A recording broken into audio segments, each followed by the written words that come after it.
Who has the better friendship, the Sidemen or Baby Squad? To settle this one once and for all, the Esports World Cup has flown us out here to take this test. We've been given questions about each other, and whoever gets the most right wins. Starting with the hardest question first. What is Toby's worst feature? What's going on? I don't know my worst feature. I'm great. All right, 3, 2, 1. It's nothing. Technically the same thing. My height is nothing, so... Yeah, that's what I meant. That's what I meant. That's a point. That's a point. Yeah. This height is nothing compared to the rest of the side. Yeah. What is Sharky's worst feature? I don't know. Okay, let's just do it. Okay. 3, 2, 1, forehead. How's the knee your worst feature? I should have said forehead. What's Vic's favourite video game in history? If you don't write this, he's not writing it. I've seen the first letter he's writing. 3, 2, 1, let's reveal. You spend so much, you still play it. That is very... This is your game. That is true, because This I is don't your play game. this anymore, but I've played a lot of games in my time. I've probably put more hours into this than that. What's Kenny's favourite video game?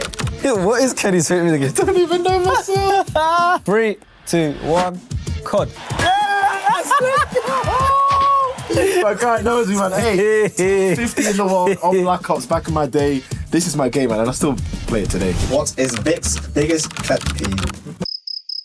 Can I show you my answer just for Bents? I'm going to change it. Just look. My answer is going to be very specific. Have you written all of them? 3, 2, 1. People who don't know what they're talking about but act like they do. No, because that's actually sometimes me. So, I said people who text. That frustrates me when you see someone's like read a text and you just don't get a reply. What's Kenny's biggest pet peeve? Oh, man, I don't even know that.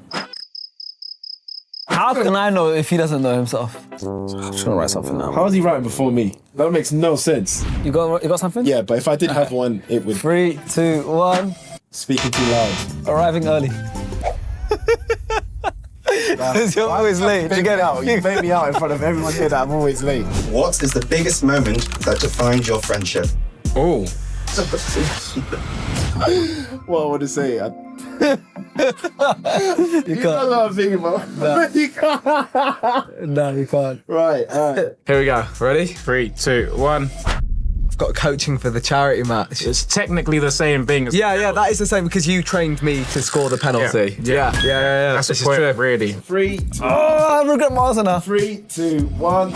Yeah, I should have put that. Yeah. I put Kenny's first fight. I was gonna put that, but I was gonna put moving in together. I should have put moving in together. because I'm like, that's just, it's my moment, it's our moment. I it's know, like, but I enjoyed it. I was like proud I of was gonna you. put that as well. No, but I was gonna put that. Oh. I should have put that. Who is better at trash talking in online lobbies? All right, I'm ready. 3, 2, 1. Victor. Yeah, I was gonna say Toby's too nice. He actually doesn't. He actually compliments people. I'm good at offline trash talk. Stands on business in person. Yeah. Say it to my face. There's only one man. 3, 2, 1. Kenny! Me. That's you, but that was you growing up, though. Yeah. You're just trash talking everyone. The Call of Duty lobbies, no one can chat to me. What is Vic's most used emoji? Can I have a backup answer? Yeah, why not? All right, 3, 2, 1. I even drew it. Oh, got the crying laughing, let's go. Yeah. Star as a backup. Crying laughing Let's emoji. go. What's Kenny's most used emoji? 3, 2, 1. Laughing emoji. Yeah, boy. Let's go on the roll. Who is the better overall gamer? 3, I 2, better say Toby. 1. That was easy. That was easy. More of those, please. Yeah, More go of on, those. more of that. 3, 2, 1. Kenny. Yep, that's me. Easy. If Toby was not a YouTuber, what job would he be doing? I don't even know if I believe this, but I've written it. All right, ready? Ready? 3, 2, 1, go. Pro baller. Come on. You reckon I made it pro? Yeah. If it weren't for that, Wasn't for weren't for that the YouTube injury. career and that knee injury, he could have gone pro. I'm telling you. I'll take that. If Sharky wasn't a YouTuber, what would be his job? Ooh. 3, 2, 1. Football coach. Same thing. Same thing. I'm so glad I got that right. Oh my God, we're back in the game. If you two entered the EWC tournament, which game would give you the best shot at winning? So what game could Vic successfully carry me on? Yeah. Yeah. 3, 2, 1. FC 25. Odd. I put FC 25. I put COD so you can carry me. Oh, yeah, but you can carry me in. Oh, Yeah, we don't play teams like that. It's like that's like usually one-on-one. I was gonna put COD, but I was like, I've actually got. I'll just hide and camp, but you could just, I'll just camp. That's so true. You could just carry me. Like that. All right, here we go. 3, 2, 1. Yeah. Let's come on. If you're both stuck on a deserted island, who would survive the longest? I don't even know. I'm just gonna. Damn. 3, 2, 1. Yeah. I would disintegrate myself. Yeah, I'm going. 3, 2, 1. Sharky. Yes! Go on. Thank God. So you would think Kenny, right? You would Then think. I was like, when you really think long term. I can go longer without eating. endurance. And I feel like I'll be a bit more tactical with survival stuff. What is the first video game you played together? Don't question it. You're questioning it, aren't you? 3, 2, 1. FIFA. FC, yeah. Because remember, my first time playing Fortnite was with you. I thought I was going to say that. it wasn't the first time, yeah. First time playing. This guy. All right. Right, 3, 2, 1. Okay. We played MW3. We did. We played MW3 before GTA 5 came out. I remember. Introduction to the Sidemen. Yeah, but this is the first game. You're sure we played MW3 Yeah, together? I remember it distinctly. I even remember the map. We were playing the map called Bootleg. It was me, you, and Josh. What's bootleg? Is that the village? It's like the grassy outdoor one on Modern Warfare 3. I don't remember that. But anyway, yeah. So maybe I'm wrong. Who is funnier? Ooh. I know what's going to happen here. 3, 2, 1. Kenny. I knew it was going to happen. I knew it was going to happen. Bro, I feel like you're the more like intelligent. Mine are just stupid. Yes, but but that's why you're funnier, because it's like yours is like instant. Okay, I'm ready. Here we go. I put myself, but it's often unintentionally. I agree. He's phenomenal. Underrated, if you ask me. Yeah. New funniest moment is your cow impression. Give him your cow impression. Nah, I've got somewhere to be actually. If the internet cancelled Kenny, what would be the reason? What would I get cancelled for? Already typing, mate.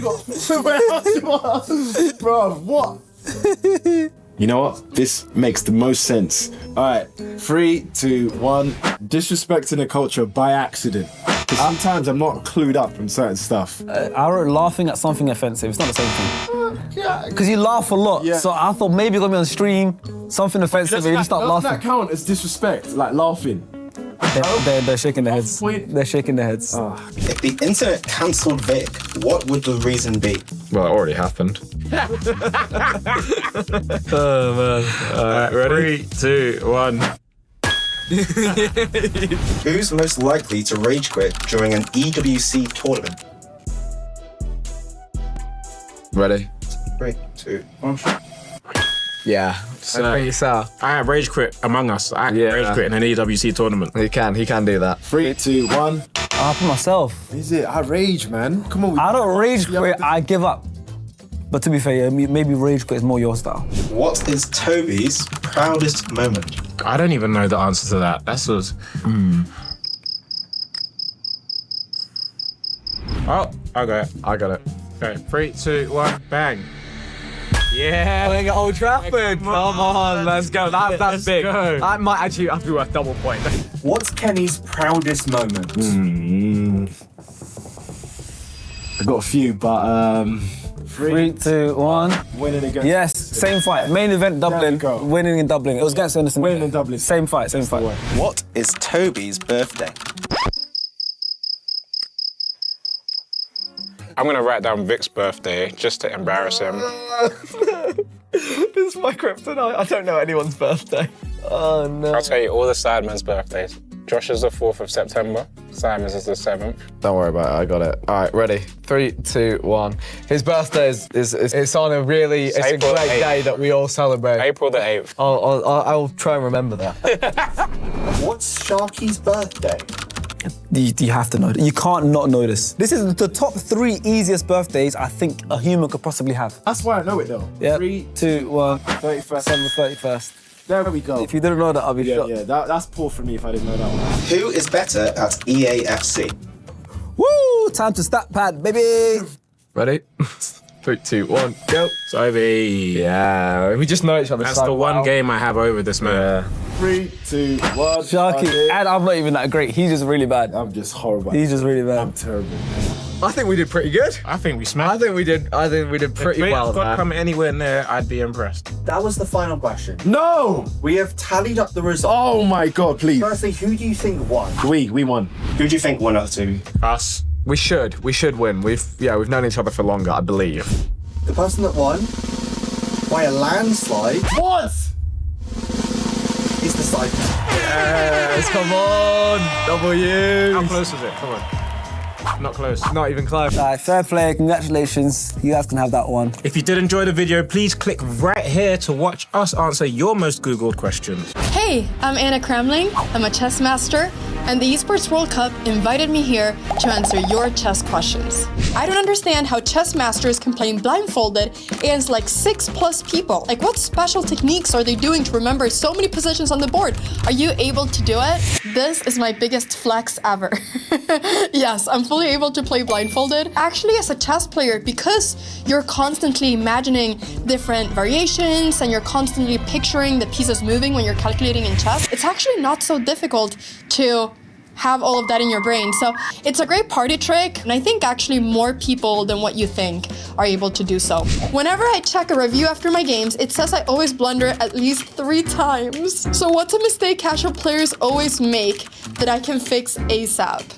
I'm sorry that you always blunder at least 3 times. I think most people will blunder quite easy tactics, especially at lower levels. So for instance, you blunder a piece in one move, or you forget that there's a fork in a couple moves. So I think getting rid of the absolute easiest tactics, that's the first way to go. And you can do that by studying more and by doing chess tactics and chess puzzles. Checks, captures, and attacks. Don't miss them. Why are different pieces worth different points? I've heard the castle is 5 and the bishop is 3. But like the castle and bishop are super similar, right?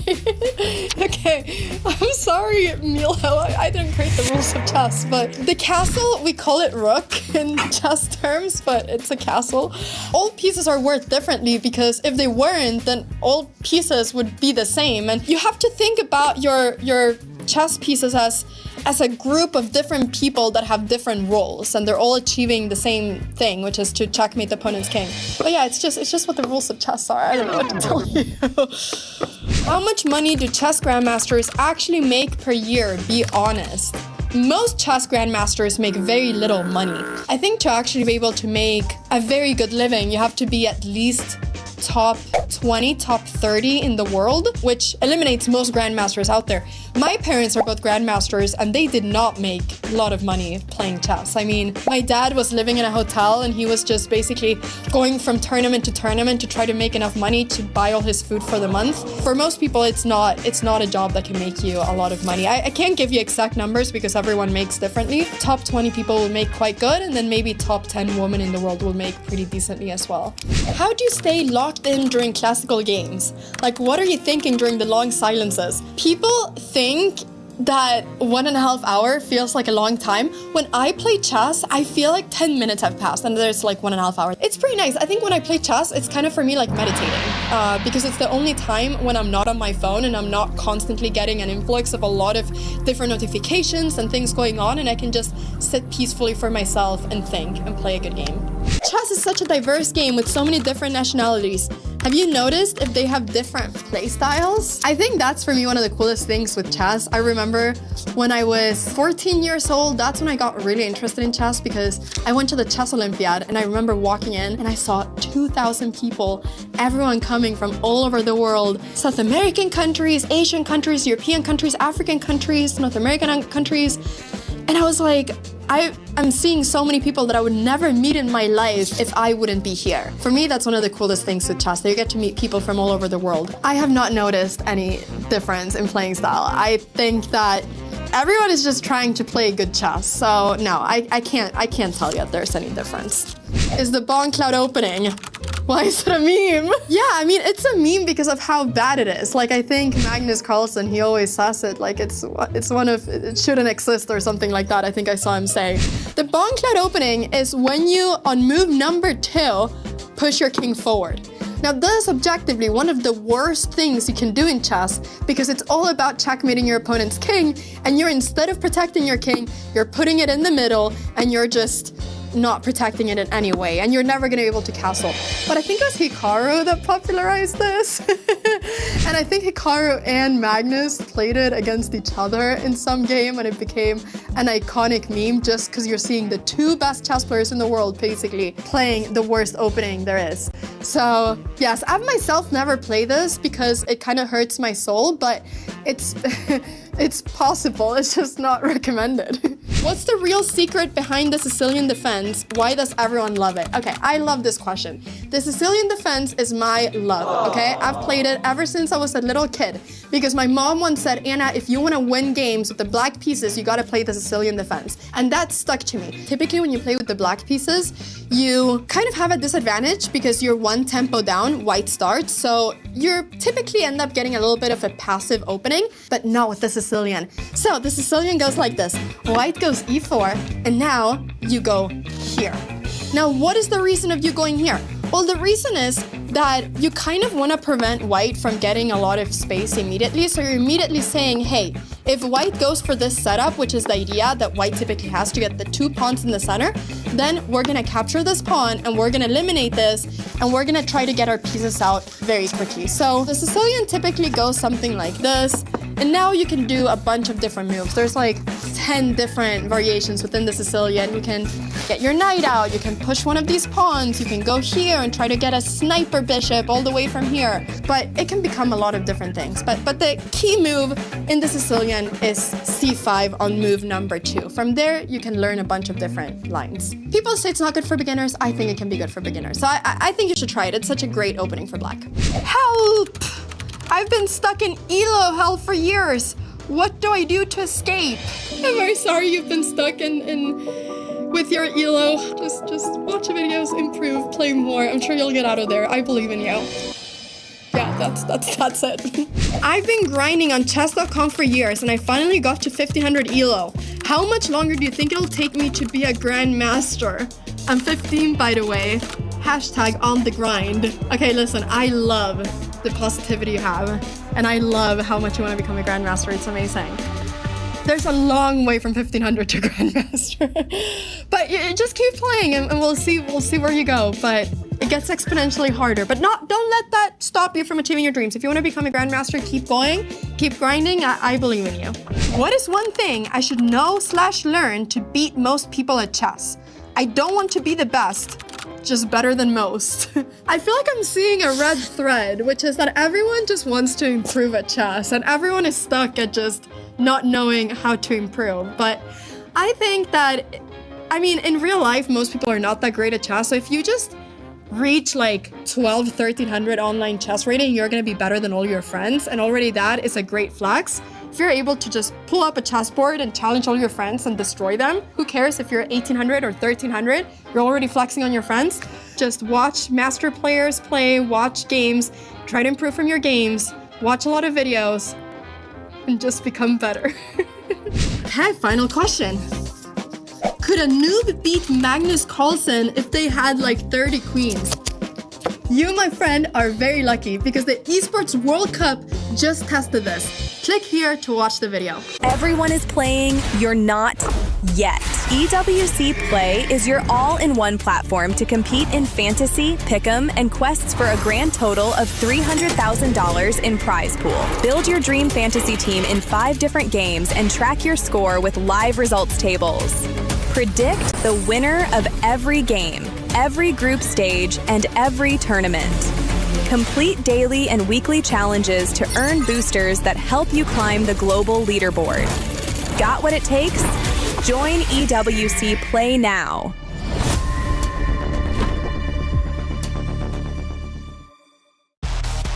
The Mid-Season Cup at EWC makes its 3rd appearance, and for the first time in MLBB history, the prestigious stage arrives in Paris on European soil. Awaiting the 25 teams from 15 regional qualifiers is a monumental $3 million prize pool and crucial club championship points. MSC opens with the group stage, where 15 qualified teams and 1 team from the wildcard qualifier will be split into 2 groups of 8. Both groups will compete in a double elimination bracket, where 2 wins secure a spot in the knockout stage, while 2 losses send teams home. The top 4 teams from each group will advance to the knockout stage. More unforgiving than ever, the knockout stage puts everything on the line. In this single elimination bracket, teams will clash in a best-of-5 series throughout the quarterfinals and semifinals. For those denied a place in the grand finals, one final battle remains, a chance to secure a podium finish and claim an additional $100,000 in the third-place match. Here, one moment can change everything. One mistake ends the dream, one clutch play creates a legend, and at the end of it all, 2 teams remain. One final series in a best-of-7, all for the grand prize of $1 million. One chance to rise above the rest. Who will become legendary? Who will prove unstoppable? 2 champions, 1 game. This is MSC at EWC 2026.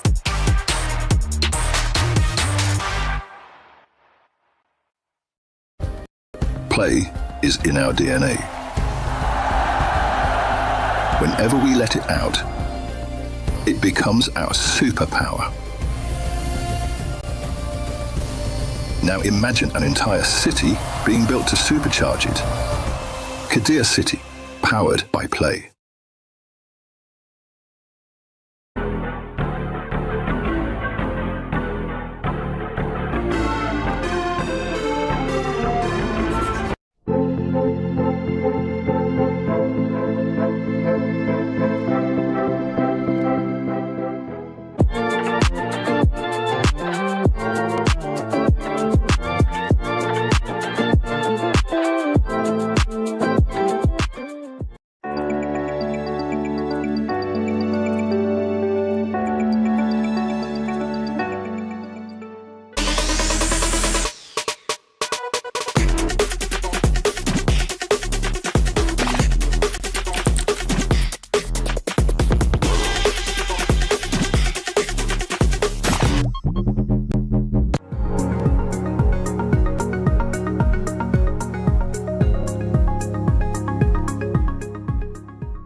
Esports World Cup up.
It all feels extremely familiar. I've been here before. I've been here for such a long time. This view of the Eiffel Tower, this rooftop, it all feels so similar. Chris, wake up! Wake up! Who the hell are you? It's Eterna! We were just talking a few minutes ago. I know my hair's a little messy, but I'm still the same person. Is this Dota? No, we're moving on, Chris. We're moving on to the biggest mobile esports title. We are. You are right. I've snapped out of it. Yes, this is the mid-season cup for MLBB here, and we're so excited to get into it. Super duper, and especially now that it's going to be collaborating with EWC 2026 here in Paris. So excited. Let's jump into a quick explainer for the club championship before we get things started.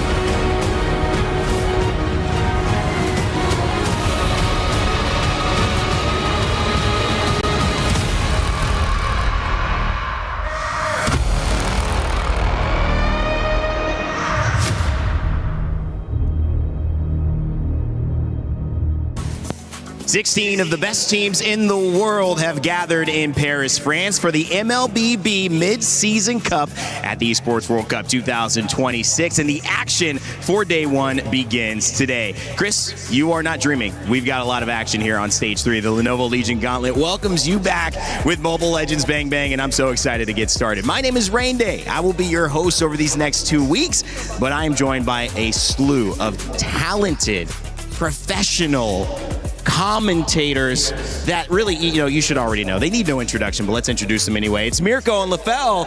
What's up, guys? Mirko, how you doing? Bro, I'm feeling excited. As you can probably hear from my voice, maybe a bit too excited as of the last 2 days. I mean, like, for me, you guys know about the moon? I'm over it. Yeah. I'm over the moon. Dang. That's like a different way to say excited. We're ready, y'all. Is your ears okay? My ears are good. All right, perfect, and we're ready.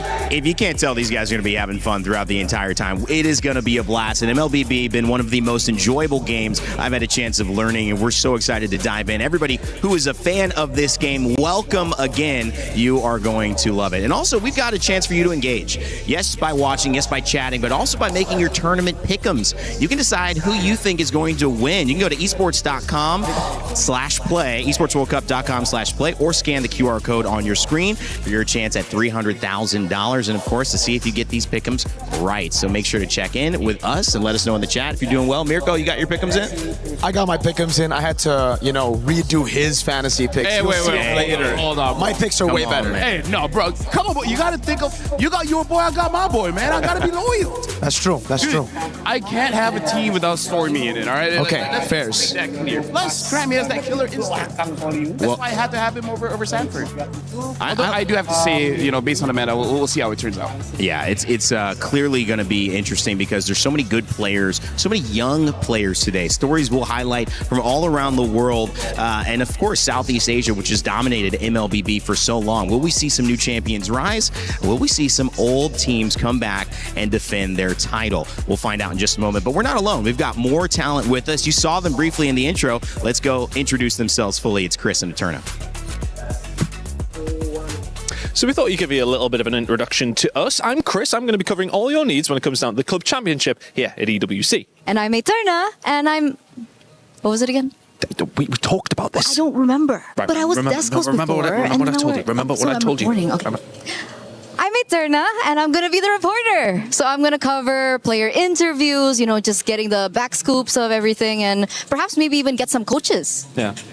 What am I doing again? I don't know what you're doing. I don't remember what you're...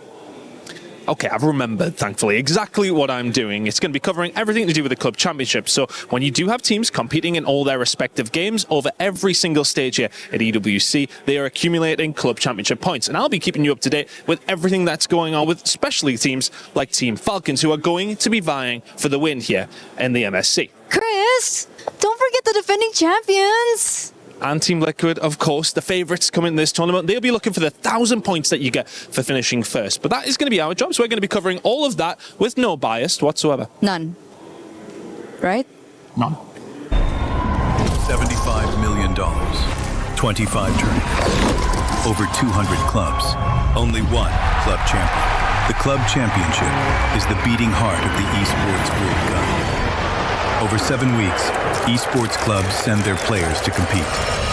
Every placement, every win, every podium earns points for their club. At the end of 7 weeks, every point counts.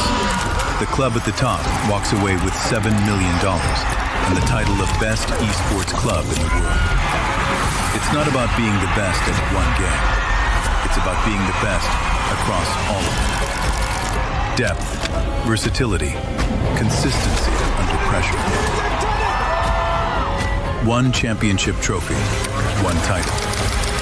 Who will take it? Watch history unfold in Paris at the Esports World Cup 2026.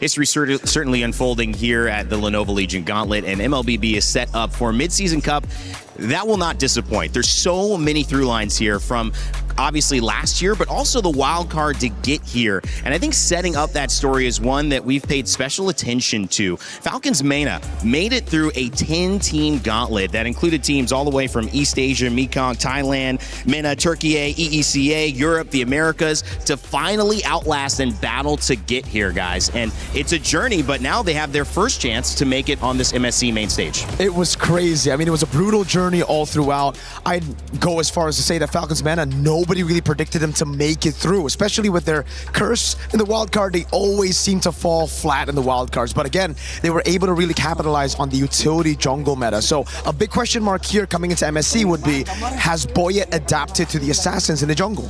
Yeah, it's almost to the point where the meta has shifted so much that some people might say like, oh, they're slightly at a disadvantage because we've seen a lot of their, a lot of their meta during wildcards. But the thing is, a lot has changed that maybe they won't even be using the same heroes.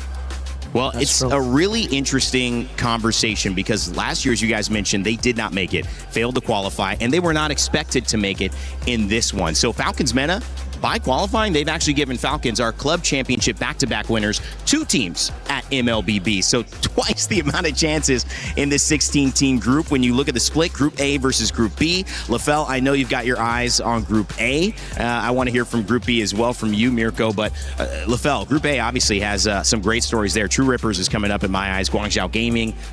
What are you seeing here?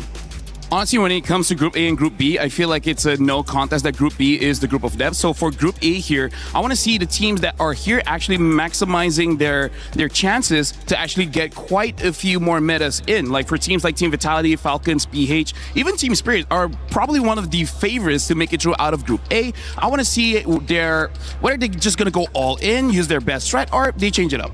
It's crazy to see Group B, though. I mean, Group B is ridiculous. LaFell's already mentioned it, but we have 7 champions in Group B. Only 1 runner-up. And it's crazy to say, but Onyx is the one that feels like the odd one out here up against all these champions. It's an incredible slew of teams, and the reason is so important, and the reason that they are here is not just because of the pride, obviously, regionally to prove that they're the best, but because of the life-changing prize pool. $3 million on the line from MLBB here at the Esports World Cup.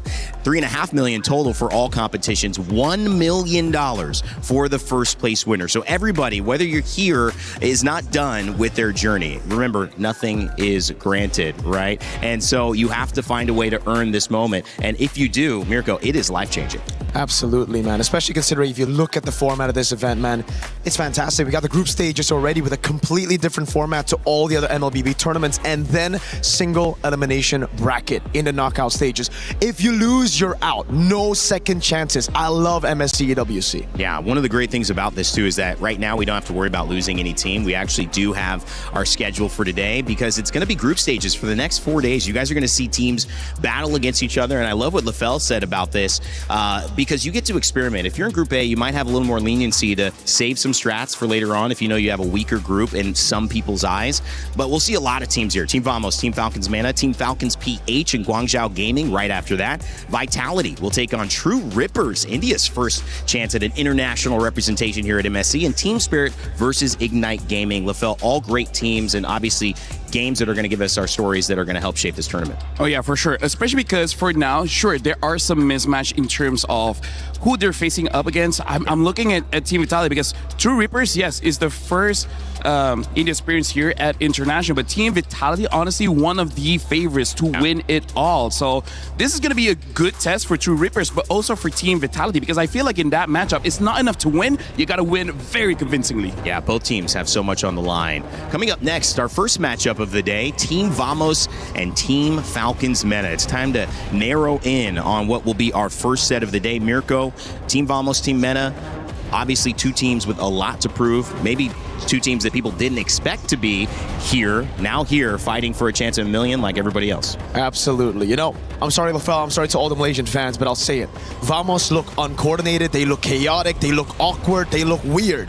But funnily enough, that's exactly what you need in this meta. With the Assassins, I actually think Error 404, Natco, not GOAT, I should say, do really well. Yeah, no, actually, I'm there with you because I feel like everyone has their doubts for Vamos, but now we're looking at Team Falcons MENA. They already quite a lot of the doubts come wildcard because, again, people thought maybe they'd be top 4, maybe at most top 3, but they made it all the way through. But again, like you said, that was the tank meta in the jungle. We'll see how Boyet adjusts when there's a lot more assassins. How do you guys feel about this meta report here? 84 unique heroes in 69 games at MWI, Mirko. Healthy?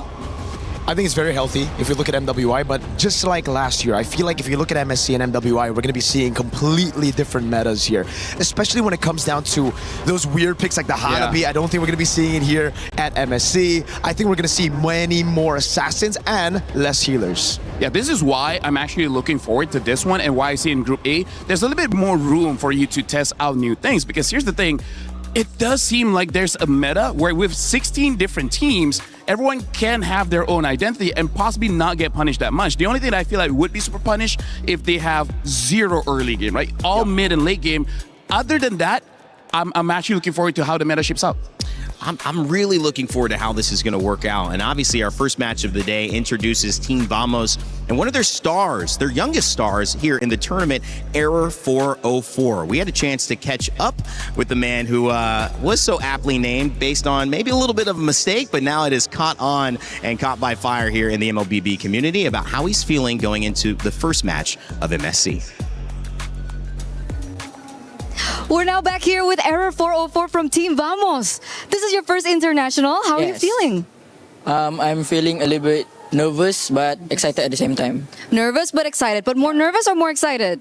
But I think more excited. More excited. That's what we want to hear. Because I heard, back home, in MPL MY, your heart rate's always off the charts. It's always above 130. Is that true? That's very, very true. That's true. Why? Why is it always so high? I think it's just the adrenaline of the game. Adrenaline of the game. What do you think today is going to be for you? I think it's going to be high also. What do you think? 140? 150? 140 maybe. 140 maybe, 130. But of course, we do see a shift in meta. It looks like the Assassins might be back in the jungle position. Are you excited about that? Yeah, I'm really excited because it patched back to Assassins, right? So you like the Assassins? Yeah, Are you good at the Assassins?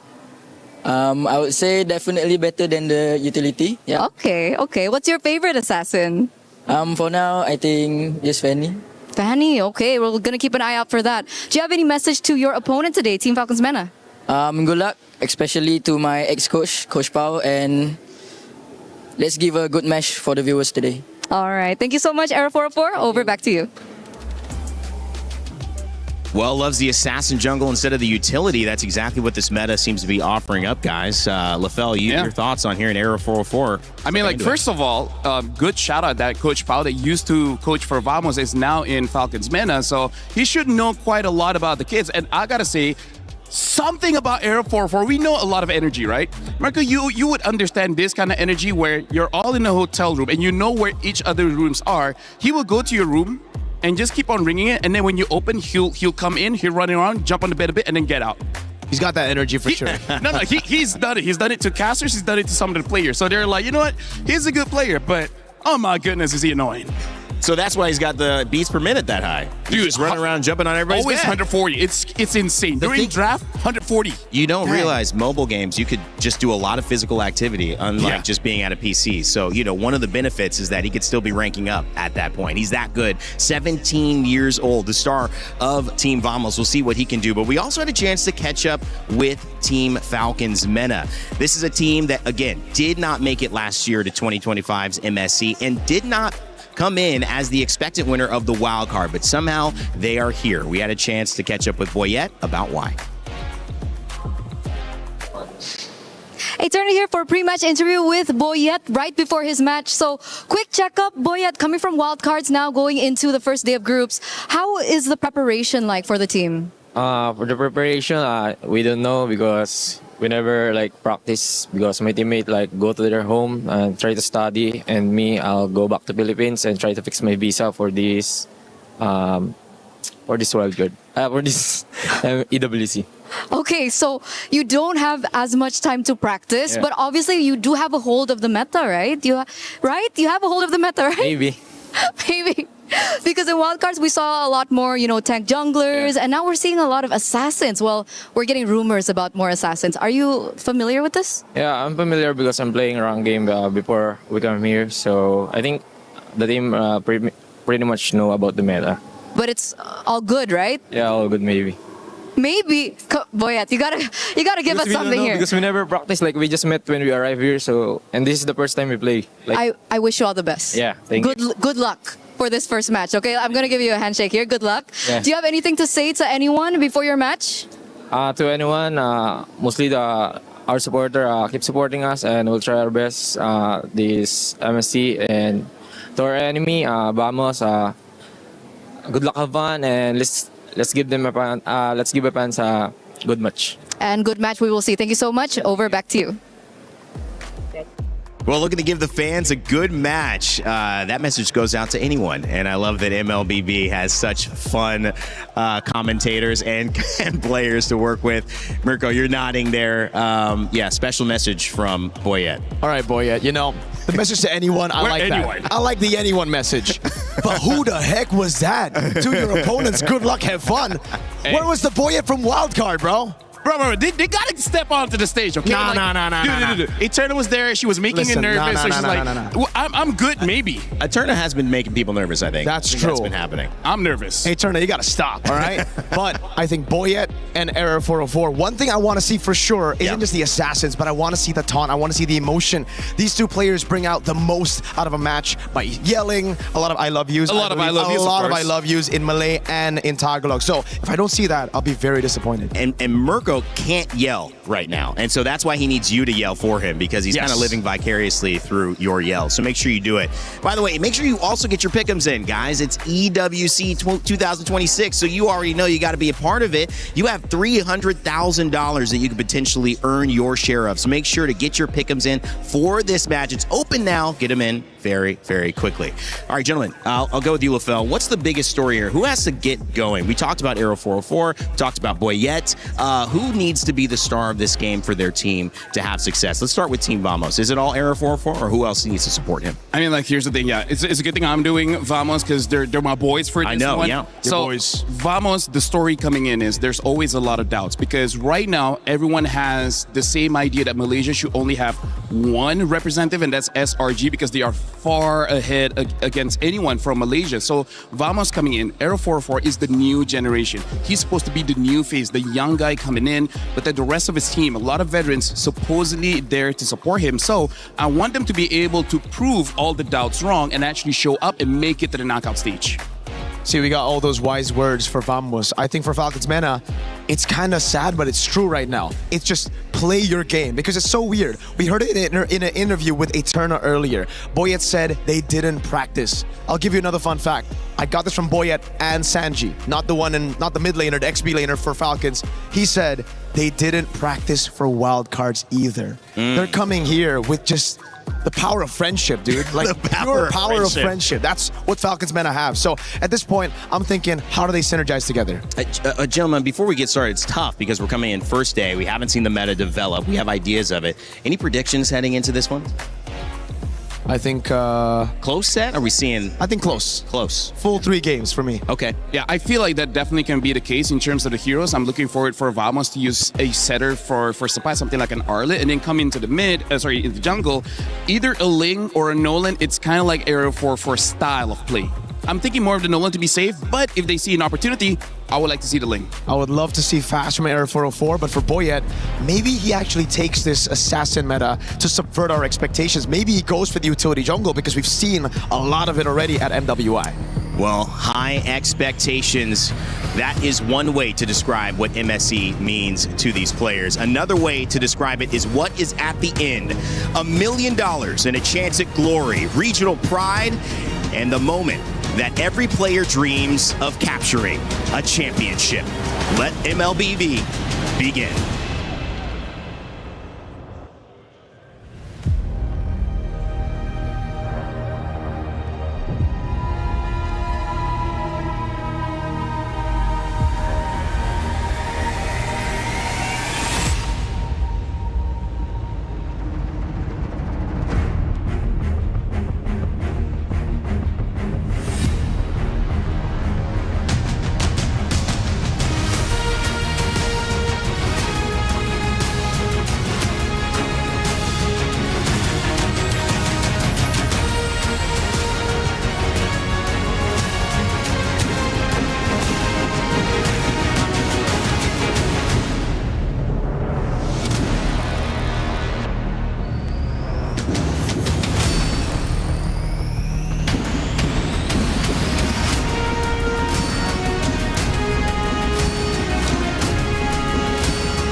Welcome to MSC at EWC 2026.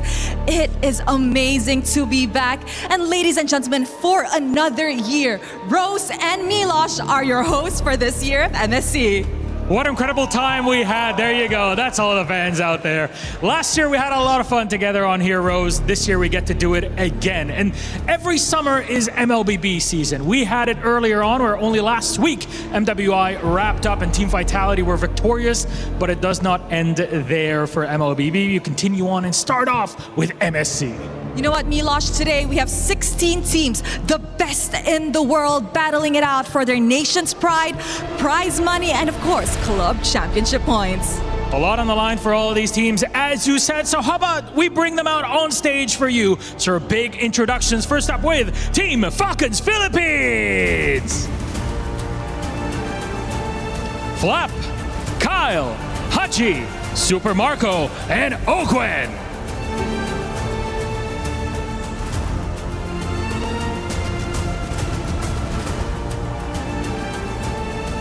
And up next, we have Guangzhou Gaming, Modi, Recall, X-Ying, Mei, CY.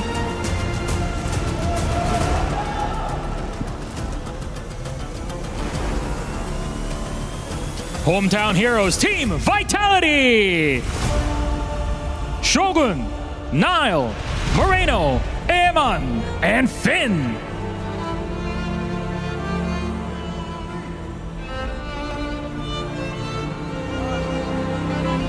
Making their international debut, True Rippers.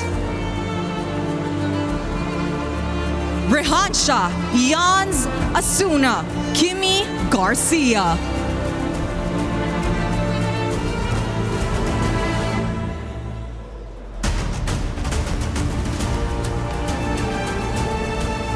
Please welcome Team Spirit. Kid Bama, Czar Egoist, Sunset Lover, Hiko, and Sao.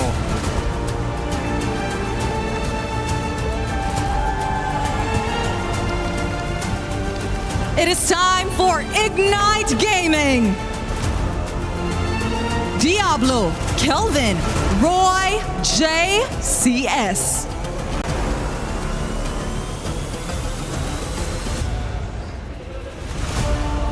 GK Esports. Aizen, Zeno, Quanok, Yaga, and Shen.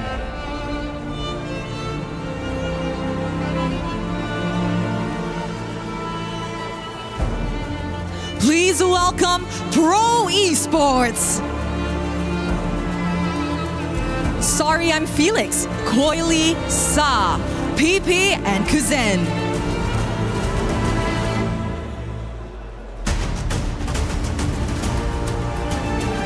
Joining us on stage, it's Aurora Gaming. Lunar, Tenzi, Rosa, Sigibum, and Pagu.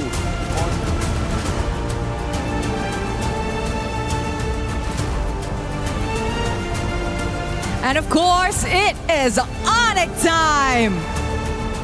We have Lutpi, Kyrie, Sans, Keyboy, Kelra.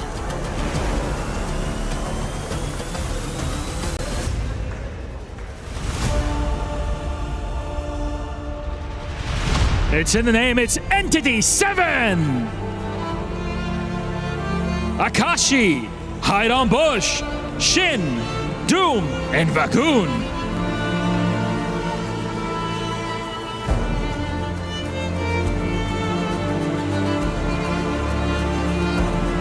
And please welcome Yangon Galacticus,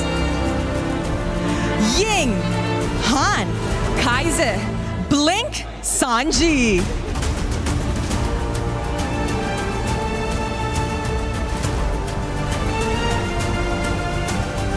They'll hop and pop it, Selangor Red Giants.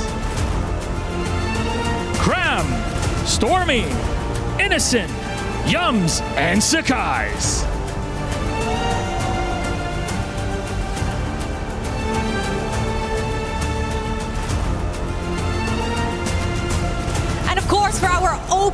match of the day. We have Team Vamos! Sapat, Error 404, Klokun, Zekif, Notco.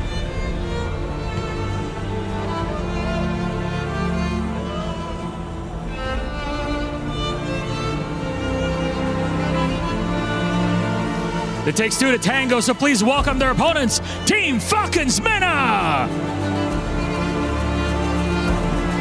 Sanji, Boyet, Cuffin, Sano, and Troll.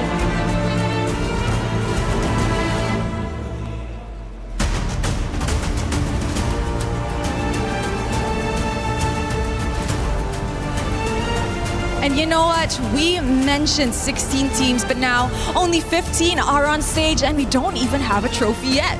I think that's coming in a special way, so please join me in welcoming our MSC 26 trophy held by our MSC 2025 at EWC champions, Team Liquid!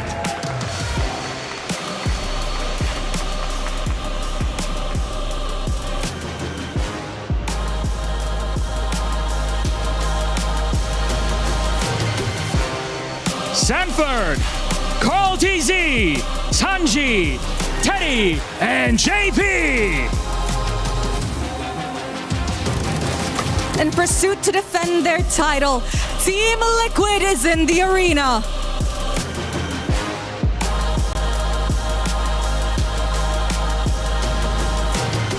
"16 of the best teams in the world, eyes on the prize." And of course, as we head into the land of dawn, only the best will prevail. It's time to rise above.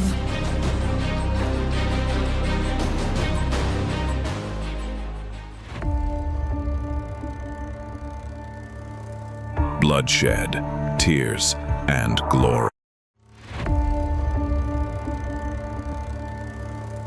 Bloodshed, tears, and glory.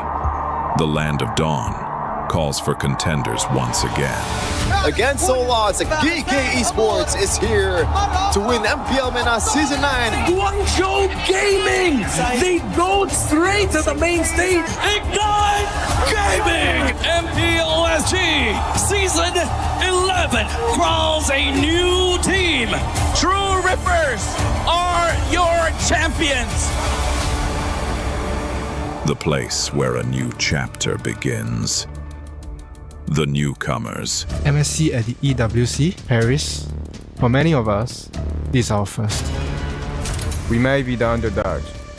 We may have sacrificed everything to come this far. We'll prove why we belong here.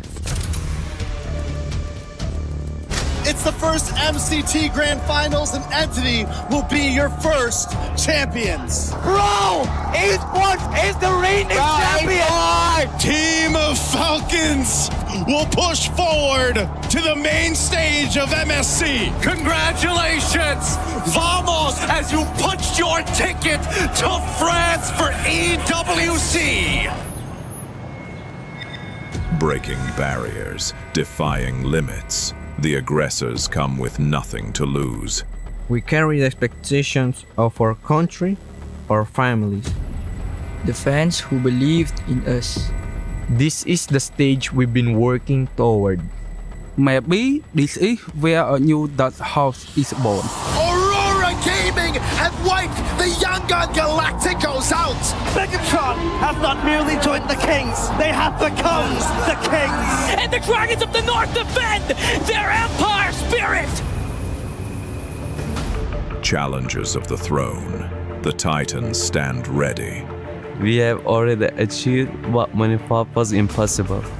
Whether it's defending our regional title or taking down the champions of our region, we're here to break curses and set new milestones. Falcons AP Runner moving on through the Grand Finals. Slangor Red Giants are your new champions. MSC 2023 champions! Order! Team Liquid is your grand champions! The names that shaped history, the kings and legends. It's been a while since we stepped foot onto the world stage. It's been a while since we brought home an international title. Our fights continues because our story isn't finished. Our legacy awaits. The journey to rise above begins. And Team Liquid bringing in the trophy, letting everyone know that they have been put on notice. They are going for the defense of MSC. What a journey that was, seeing you guys were hype on that. Yeah. Before we even jump into this game, the draft starting soon, just, Mirko, what does this mean for these teams coming here to play for MSC? This means everything, man. This means everything for all the players, not just playing for EWC, going to Paris for MLBB. You know, I don't think any of these players, I think I speak for a lot of the talents as well, no one expected this game to bring us all the way to Europe, to Paris, to compete here. It's an honor for them, and to represent their regions, their organizations. It means everything in the world and more. Gentlemen, you know what I saw there? It's a lot of motive. But before that, this is my champion's pick. Yeah, and it's 2 champions, 1 game. My champion's pick. The event is now live from now until July 27th. So make sure to get involved. Lafell, you were saying. Like I say, man, watching that video, it was so high because the thing that I got out of that is the motives, man. Like everyone here, there's more than one reason why they are here. They got the spirit. They got the energy. They're fighting for their family, their friends, the pride of their country, and also just to take down the final boss. And Carl, like, that was such a hero shot by saying, try. I'm here. I'm waiting. If you guys can't stop me, I'm going to win it over and over again.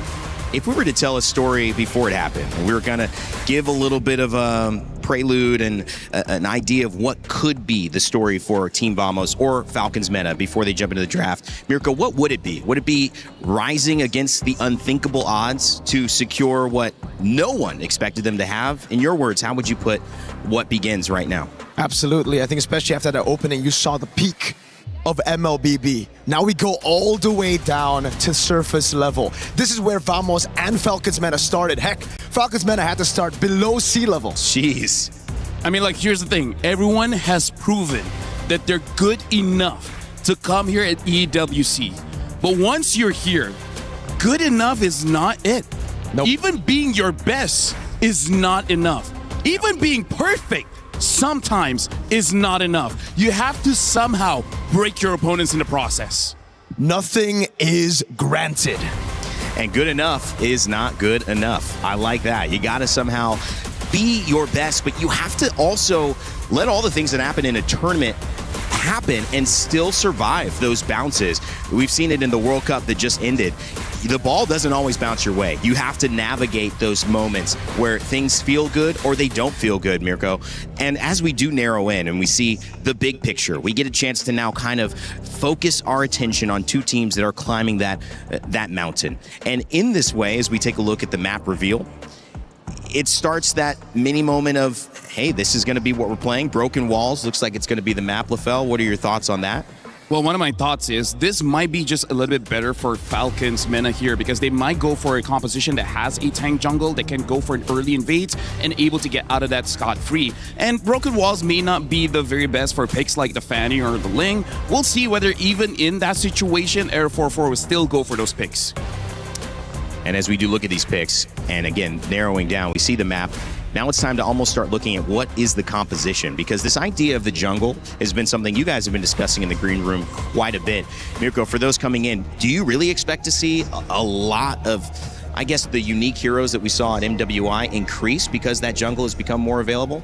I think we're going to be seeing a lot more unique heroes, but not the ones that we saw at MWI. Okay. A few of those heroes we already saw at MWI. Again, a lot of utility jungle usage all the way to the grand finals. I feel like we're going to be seeing a lot more aggressive picks here. Assassins coming down, and even maybe a bit more diversity in mid. We've been talking a lot about the jungle. I think now we need to move our focus into the mid lane. In the last few years of MLBB, it almost seems like it's just been 1 to 3 heroes in the mid lane. I think the meta has opened up a lot. I think a lot of picks that guys back at home aren't expecting will be coming out because of the assassin picks. Those vulnerable heroes like the Yi, like the Farsas, or even the Gords that have been meta for a while may not see the light of day. Heck, we might see more heroes like the Kadira, the Eudora to deal with the assassins. So that entire meta shifting because there's more pressure. Yes. From the dangerous jungles. It's volatile. That'll be interesting to see. And, you know, I want to go back to it. Star players. I mean, we talked about Arrow 404, but Zekeef as well has been somebody who has kind of been that new version of Team Vamos trying to claim that youth. LaFell, how do you feel about just this team, Zekeef, Arrow 404, their synergy coming into this? Their synergy is amazing because the thing about Zekeef is he's almost redefining how you should be playing the roam, which might be quite interesting in this current meta here because he can play a front line. He can be the toughest guy just to get all the ults out and then let it be safe for his team to go in. But also, sometimes there's a situation where he has to be the carry, where he use some damage dealers, where sure, eventually he will toughen up, he will be that front line, but in the early game, he makes life hell for the opposing jungler. So I want to see if they want to go for that kind of strat here. And Zekeef is one of the new prospects coming out of Malaysia to be a top roamer here in the international stage. Expect a lot of that, by the way. Hirara, Fanny, both banned out. From what I've heard, those are two most prioed heroes. The Atlas is first pick prio for Team Vamos. This will erase a lot of that pressure and actually a lot of the comfort picks from Falcons Mena. They've been playing utility jungle with an Atlas here. It's going to be very, very tough to pull it off. So they might have to already move in a different direction. Goya and Sanji trying to do their best with the 2-pick response.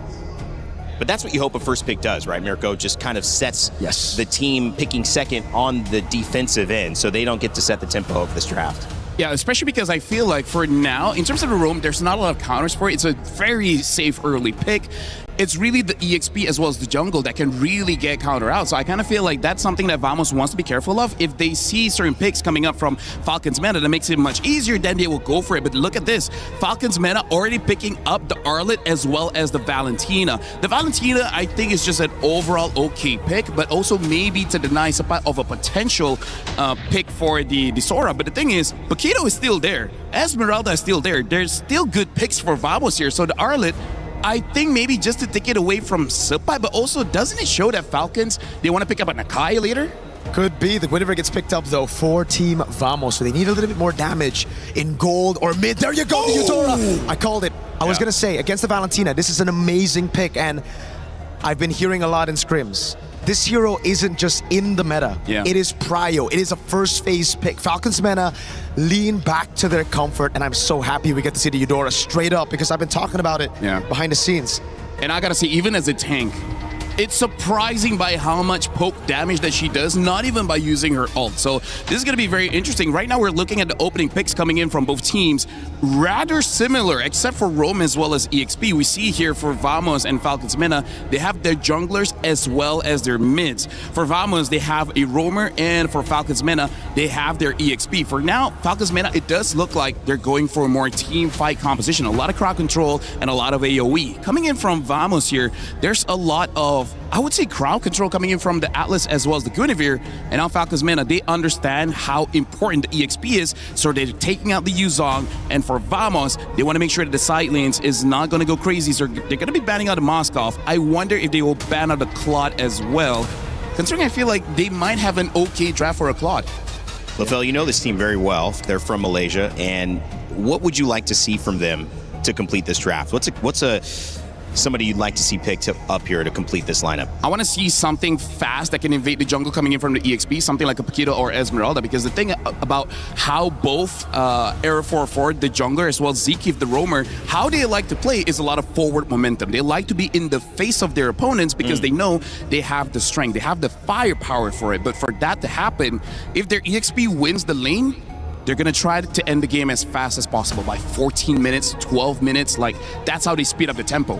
And I feel like, especially for Vamos, having a person like Nat Goat in the gold lane makes it a lot easier for them to move around the map. Like, they don't need to go just for neutral objective fights here, because, again, Falcons Meta, they kind of have a combo to control neutral objectives. So who's to say it's all about neutral objectives at this point? You have a winning matchup in mid with the Eudora against the Valentina. You have a very, very mobility-centric composition with the Guinevere, and the Atlas I think they might go strong side gold here. They ban out the Moskov. The Claude could be an answer. They go for the Cho to deal with the Atlas. I wouldn't be too surprised if we see a Bruno here for Vamos. Yeah, honestly, like Natko, as long as he gets a pick that can survive a lot of engage, which, by the way, I kind of feel like, sure, these are 4 scary heroes for Falcons Mena, but I feel like there's quite a few gold laners that can survive that kind of onslaught. So now all we're looking for Vamos here is the gold lane as well as the EXP. The Esmeralda is still up, but they do need a little bit more damage, so I wonder if they want to go for something else. In terms of Natko, there's a lot of picks in the gold. There's still the Hire, the Claude, and like you said, the Bruno. I feel like none of those are bad choices here. Well, typically, you know, we've talked about kind of coming into this, the difference between the aggression versus the calculated approach of these gold laners. Natko being, as Mirko had said, just very, very aggressive, wanting to push tempo, but Sano wanting to take his time, get to that late game. They're getting their last couple of picks here.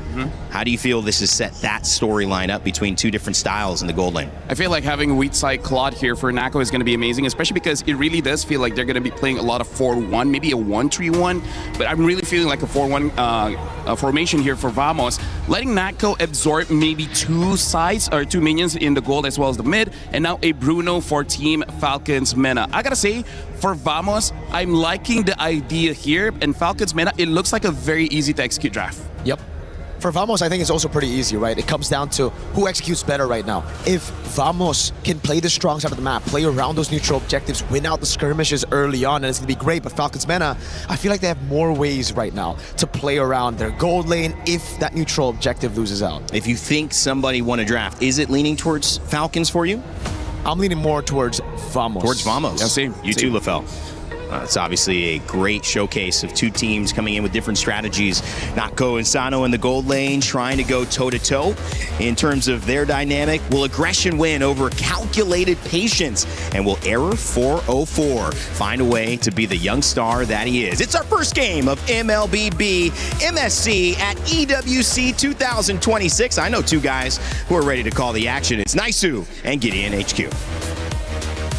It took us weeks, if not months, for everyone to make their way here to the Mid-Season Cup in Paris.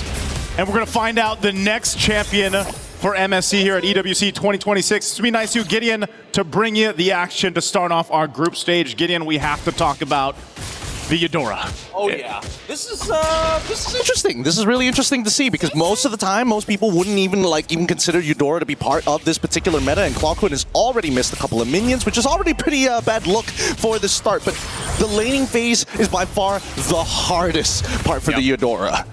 The Eudora, it went through an interesting change, man. I mean, when it was its older self, you know, she kind of had a one kind of trick, like, here's my ultimate, here's a bunch of damage. But now I know LaFell mentioned it. You know, you can actually do quite a bit of damage just with her first skill even. Yes, yes. That Fork Lightning is now interesting. Now that they've kind of revamped the way that her passive works, especially with the Superconductor. Now, if you look over Troll, right, he's got that little indicator, and that's because that's the Superconductor stack. If he's able to hit with another ability, you can empower it to do some things. Now, Fork Lightning is particularly interesting because now you can start getting some movement speed on top of extra DPS. So you start kiting around these people if you can apply it more effectively. Yeah, one thing too is we got a chance to go ahead and call the games during the wild card. You know, we got to see Falcons Mena make their way through that gauntlet that it was. Again, even those best of ones were pretty brutal. We know that they developed over those weeks, you know, or that week, those days that they had to play. We heard that they didn't even have much practice, you know, but they managed for the first time to get to the points in the group stage here for MSC after all that they've been through. And again, this is a team that we talked about that has this kind of innate synergy between each other, right? They've played together so much on the international stages. Is it going to happen? Error 404 is waiting for 30 full seconds until level 4 has been hit. Straight away with a combination, but it's going to get disengaged instantly. Landshaker will buy a little bit of time, allowing Error 404 to get on out of there, but the final slash will put Sabat in a compromised position with no flicker. First blood, achieve fatal links as well to combo in, and the power of friendship nets them 4 kills in the first 2 minutes of the game. Hey man, forget the turtle. Let's just go get some bodies, and they'll do just that. First turtle's going to be theirs as well for Falcons Mena. What a start. Let's take a look at the replay here brought to us by STC. I mean, again, man, this was a setup waiting to happen. A flicker, a stolen fatal links. for Cuffin was the setup. Yeah, great eyes on Cuffin, actually, because he saw the angles. Like, maybe I can actually get a little bit more. They could have been happy with just one kill, but they decided we're going to go above and beyond. And now, unfortunately, that wasted 30-second angle that Arrow 404 was sitting up on that top side forward to try and unlock Suppot has now failed, and now has put him significantly behind. Because if you look at Boyet, he's already level 6 to Arrow 404's level 4. Yeah, this is one of the things, again, where, you know, if you're able to go ahead and get these early starts into this game, the current meta that we're seeing, snowball potential can be quite insane, and you're talking about a 2,000+ gold lead already at this point, nearing that 4-minute mark. You're setting yourself up successfully here for Falcons meta. And across the board, too, Troll, again, one of the, I would say he's a prominent Cho player. This is probably his best, or one of his best picks that he brings to the table. It's what he kind of made a name for himself in their first international experiences. And, you know, now that you have this lead, you can take that chance. Try to set things up. Oh, Troll. Speaking of setting things up, they already have the Wombo combo of a lifetime, but Troll, they don't have enough base damage to kill him just yet. Luckily, he is rocking the tank emblems, able to keep him alive for the time being. But for now, it just goes to show they're just getting stat checked early on in the game. Stat check for now. Here's another. Oh, now once again, getting the superconductor off, but Boyet, well-timed heavy spin. Now, this is a big issue that I'm seeing, right? Because Vamos, they've got a lot of wombo combo tech. If Falcons, Mina, are in the right place at the right time, that heavy spin kind of counters everything. Same can be said about the final slash at the end, but the fact that everybody has flickers, it really goes to show, yo, we are here to fight, we are here to combo, and that's it. The heavy spin's so good, man, and that's why the Akai, over the course of the past weeks, if not months up to this point, he's been taking a value in terms of picks. Whoa, Troll, I was waiting for it. Already had the way of the dragon, but Suppot manages to get on. Do we see the punish? And yes, it is good. It pulls one more over the wall. Almost unintentionally, but they already saw everything. This is one back, a double kill for Vamos to pull him back into a better position. Hey man, Vamos brings himself back into this game. They should be able to go ahead and take this turtle as well, so they'll even out the objective. Turtle takes really good counter punch. Again, this was Troll starting that fight up, but Vamos saw it coming and they responded exactly how they needed to. Now after the turtle, they'll rotate down to the bot here. They want to put some pressure on Sano if they can. Very, very nice. I like the way that Vamos is taking advantage of this, right? Initially, the game plan is if we just get Suppot a slight lead in the lane, that lane should be basically done for, and then we can go straight back into team fighting and play for our strong side like Mirko mentioned earlier. Yeah, there's a lot of... Oh, wait, the dragon. Onto Zeke's side? I don't know if that's who you want to kick, you know? I mean, yeah. Here's what... You're just saying hi. Here, I'm going to kick you in the air, you know? I know you're an Atlas, but he might have wanted that here. Oh, on the turret? I don't know. He probably would have wanted the way of the dragon. It'd be nice if he had it, but Nako still has Purify, so it doesn't really matter. Very surprising to see that despite Nako not exactly having the greatest of matchups into this Bruno, that he usually, Bruno usually is the one who takes down the first turret. This time, it's Natko. And Natko's up 700-ish gold, almost to the 700 point, right? This is, yeah, again, one of those cases where you see a lot of gold laners, they just kind of sit in their lane, they do their thing, they get farmed up. I call it the gold lane experience. And for a Claude especially, you want to hit that power spike, right? Those 3 items. Bruno hits it a little bit faster because of just the nature of the hero. But, you know, right now, both gold laners are set off in a really good momentum in their own. This is Zeke actually looking for a potential pick, but not going to happen. Now Natko can just go ahead and switch over sides and continue to farm up. I think what you meant was actually Claude's the one who gets it faster. His items are significantly cheaper compared to like Berserker's Furies and Ha's Claws, right, coming in from Sano. So the fact that we're seeing Natko already doing so well, oh boy, this is dangerous. Final Slash coming through and Zeke getting Wombo combo to the ground. But let's see whether Falcons can reach for a little bit more. They decide not to after using 4 ults and they back away. Okay, so no flicker burn. It looks like Falcons meta. Do they still want to put some pressure here, Troll? They're trying to call it. I think that at least for Troll's ult, it shouldn't be anywhere close. I'm not 100% sure. This Cuffin definitely can steal an ult. Do a little look there at Boyet. Here we go. Turtle, 3rd one of the game, last one here. Fighting for space. Already, spatial migration is good. Now into the Blazing Dew. And Nako somehow is the one who actually takes away this turtle. And now they're on to Boyet. A double kill for Nako so far, and they're not done. Do they have the Fatal Links to actually pull? They've delayed enough time, and Sanji, unfortunately, cannot outplay into 4 members. Okay, the firepower seems to be there for Vamos. They get the turtle. They're looking for more fights, potentially here. Ooh, and now underneath the turret, stolen Fatal Links on towards Nako, but it doesn't doesn't matter. He has Purify, gets out of there quick, and now, in fast succession, from that bot tier 1, they've taken away the purple buff, they've taken away the mid turret on top of defending their own jungle. Vamos is taking a whole lot, man. I mean, think about it. Just minutes ago, you have that 2,000 gold lead for Falcons Mena, and it's changed so quickly. You know, the pendulum has now swung over to Vamos. They're knocking down tier 1 turrets now, taking what they can to set themselves up for that first Lord here in about a minute. Looking at the items coming into place. Again, look at the lead between the gold lane. Yeah, it's actually kind of ridiculous. I'm not 100% sure. I think maybe 1 recall is what I spotted out in the laning phase, but then after that, not 100% sure how badly it went for him. But it's great for Natco. Like, this is the gold lane experience that every gold laner prays for. Let's look at the gold distribution for a deeper look. Oh, wait, hold on. Immediately, we find a pick off the support side. The Fatal Links eye catches onto 3. Heavy spin from Boyette. It's good. They're thinking about it. The combos are just too much. Sanji able to find it into 1 more. They need to get the last 2, but Clockwind and Echo have lost their front line. Beautiful train. What happened to Vamos' positioning on the map, man? I mean, again, we were just kind of talking about how they had this lead. Let's take a look at the replay here. Once again, they just catch out Sapat. The rest of the team gets... Oh, they got heavy. They got heavy spun on, man. That's what happened. Big heavy spin. No way to kind of buffer the spatial migration. And worse yet, it was literally at the edge of the mid lane wall. So a little unlucky. I think Vamos, no sweat to break, but it kind of evens out the gold. Yeah, that's... essentially brought it to an even game for this first Lord now, as both teams fought for position. If you want to look at the upper hand for Vamos, it's they've got a couple extra turrets down, right? So they got a little bit more space to work with on the map.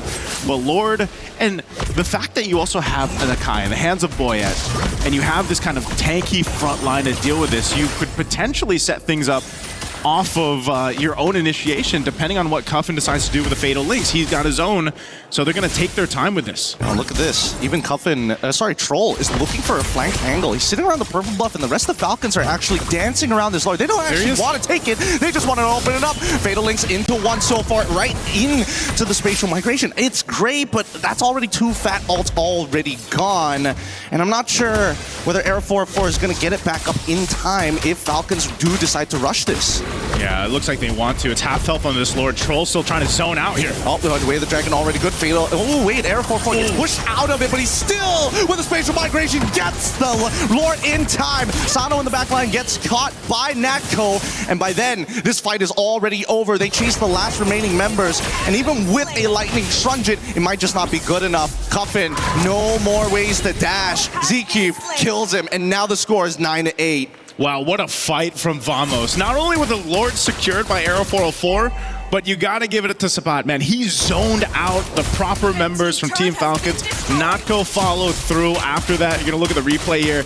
Keep an eye on this setup. Again, Lord is secured even amidst all of this, but then where Sapat goes, he even burns the flicker, zones out Sano. So much of your damage profile is gone there. Natco was sticking to him, and that's how he's capitalizing on the kills. What I'm most surprised of the fact that they were able to steal the Lord. Like, everything that could have gone right for Falcons was already in the mix of this piece of bread that they were trying to bake, but unfortunately overcooked. And now Natco getting attacked by the epic spin. Luckily, the Winds of Nature keeps him alive long enough. Where the Dragon's going to kick him down, but the rest of the team can't seem to finish it off. Sanji gets him at the very end. Now Clockwind finds the trade. Subpot gets them back, and with the damage dealers gone, this allows Vamos a free in on the attack. Stolen Fatal Links onto 3, but Cuffin can only do so much before he dies. Subpot takes him out, and it's over. Sano takes out 1, and this might be it. Sano finally is skilled just enough with no ults and nothing left. That should be it for Vamos. Ooh, did it cost them though, Gideon? I mean, they lost that base turret. It's a good thing. Oh, are they going to chase down Air 404? They can punish this. Yup, into the Violent Requiem. Sano forgot the alt timers. All right. It was going so well until it wasn't, man. I mean, Sano had the space to work with. Like you mentioned, he hit that power spike where he's actually being able to do some damage. Again, he was, what, 2,000-3,000 gold behind at Natco, and, you know, that's really what they had to lean on. So, yeah, he's still quite behind, but he's starting to at least do some damage. The problem is, in that fight, you know, Vamos lost Notco, but they have enough damage to actually pull through the fight, enough kind of durability to still duke it out, and that's also partly due to the lead that they have. Oh, Link's onto one so far. They haven't forced this. Sanji is able to get a really good final slash, but doesn't get that backline. Sanji has no way to reset. Tries to get out of the fight, but it's too late. Lapu's in the wakes, and now the heavy spin, unfortunately, can't do much about the scenario. What a catch here, and a lot of battle spells just gone. Yep, that was the mark.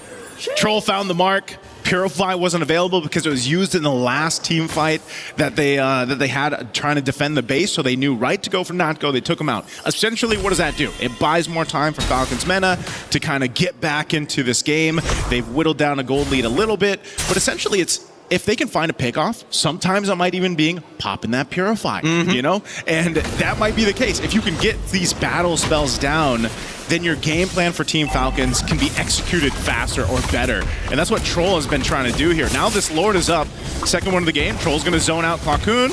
They've already used spatial migration at this point. How are they going to close the distance? The backline needs to get zoned out. Sapat jumps in with the bravest fighter, but they're immediately focusing their energy onto Sanji. 50-50 here. Who's going to get it? Sapat flickers forward onto Sano. Blazing Duet as well. Right onto Coffin. Stolen. Fatal Links pulls him away, but that Lord falls into the hands of Clockhoon as they clean up the rest of Falcons, who have to run back and defend the base. Oh man, again, Team Falcons, it looked like they didn't know exactly how to execute the team fight there. And you know, if Sano is just zoned out the whole time by Sapat, what are you going to be able to do there with your damage? But right now, base turret in the mid will go down.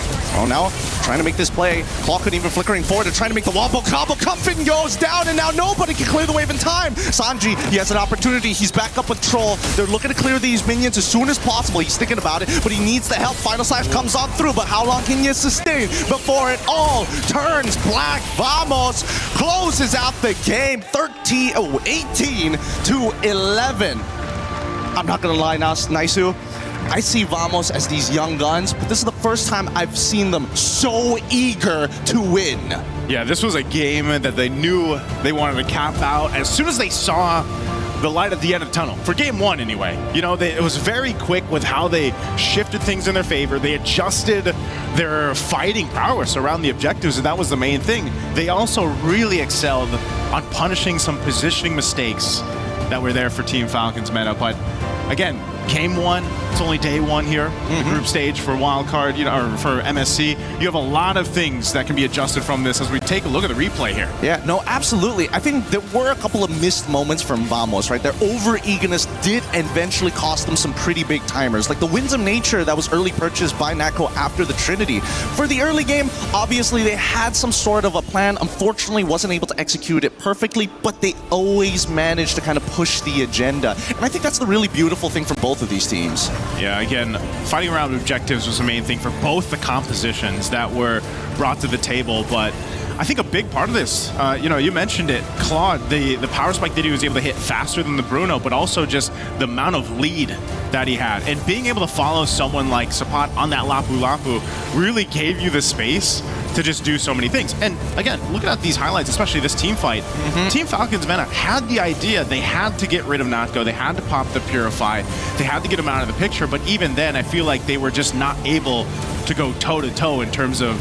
team fighting, even if they got Notco out of the picture. Yeah, I mean, it's just the hard stat check, you know? You can't keep up with somebody who's got more items than you. They're naturally going to beat you if they have more numbers. But I think that Falcons have some really good ideas, and Vamos is not invincible. This over-eagerness to try and, hey, we can win this fight. I'm going to start things up. You guys have to follow up. And unfortunately, they fail to forget that these are some of the best teams in the world. They're not going to miss that opportunity to sucker punch you when you're not looking. Yeah, one of the things here, that's game one. We're going to be throwing it over back to the studio. You and Gideon, great commentary on that game one, and Vamos takes the win, and they were not Vamosable, as we were saying backstage or on the studio. Welcome back. My name's Rain Day. I'm joined by Mirko and LaFell to break down the action in game one. Mirko, Vamos had a lot to say in that game. Sometimes it went well. Sometimes sometimes you couldn't really understand what they were talking about, and they let some of that lead go, but they ended up closing it out. Yeah, as Gideon mentioned, man, it's just classic Vamos. Over-eagerness to make plays, over-eagerness to be aggressive in the early game, trying to utilize that composition. Got them in a few dicey situations, like that crazy miscoordination by Sapat and also Error 404 up top. But, all is good. They were able to come back, recover from that and do really, really well in the mid-game by taking those neutral objective fights as expected.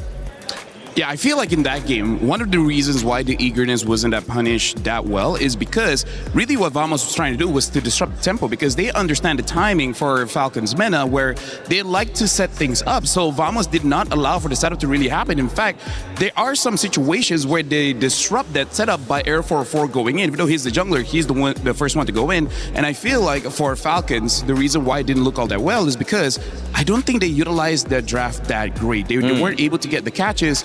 There are some counter engages that was good, but not enough. Yeah, Sapat on the Lapu Lapu, obviously a big initiator and helped that team zone out. But also, in terms of the storyline there, at the M6 Swiss stage, we were kind of prepped on what this matchup means. Most of that team not here, but Sapat, one of the only members of Team Vamos when this team was formerly named Twisted Minds. The majority of this Falcons Meta team took them out of M6. So Sapat maybe still has something to prove, maybe a little bit more to his match than some of the others, and he certainly did it in this game. Yeah, he recovered really, really well, and they were able to come back in this game from that early. Wait, how bad was it? Was it like 1,000 gold lead early on, right? The four-man pick. It was almost 2,000. Yeah. It was almost 2,000, okay. And then it goes down to 1,007 to 700, and then over to Vamos. I gotta say, Sapat, the biggest change a few years back until now.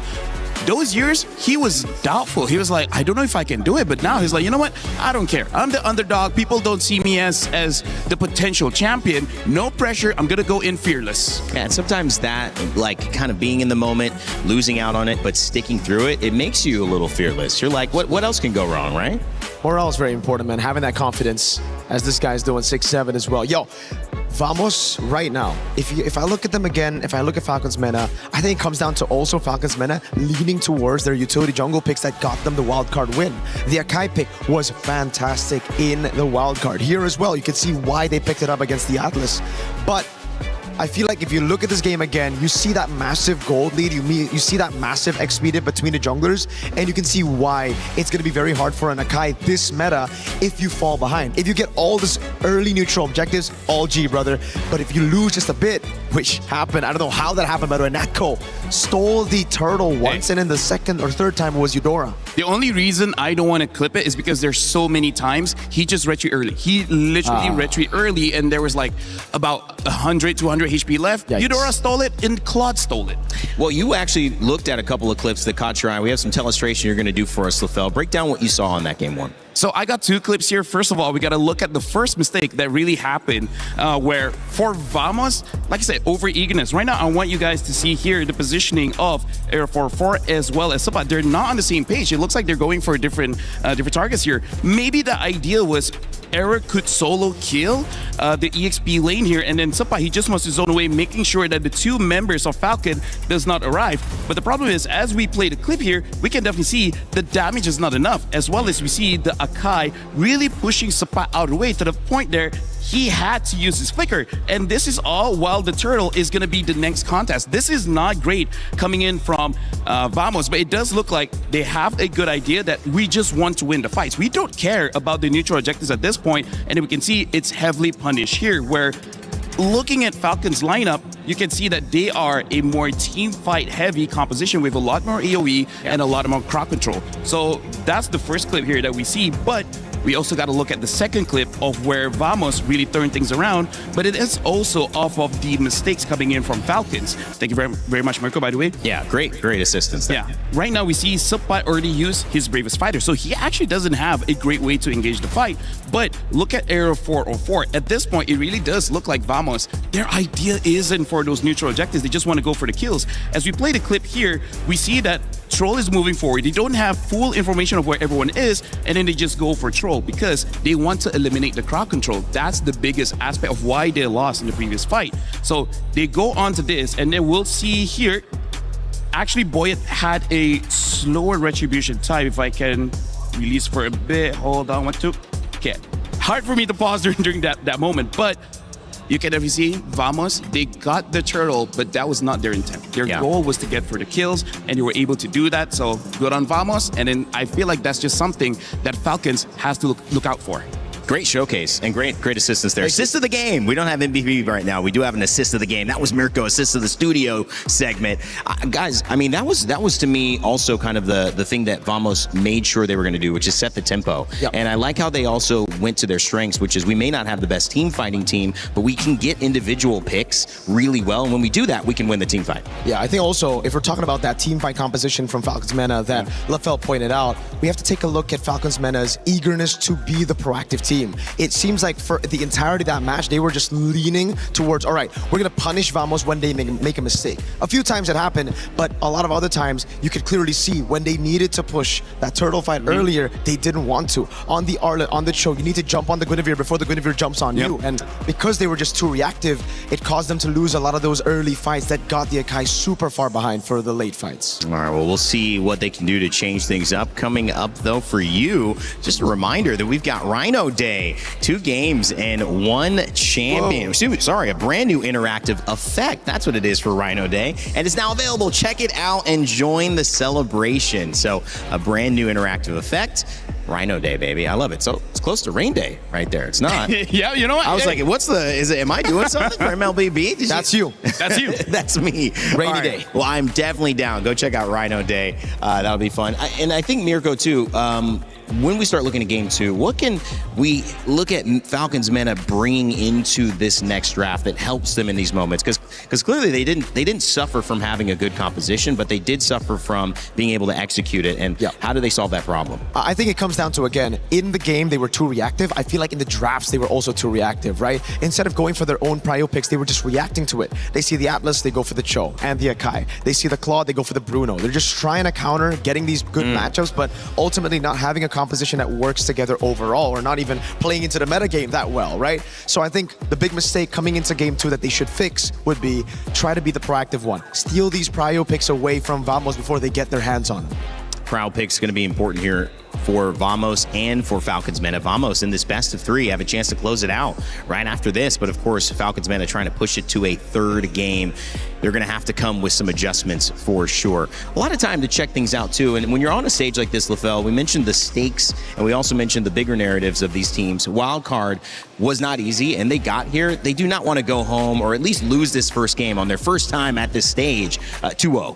Something that I do have to say is a lot of teams, they suffer from the fact that there's 16 teams and sometimes you can't have the same mindset for all 16 teams, right? For example, we saw just now that Falcons try to play more methodical, play more slowly, play more reactive. But against a team like Vamos, this is a game that who starts first, they will most probably win unless they just miss a lot of ability. So I kind of feel like it's difficult, but you can't look at Vamos like Team Liquid. You can't look at them like SRG. Maybe against Vamos, you have to be slightly bit more disrespectful. Be like, I'm just going to go fight for you because you're not that good enough, right? Yeah. Because, like, again, not to throw shade to Vamos, but this is the reality. When you're going up against competition where many different teams are here, you can't have the same mindset. You can't have the same strategy against every other team for the simple fact, not everyone has the same habits. Broken walls. Again, Mirko. Back to back. Oh, I don't know. I mean, they played it so well, Vamos, in that game. They even like double down on some of these ganks as well. So I think go back to the drawing board, do exactly what you did in game number 1. And for Falcons Mena, again, it's all about stealing those picks, maybe even stealing blue side, which they did. Fanny Ban and I believe the Hirara. This is the question though, right? Do Falcons Mena play the Hirara? If the Hirara is left open, I feel like first pick should be the Hirara, but then Vamos just get their hands on the Eudora Atlas. Yeah. I mean, like, here's the thing. Even Hirara was open. I don't remember them actually using the Hirara. That's the thing. I mean, Wildcard was different, though. Yeah, no, they would use a Hayabusa. They would use a Eason Shin, maybe even a Nolan. So, yeah, we definitely got to see how it really shapes up here. For now, Falcons Mena looks like they're on the same side for Vamos when it comes to Phoveus. Phoveus is something that they do not want to deal with. And now Vamos themselves ban out the Atlas. So they're really respecting Troll here, making sure that Marcel and the Atlas is not there. And I feel like that's setting up just in case if Era 404 does want to use a more assassin-based hero. But I gotta say, shout out to Era 404. He is basically an assassin main. But going into the competitive scene, he was very open to use utility junglers, use fighters in the jungle. And I feel like that really stepped him up in terms of his career growth, because it makes it so much easier for Coach Valdo to draft for the team when you have such a willing player to do whatever it takes, whatever hero he needs to win the game. And for Valdo, it's looking like more of the same, I would imagine, Mirko. Try to get Vamos in a similar position where they have control. You're noticing that ban right there. What are you seeing? Yeah. Hirara banned out.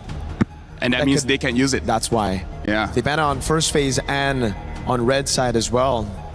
It's a big question mark now. I mean, even if they get past Vamos, right, all the other teams will be looking to abuse that later on. So Falcons Mena, what's first pick? Is it the Guinevere take now that the Atlas is gone? I honestly don't know. Like, the thing that I was kind of surprised at was that in the early phases, we don't see any Eve at all. And I still feel like Eve is one of the stronger picks here. Jusin actually could still be. Yeah, but the thing is now Hilda has been banned, right? Hilda, Atlas, as well as Marcel. I'm really looking at Vamos like they want a very fast game. And this is just already very, very tough. They banned out the Fovea, so at least they can pick up the Freya here and flex it to XP Gold. That's what I'm thinking right now. Vamos. They clearly did that intentionally. They also have an Esmeralda to play with if they want to deal with the Freya. There you go. Freya first pick for Falcons Mena. Now Vamos. Do they still go for the Eudora though is the question. I feel like even if the Eudora may be the third pick here, because I feel like whenever Freya is present, there's really no mid that's completely safe. You know, maybe a Zushin can protect yourself, maybe an Eve can protect yourself. Eudora, you're probably hoping for your roamer to back you up just a little bit so that you have enough damage to make the Freya a little bit scared. But I haven't seen a scared Freya in a long time. It's hard. I love that character. Actually, one of the few I've got some hours on in this game. And Pro Freya. Yeah, Pro Freya. Sub me in, guys. No, Team Falcons Meta going to handle this one themselves, but obviously a lot of presence there from very early. I love it. And the Eudora. See, I know it sounds strange to the people watching, you know, but I've been saying, I've been talking about this Eudora pick, and I've heard, shout outs to my source, that this is first pick, like this is first phase prio. It's not just that one time on blue side. It's really good against assassins, so you also want to snatch it away from your opponents if you want to go assassins, and that's what we see here with Ling and Eudora. Yeah. And I feel like that's also just a takeaway just to make sure that this Ling is going to be able to survive. So this is very, I would say, interesting coming in from Vamos. Looking at the bands, you know that it's going to be Assassin. You're just wondering which one. And considering it is Broken Walls, they still go for the Ling. I'm very excited to see how Air 404 pilots this, because it is one of the heroes that he used quite a lot in his amateur days, but we haven't seen his Ling on the pro field just yet, just because Ling hasn't been meta for a very long time. And now the Cho, I can understand. But the Valentina, quite early on, we'll see how this works out. This just seems like an easy Belleric pick for Vamos, right? Oh, no, they just go for the, obviously, just the winning matchup. And just all the power picks for Vamos here. Because I'm thinking Falcons Mena could still pull off a Yi Sun Shin and then flex the Freya into gold. But maybe Vamos are thinking we can also flex the Esme to gold. We'll just match it wherever the Freya goes. So, all right, fair. Zekeef, Nako.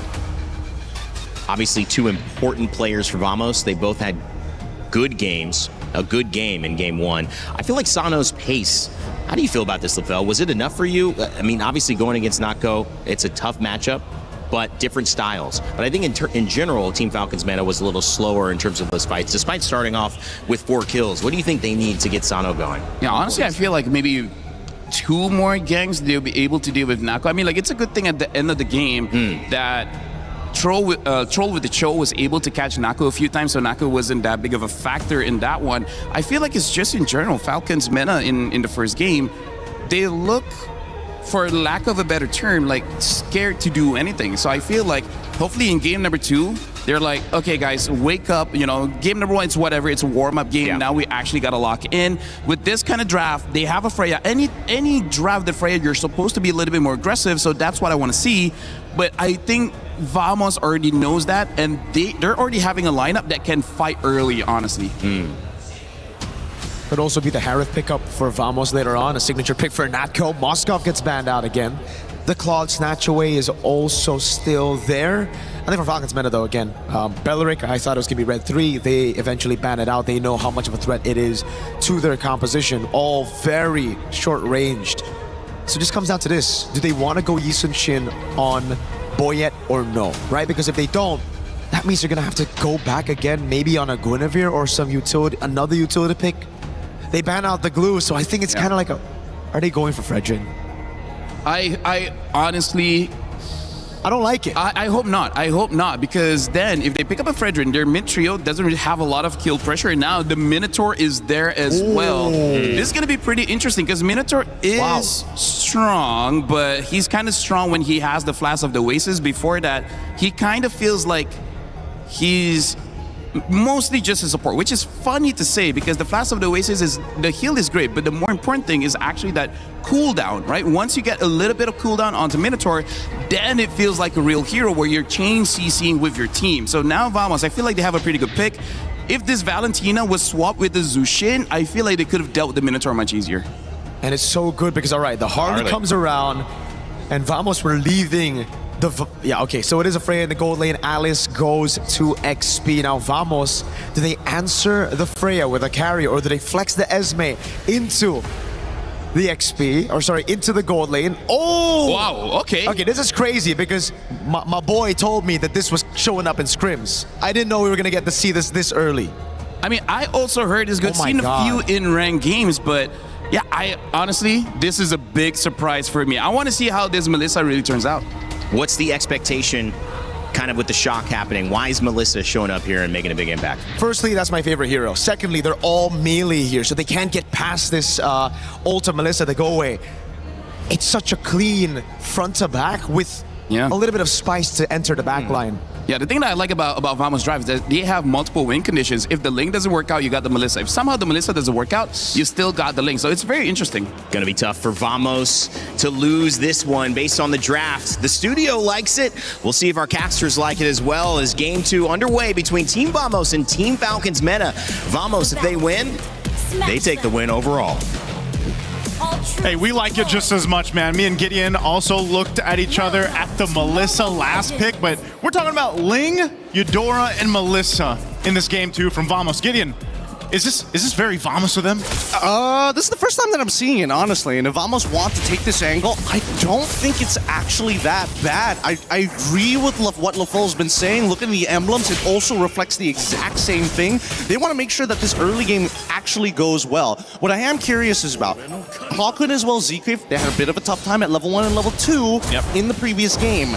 And then by early mid-game is when you're expecting them to start, winning out on these fights and looking for these lane ganks. I want to see whether they can improve upon that. Ooh, nice little aggression here from Troll, but Era 4-4 is going to be fine. Again, the Ling has popped up a few times now through the course of, especially back in MWI, right? We saw the Ling come through. Oh, okay. And it's one of the things, again, where you can actually kind of hyper snowball on this hero, and it's sort of a risk in itself, but in this case I feel like it's supplemented really well with that Minotaur pick, even hell, the Eudora pick, because like LaFell said, once you get that Flask of the Oasis locked in and you do get a little bit of cooldown reduction. Oh, the Deadly Magic, it's almost there. One more auto attack, but he can't actually get it. And now the Tempest of Blades comes down right onto Boyet. First blood instantaneously. Arrow 4-4 showing some mechanics.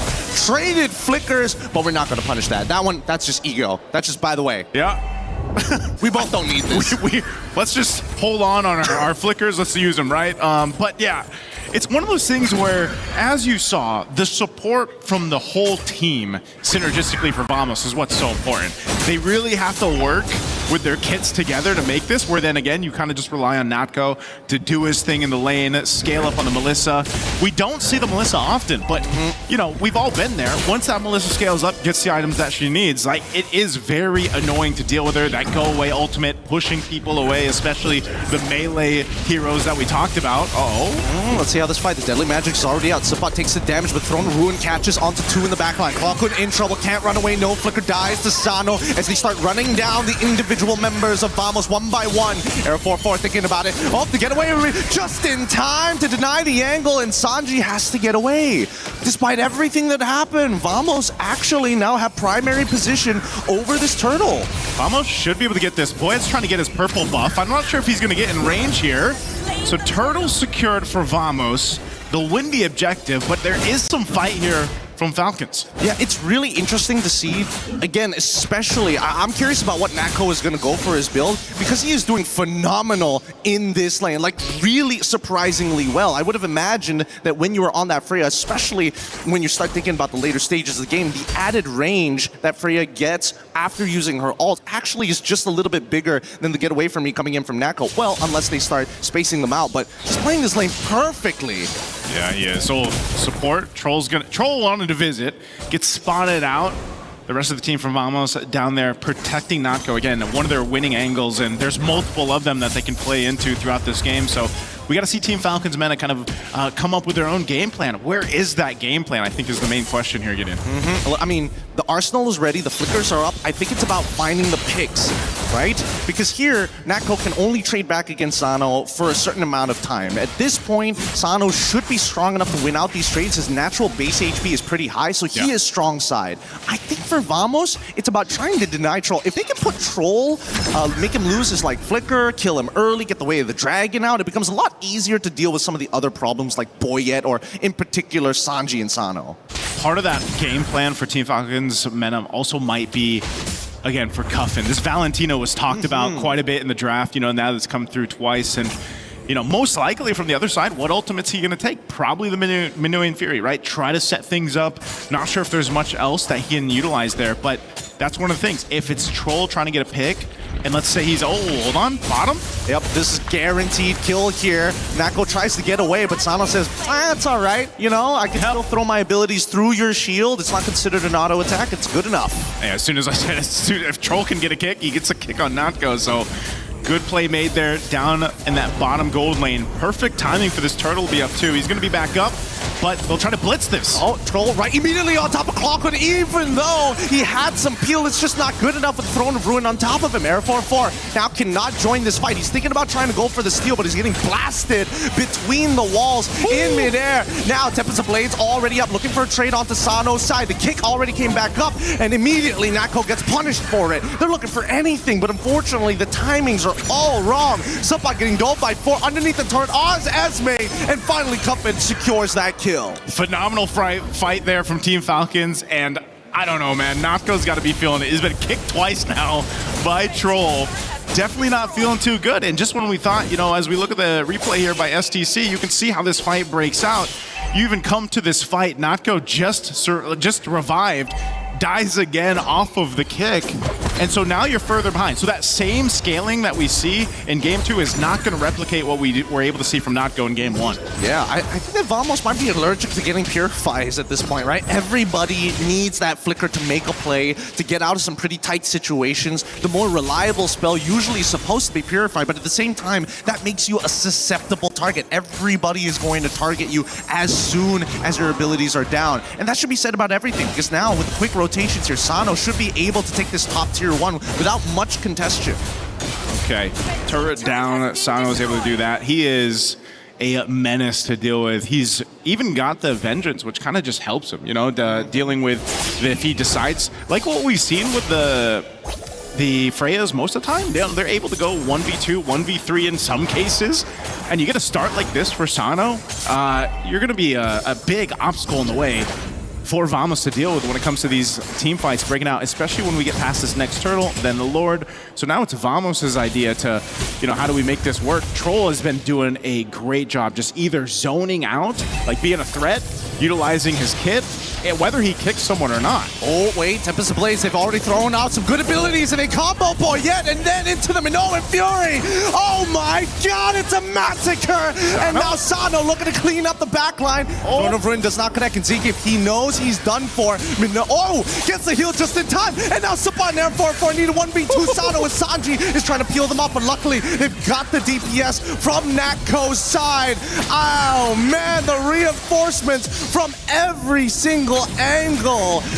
They might not be a professional team, but afterwards, they should be paratroopers. They are dropping in hot. Oh man, they have the clear signal to drop in. They went through. Unfortunate they couldn't cap out the kill. Last one on Sanji, but he is an Alice.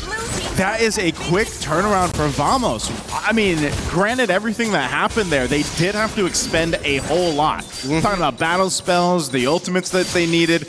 They took him to the bouncy house, right? That's what the Minotaur does, man. He sends everyone into the air. You get thrown up there. That's a clear signal for Arrow 404 on the Ling to come in with that Tempest Blades and pick up some kills. So again, it's the nature of making these kits work synergistically as they now focus on Sanji here. Look at this. Look at this. Look at the way that they're zoning out. Like, what is Sanji supposed to do? If they play a traditional front-to-back, Vamos wins that every single time. So Falcons are trying to just snap their elbows, break their joints to kind of open up the formation.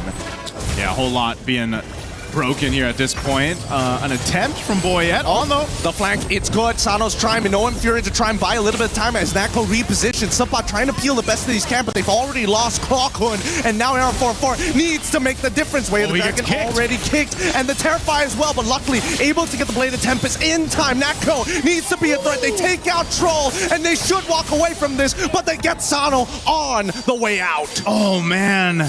It was almost so good of a team fight there. Oh, whoa. Throw the Ruin into 2. Can he actually get enough to kill him off? 1 HP! And Sanji gets Natko. What happened with that fight, man? We went back and forth. I thought Vamos was going to go ahead and disengage after that. They end up going for it again. So Falcons Mena ends up capitalizing a couple kills. That's better for them than it would have been, but still. What a bloodbath it's been. Lord's coming up in 10. Both teams showcasing they just want to fight it out. This Throne of Ruin initiation able to go ahead and take out Natko. Delaying them a little bit more was crucial here for Falcons Mena. Man, that was definitely a never back down, never what moment. Both sides just refusing to let the kill score get anywhere past them. 1.4K, no big deal. But if they get one more kill than us, nah, we're going to throw everything and see whether it sticks. Wait, Troll actually spots him up. Can they actually intercept this? I don't think so. Yeah, I don't think they're going to be able to. I think they just have that vision on him again. Trying to keep tabs on Arrow 4. Mind you, he has not died. Look at this. Oh man, it's gonna be Bruiser, Harley, and finally some damage, and that's the third item with the Divine Glaive. Let's see how they play this out, because Arrow 404 is definitely going to be able to get that Lord first. Considering the positions of Falcons, like, they've got a widespread net, but they also understand the main damage dealers just don't have enough stats to finish the job. I just can't picture that Brute Force breastplate under that wizard robe, man. He's like, I can't be getting all these hits. How much you want to bet it's underneath the hat? Probably is, for some odd reason, right? So Lord secured, it's going to be marching its way with Vamos here in just a bit. But that's something that Falcons Mena can go ahead and defend against. They have to be able to go ahead and clear this out. Do they have decent clear? I think that's the big question. When you look at the heroes they have, how long can they clear out waves and defend? Maybe this one's fine, you know, first Lord push, they will lose some tier 2 turrets, but ultimately defending in the base, is this a composition to actually capitalize on that? Really, it is, and I think the only one who has decent wave clear in the later stages has to be Sano, but that's a big risk. He's melee, right? So if he goes up to touch that wave, Vamos is looking to capitalize on that wave. Wow, how did Troll get there? Why is Troll sitting in the mid lane here? He's got a bit of a flank. He's trying to make it happen. Conceal. He finds it. Nako's head. Throw the rune onto 4 straight into the descent of Valkyries, and now the backline's getting attacked. Arrow 4-4 looking to try and get something underneath the Vamos banner. 10-10, and now it might be 11-10 here as Boyette finds Subot. Hey, Troll does it again, man.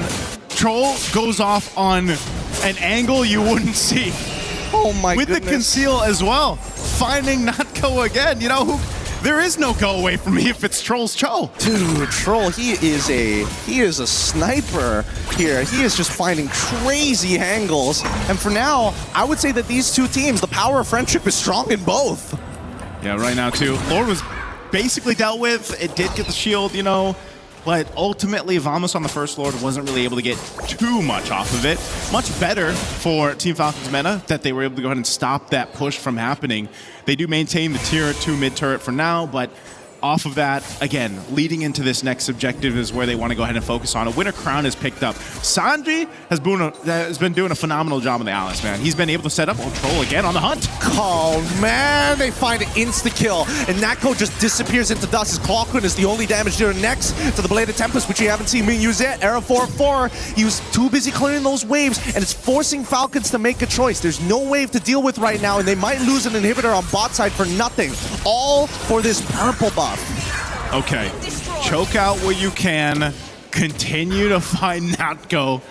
Vamos has to do something about this. They can't just let Troll continue on coming off from that backside and just kicking Natko. When you lose your gold laner like that, your damage is really expended. Yes, you still have a Ling. Yeah, you still have the Eudora for that magical damage there. But man, losing the Melissa, especially if you're supposed to be popping out all of that damage in these team fights, it's a big problem to deal with. And Troll's been just everywhere. When you don't even expect him, he's just giving information like this to the rest of the team. Yeah, they got to bring those phones closer to their eyes, unfortunately. It's really tough to see the conceal, especially when you're so close to a wall. It just looks like just a moving shadow. Arrow 4-4 losing 50% of his HP. Not great. He needs to heal back up by auto-attacking. They want to blitz. Oh, here comes Throne Ruin. They want Blade Tempest already comes up, and they called it with a flicker. Arrow 4-4 does fine. At least the Lord, but Natko, he's able to start kiting them out. This was the problem, and No Fury catches onto one, but the backline Asano needs to get at least one, but it's too late. Clockwind, really good peel. No flickers being used by Zkeef or Clockwind as the rest of the team now takes advantage of Falcons. Yeah, again, I don't know if Falcons meta just kind of got scrambled around with trying to keep tabs on Arrow 404, or, that's the nature of having the Ling, but then this was a really good play. As we look at the replay here brought to us by STC, you can see this. They blitzed that Lord. They made the quick decision to go for it. That Goemi was already dropped down. That is massive in that fight there to keep Natko protected finally. Yeah. And to be able to stay alive. Again, that's what I was talking about, man. The damage. Look at the poor man. He's just, he is force-feeding him water, but luckily he's still... Hey, look, it's a very different sound here. I'll tell you. Wait until Gore gets picked up and I'll show you the Mystic Gush. But in the meantime, this is the big problem with sieging, especially with Melissa. One of her greatest strengths is throwing muddles past the wave so that Falcons can't walk up and you can poke them out early. Conceal out, okay, Deadly Magic too, but Zkeef, he's already in that front lines. He's paying attention.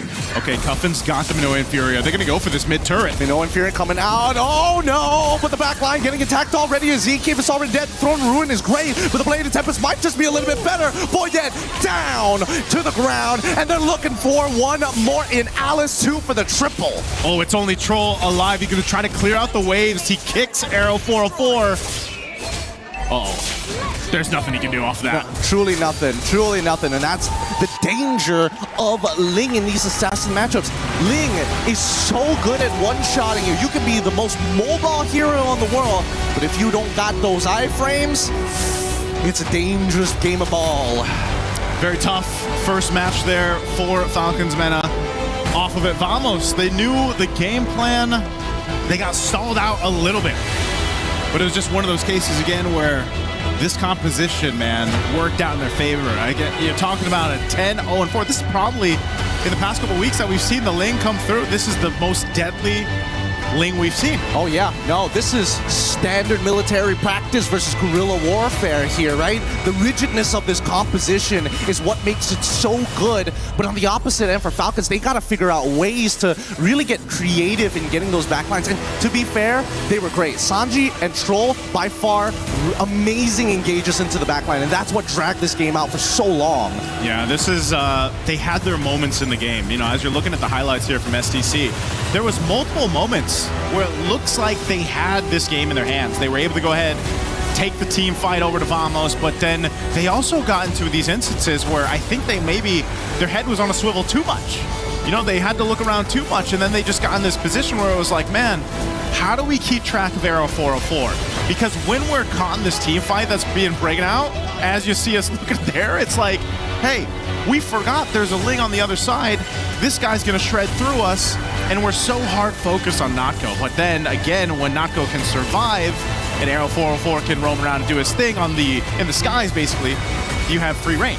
And that's the thing. I think that right now in Mobile Legends, the meta needs to understand, yes, it is risky to have a singular win condition. We need to see multiple win conditions in a composition baked in naturally. Well, let's go ahead and throw it over to our interview for this matchup. An amazing opener match coming up from Team Vamos, and right now with us on stage, we will be having a quick chat with Error 404. How are you? Very good. Okay, now, you know what? Let's talk a little bit about the game, because prior to the game, we saw an interview with you and Eterna, and you looked very stressed. You looked very tense. Now that you won your opening match in MSC with a 2-0 clean sweep, how are we feeling? I feel very relieved because we got to close the game 2-0. Now, I'm sure a lot of the Malaysian fans back at home are definitely happy with your win today. Now, let's talk a little bit about the game. We saw that in your opening match, you picked Eudora twice, and the Ling came out, played perfectly. Talk to us about the Eudora pick first. I think we got it from other teams in scrims, so we just started practicing it and we use it today. Yeah. Do you think it's going to be an effective mid laner moving forward? I think it's a really meta pick right now, Eudora. Okay, now next question. The Ling. How are we feeling about the Assassin picks making a comeback this MSC? I know that you're an Assassin user yourself. Yeah, for me, I'm happy because I'm an Assassin user, so it's my time to show my heroes. Ooh, I cannot wait. Is there anything you want to say to the Malaysian fans watching back at home? Thank you for all the support, and I hope you guys can support us for the next match as well, and we will do our best. Aw, thank you very much, Error 404. I'll see you on your next match. That's it from us. Let's show it over to the studio to break down what happened in this amazing clean sweep match. Throwing it back to you guys. It's my time to show my heroes. Error 404 puts that on the screen of every single player from Team Falcon's meta, because there's something that they just could not compute in that win. Unkillable was the Assassin heavy jungler, and they take the win 2-0 Team Vamos against Team Falcon's meta. Mirko, Lefel, and I'll go to you first since you are our Malaysia man here. I mean, that was a team win for Vamos that was, to me, left no questions, right? Even despite a lot of people thinking that it was going to be, look at these predictions, 92%. Vote for Falcons coming up, but it was a 50-50 for ours. If you didn't see that, most people thought this would be a lot more even, and Arrow 404 showed that's not happening.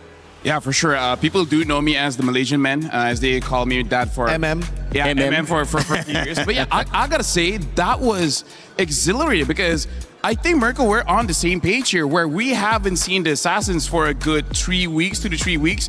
Seeing how Arrow 404 pilot that link, that was refreshing. That sets up MSC so well. We see tank junglers like the Gwyn, it works out well. And then you see the link, and then after that first match, that's the best way to open up MSC because now you know it's uphill from here. The meta is going to look so good. And you got to remember, it was a Fanny and a Hirara banned out. So already 2 Assassins banned out. Then we see the Link contested as well. We don't get to see the items here. I actually came into it.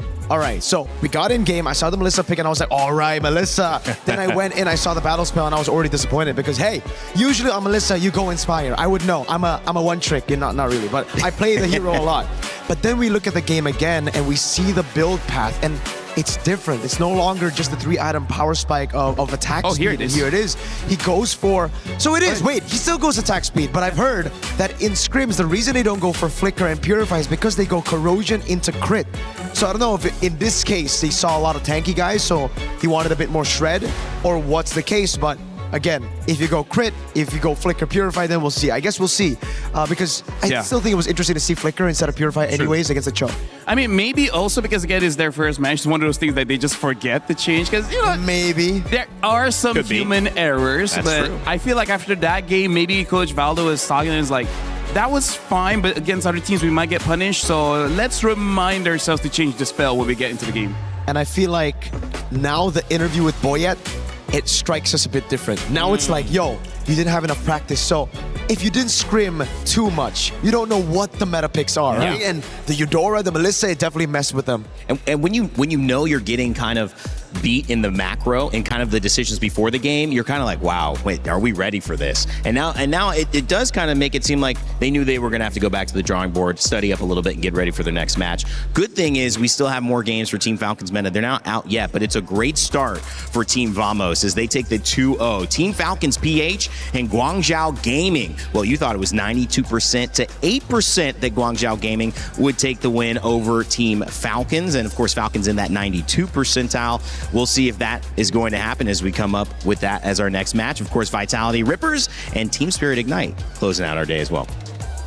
I mean, like, I'm with the crowd for saying 92% for Team Falcons Field. I agree. Let's just say they are one of the champions to win it all. I want to see how, with this as a matter here, Kyle will perform, because that's also back in 2024, one reasons why they made it all the way to the grand finals.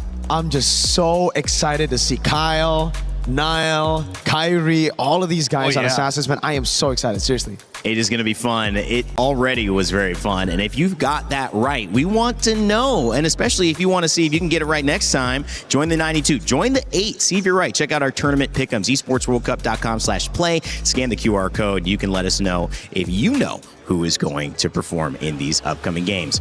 Up next, we want to show you a little something from our game Acecraft, which has a brand new co-op mode called We Fly Together. Check it out. We'll be right back.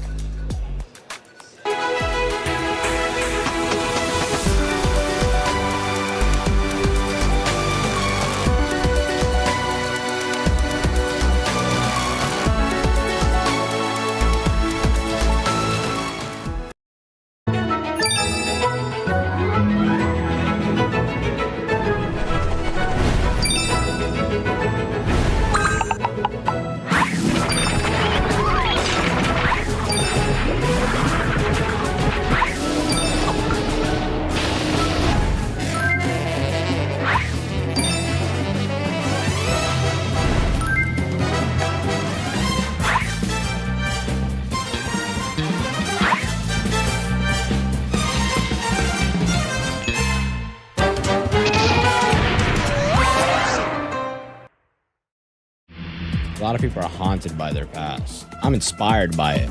They're not just playing for themselves, they're really playing for their entire family. They have defeated their demons! They have crushed the curse! He thinks he can come in here and play my game! He knows nothing! Let's go! Tyler 1, you're done. Raw energy, half for half and blow the house down!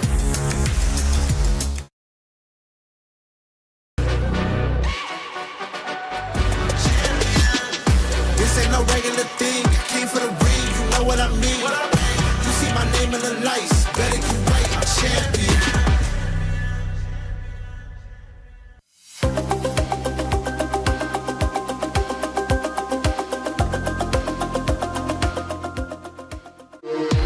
We were there for every click, every clutch, every respawn.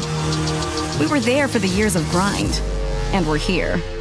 Now, the proud founding partner of EWC, powering the biggest event in gaming, shoulder to shoulder with the world's best, making history. Greatness deserves a stage. Lenovo Legion, reach your impossible.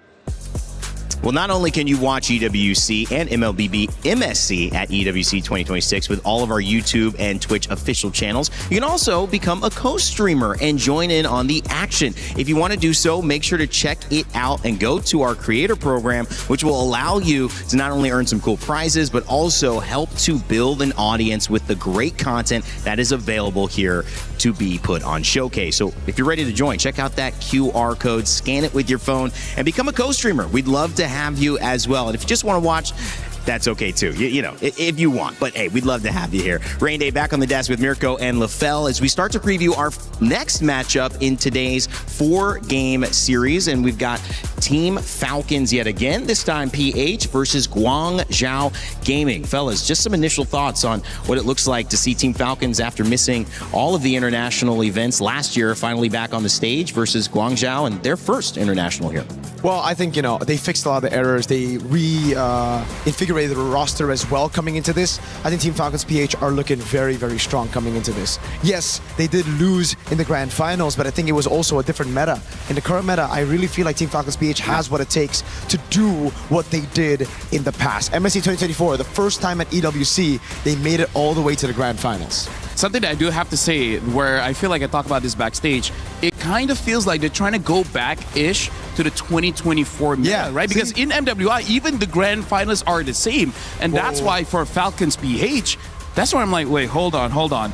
This is looking like familiar territory for them. So I'm actually looking forward for Team Falcons PH to be surprisingly, unsurprisingly good here. So same finals, but a different champion this time in MWI. So Falcons, SRG, and Falcons winning this time? No.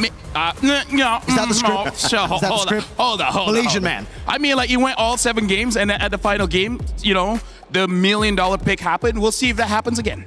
I mean, there's $1 million on the line here as well, so anything can happen. Falcons PH about to take the stage. This roster filled with great players who want to make their mark here, especially at MSC. We mentioned Guangzhou. We'll talk about them a little bit later. But for the 92% favorites from your votes in the chat, it's time to hear from Flap as we got a chance to catch up with him prior to the start of the set. We're now here with one of my favorite EXP laners. It's Flap. Welcome back. Hello, guys. How's Paris treating you? It's all good. Did you like the food? Did you like the hotel? Everything okay for you? Yeah. This is the best. Oh, this is the best. And we are with one of the best, right? So, Flap, we haven't seen you in quite some time. I think the last time we saw you on an international stage was MSC 2024 runner-ups. What's different for you this time around? The difference is that I'm more hungry to win this championship. But you had breakfast, right? Yeah. Oh, okay. Just, making sure. How did you prepare for your next match here against Guangzhou Gaming? We just trained in the hotel. Yeah. Train in the That's hotel? pretty much it. Anything else specific to Guangzhou Gaming that we should know about? Nothing specific. Nothing specific? Yeah, we're ready. Yes. They're ready. We're ready as well. Flap, good luck. Thank you so much. Over back to you. Flap, a 2-time M-Series world champion, M2 and M5. He's got to play a big role in today. Mirko, Falcons are going to do well. Absolutely. He's crucial to Falcons winning. And what the heck? You might be right. What's going on with these players when they get interviewed by Eterna? Who is that? That's not Flap. Hey, I mean, here's the thing. Flap does the thing. He always taunts and poses. Eterna's posing some problems. Hey, you don't know. Eterna behind the scenes. She's a girl boss. She intimidates. You know what? She might have just arm wrestled him right before that. With 2 hands as well. And then he was like trying to catch his breath and just get ready to go. I think that could be it. That could be it. That could be it, honestly. You guys haven't seen Eterna. Like, she's strong. Yeah. She's like, what, 82 kgs now? Yeah, she's strong for a twig. Oh my gosh, we're having some fun here on the desk. We got plenty of time to talk Falcons, and we got plenty of time to talk Guangzhou as well. As a roster, these guys have been really effective, and obviously coming from China, this is a very important story for them. Yes. It is their first international event this year, and I think this is an opportunity, hopefully, for them to not only be a hope for China, but also to be starting a path which they hope to finish as they improve as a roster. We had a chance to catch up with May again, so hopefully he can get some words down with Wolf and Eterna. Eterna here with Team Captain May, and of course we do have Wolf here to help translate this coming into this next matchup. So first and foremost, what was your reaction coming into this, knowing that you are going to be up against Team Falcon first?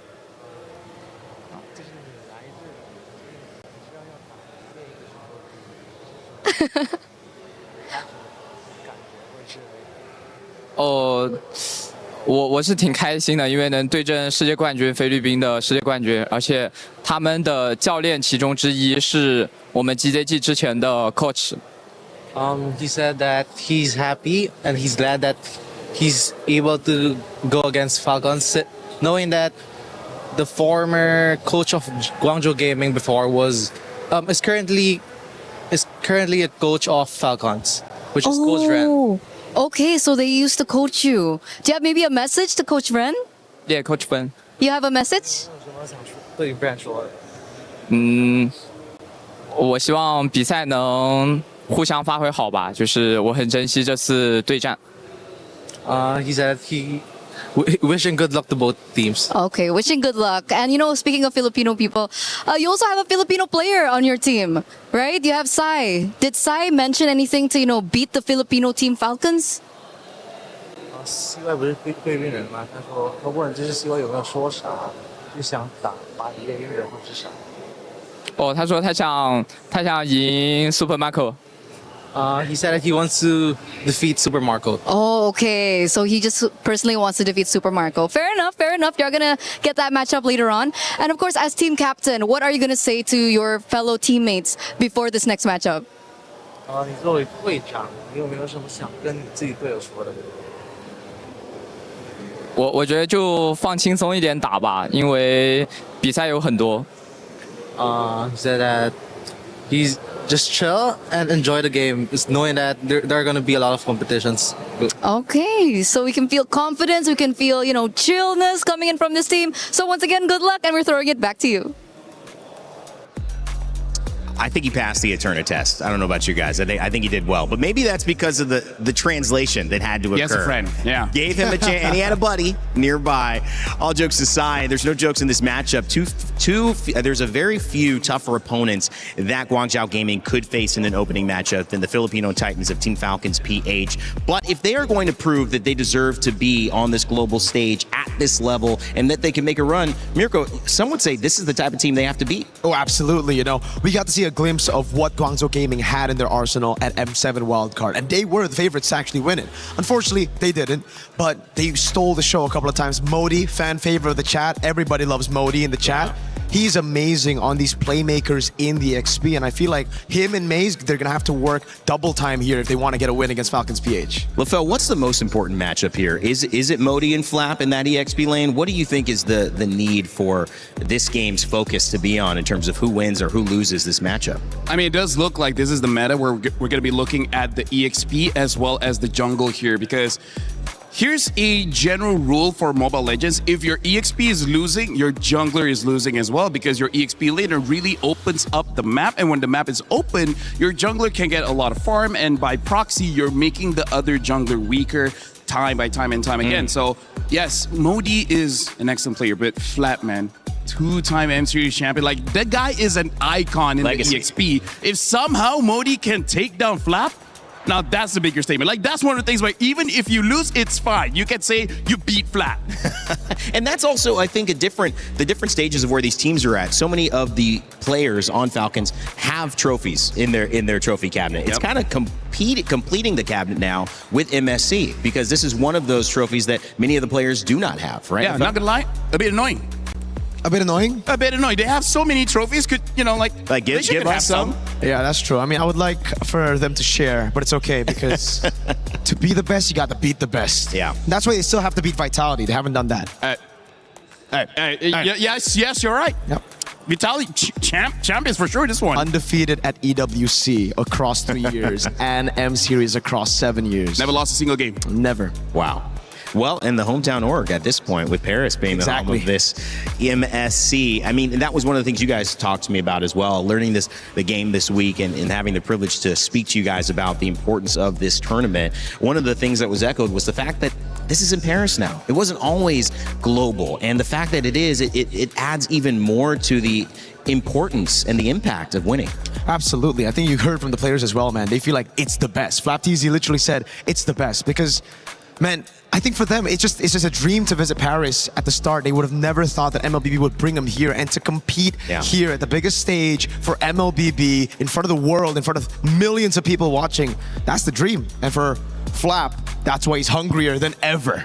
And speaking of Team Vitality, speaking of Na'Vi, speaking of Team AG, and all of those orgs, they're playing for something maybe even bigger than just a single championship. They're playing for the club championship trophy. We've got Chris ready to give us an update on how things are faring so far.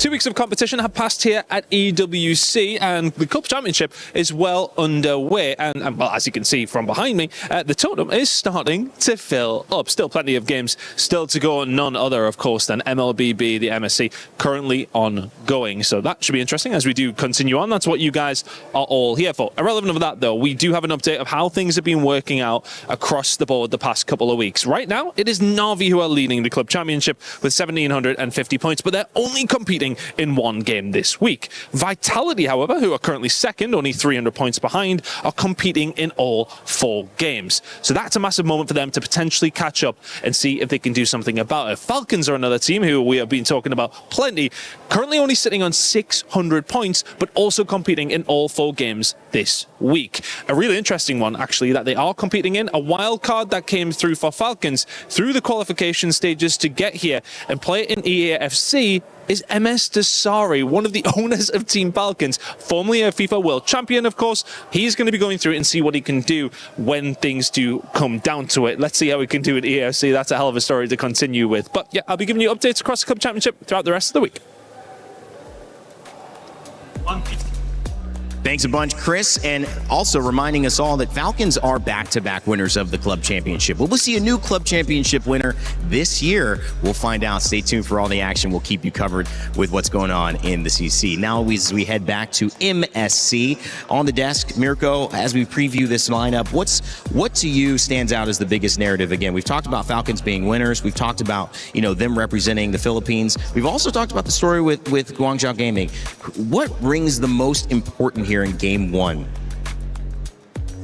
I think it comes to just understanding the meta right now. Both teams. I think it comes down to understanding the meta. We saw earlier a big contrast of one team really pushing all of it, all of the meta picks from scrims that they said as well into the stage, and the other playing it very conservative, playing it with the old picks. So right now, I think it comes down to who has adjusted better, Falcons PH or Guangzhou Gaming. And you mentioned that the coach of previously Guangzhou Gaming is now the coach for Team Falcons, Vren.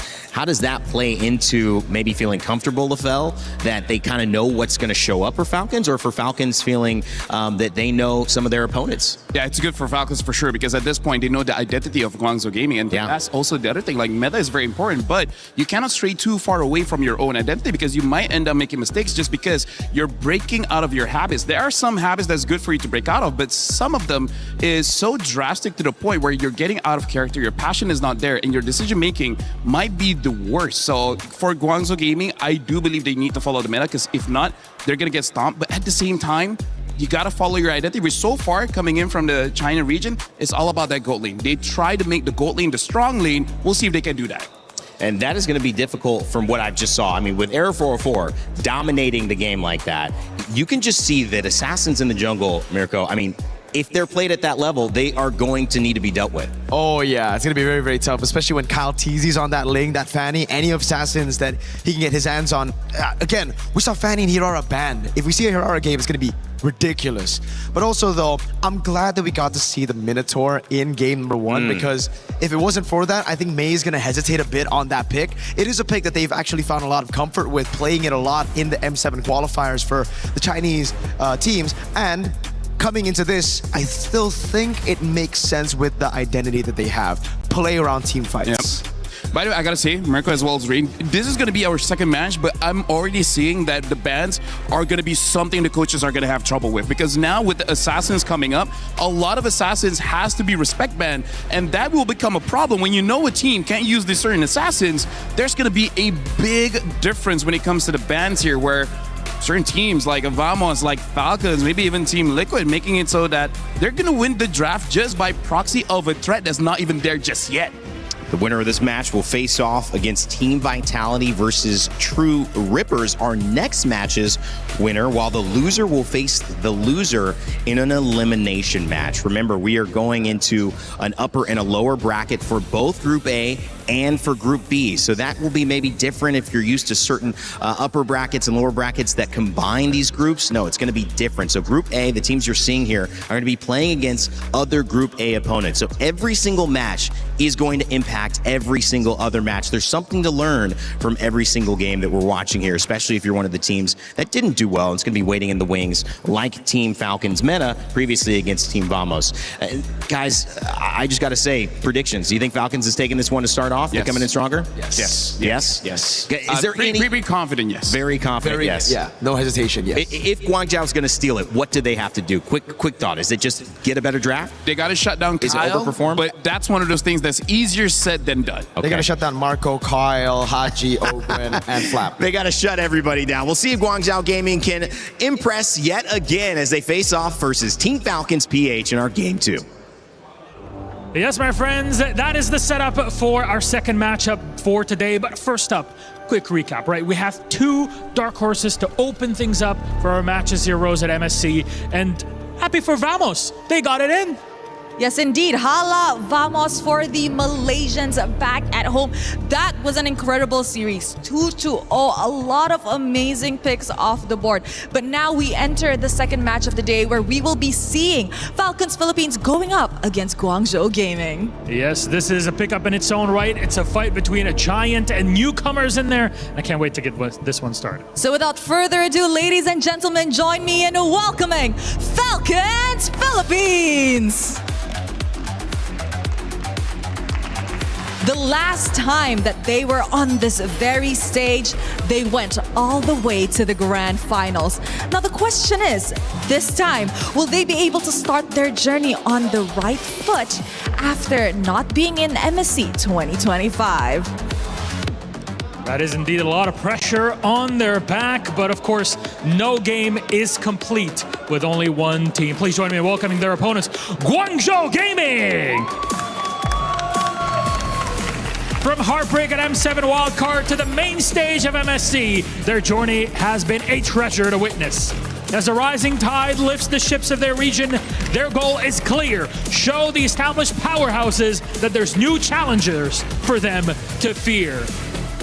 Ooh, this matchup is going to be interesting because like I've mentioned, Falcons Philippines went all the way to the grand finals, meaning they are veterans, they are contenders. However, Guangzhou Gaming, on the other hand, they are the newcomers. Will an upset happen in today's match? It's the cool part of it. Everybody loves an underdog story, and this game has it in space. So please, gentlemen, Guangzhou, please place your keys, please, Team Falcons. Remember, captains, to shake your hands before this game starts, and we'll see it. They're gonna go to the middle, and well, the handshake.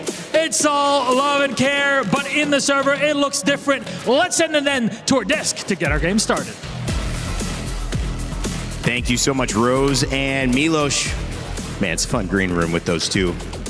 Some great talent and some great games starting us off here for MLBB, MSC in Paris, France. 16 of the best teams in the world vying for that $1 million prize pool. Now it's time for China to see what they can do against some of the all-stars of the Philippines representing Team Falcons in our second series of 4 for today.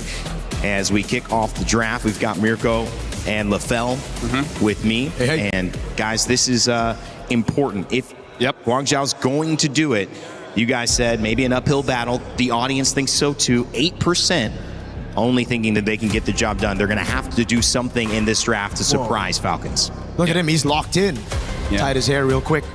Right now, I do have to say, if you're new to MLBB, one of the reasons why I feel Falcons Philippines will win this one is, in the current meta, if you lose the first 2 minutes of the game, it's actually very hard to come back into the game just by how the jungle has changed in terms of the values and everything like that. And Falcons Philippines have, I would say, all across the board, one of the best laners in every lane. Flap is amazing in the EXP, Super Marco is amazing in the gold, and it makes it so that winning those lanes is going to be very difficult. And I'm just worried if Falcons just wins the first turtle fight, and then they just start controlling the jungle, and then it just becomes an unfair battle.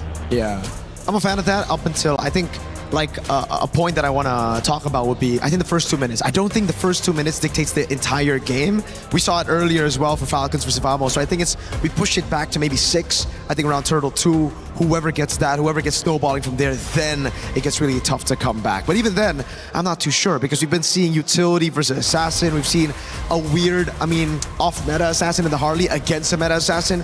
I want to see how it looks like if it's like a Fanny versus Ling, if it's a Fanny versus Hirara versus Ling, or heck, even a Nolan, right? Because then I'd say there's going to be a lot of room for comebacks. I'm just thinking that we won't be seeing the Fanny. Like, unless... Yeah, probably not. Unless the jungler is at best a B tier Fanny, I don't see the Fanny letting out of the bans. How common is it as we take a look at the map reveal? Hold that question for the draft. Will it be another Broken Walls?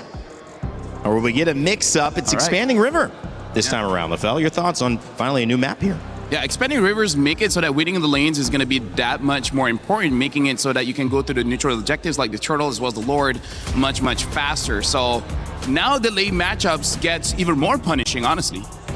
So if you're winning lane, you have even more access to the jungle, basically. You can snowball that. Can rotate around very, very quickly. So I guess we'll find out again what picks get picked up for both the teams here. Very interesting here. Looks like Falcons is going to be the first pick, betting out the Belleric as well as the Claude. So this looks like they got a lot of information going up against Guangzhou Gaming, and I guess that's good for them considering the old coach from Guangzhou went over to Falcon. So this is the advantage that we see, that we don't need to ban meta picks. We just got to ban the picks that you know how to play. Talk to me about the Eudora. You were excited about that. You got a little inside info on that. I'm not knowing where it came from. I'm not like teasing you about it and saying reveal, but clearly has been an impact. 2 picks already. You've seen her in every game. You expect to see her here? I think so. If both teams are planning to go for Assassins, it's great to night pick. That's number 1 against the Assassins, but it's also very good against the Assassins, right? You can lock her down. So the Atlas gets banned out there. Final ban. I think we will see more Eudoras. Maybe not first pick, though. I think first pick here. Oh, Hirara got banned. Fanny got banned. Even the Freya. The only pick that we've seen banned out that it finally gets open here would be like the Phoveus Jusin. So I'm thinking maybe those 2 for Falcons for first pick. Personally, for me, I feel like the Zushin is still a pretty strong pick, but considering how many dashes, the amount of mobility in this game, it's not a great time for the Zushin. So that's why I'm not going to see a lot of it. Ling for his pick here. We got to see Eudora. If not, this Ling is going to be so free. Yeah, Eudora Phoveus could be the answer, but they go Esmeralda. Esmeralda Eudora? Yeah, I think they just want to win the lane, picking out the Esmeralda. Quite good in the lane, but is not an answer towards the Ling. So a little bit of disconnect here where unless they win the EXP so hard, you start controlling the jungle, it's going to be pretty difficult. And a very early Harif where, again, coming from the region of China, they do like their gold laners. But my worry is, if they pick up a Moskov, I can see it. But picking up a Harif here, they're not having any crowd control for this Ling. I don't even think they have enough burst damage for the first 12 to 13 minutes of the game to deal with the Ling. Are you happy if you're Falcons to try to grab Eudora yourself? I'd say yeah. I'd be down for it. You know, the Eudora... Just to deny it on the other side? It's great on a deny, but it's also great with your assassin, right? Because usually when you're on the Ling or any other assassins, you need a bit of burst damage, and I was... Bro, give me some time, friend. I was going to get to the Brody You got to get your points in, I'm sorry, man. I was answering the Eudora pick. I know. That was me. I messed you up. I messed you up. You would have said it. It's okay. Harith Esmeralda gets picked up. What? This is the question on the Falcons roster. We know at M5 they play strong side gold lane so well, and this is what we've been talking about as well, the Brody pick and the Dyrod. So you have physical shred, and then you have double carries on physical damage. Bursty as well. Oh my God. I gotta say, Raid and Mirko were on track for 90 unique hero picks at MSC, because we're already second match and we're seeing a lot of new picks here. Guangzhou Gaming goes with the Hilda. Good and bad here. The Hilda should be good to pressure the Ling, but going up against a Dyrov likes it when you have a lot of armor because there's so much that he can take away. And at that point, Ling won't be punished. Ling will have enough damage to take you down. And it's a winning matchup. I've been saying this from MWI. We've been seeing in MWI CC to answer the Esmeralda, where in reality for me, I'm like, where's the Dyrov, right? This guy just got buffed. My boy's playing it in ranked. It's pretty good. It just smashes Esmeralda in lane. Even the Hilda's going to find a lot of difficulties walking up. It's not because great. Your physical defense gets shredded, and you have 2 bursts right there with you. And you're talking about win conditions. The Dairoth and the Ling, both 2 characters that feel like if they get going, it's going to be hard to stop them. So a lot of... All 3 of them, honestly. Yeah. And then the Eudora gets banned out, right? So they're taking away another burst damage hero. I gotta say, this is one of those games where Falcons can end it very easily because Brody is one of those heroes. Back in the day, is just a turret destroyer. Got a world championship skin. Yeah, world That's championship Marco. skin. Like, here's the thing: the moment your eyes are on Ling, you're like, "This is a problem. We gotta wait. Where's our turrets? Wait, why is he in base? Wait, did the game just end? 10 minutes. Too many things to focus on. I gotta say, Brody is gonna steal so much turrets. The Link can steal so much turrets. This is already a nightmare in terms of micro, but more importantly, the macro. Like, there's so much magic gonna happen in this game. So you mentioned Moskov. Is the answer something that's global, something that can help on those rotations when you have someone pushing a lane and you need to get over there quickly? That's why it would have been a better pick over the Harith, really. Because, like, I see the Harith, I see why they went for it. Again, Guangzhou Gaming, they're known for team fighting, but they needed something to answer the side lanes. If you know Falcons, they're definitely going to try to play those side lanes. They're definitely going to lane or play for lane dominance. Yeah. And they got it on every single lane. XP, it's a winning matchup. Gold lane, it's a winning matchup up until the Harith gets all the free resets. Rain, I gotta say, for everyone that's not super familiar with the MLBB draft, this is very uninteractive, where you're just picking up heroes that you want to use without considering the opponent's pickup. So it's basically like you're playing rock, paper, scissors, but you only go for rock. You don't change the paper, you don't change the scissors. And you'll win a little bit of the time. But in a best of 3, when an opponent's knowing a little bit about what you do, it may not be enough. And that's the worry here for Guangzhou Gaming. I don't think Zushin is the answer. Like, where's the damage? I think right now Falcons just go for the Gord Kalea, right? Like, you already reveal all your cards here. You just go for extra burst, so it's good against the Harith. You have that range to bully the Juice in lane. And it's an answer to Esme as well with the Shred. So my question is this. You have one more pick, right? And we're talking about them playing rock. How do you salvage this draft? How do you get the win condition? Because Guangzhou needs something that they're going to be able to rely on. Right now, their biggest problem is early game damage. Oh, yeah. Like, it's weird to say the most damage that we'll see in the early game is their roam, is their tank. And sometimes it's enough, but most of the time, it's not. Now they have a Lilia as well as the glue. They already have a damage problem. Now it's worse because the glue cannot die, and Lilia level 2 can take down basically everyone from Guangzhou, so this is a mismatch in draft. I thought they would take the easy road of just Gord and Kalea. Instead, they read past the pick. They know Guangzhou Gaming only have a utility jungle left in their arsenal, and they go for Lilia, someone that can stay in the mid lane, independent, bullying both, while the glue roams everywhere. Marco, this is the kind of draft that, in my eyes, creates despair. Like, the more you look at it, the more you fight against it, as the time goes on, it's like, wait, our chances of winning is going down and down and down. This is a draft that will make you feel very sad. And now it's forced the Nolan pick out of Guangzhou Gaming. Nolan, notoriously horrible pick against a Ling, and especially a Brody that can kiss you. Dairoth versus Esmeralda in the EXP lane. Flap and Modi. That Dairoth looking to cause havoc, but if it doesn't, well, they've got the Ling as well. 4 new heroes picked up to add to our unique hero total for this tournament already. Series 2 starting off with a bang. We'll see if it's China or if it's the Philippines who can take game 1.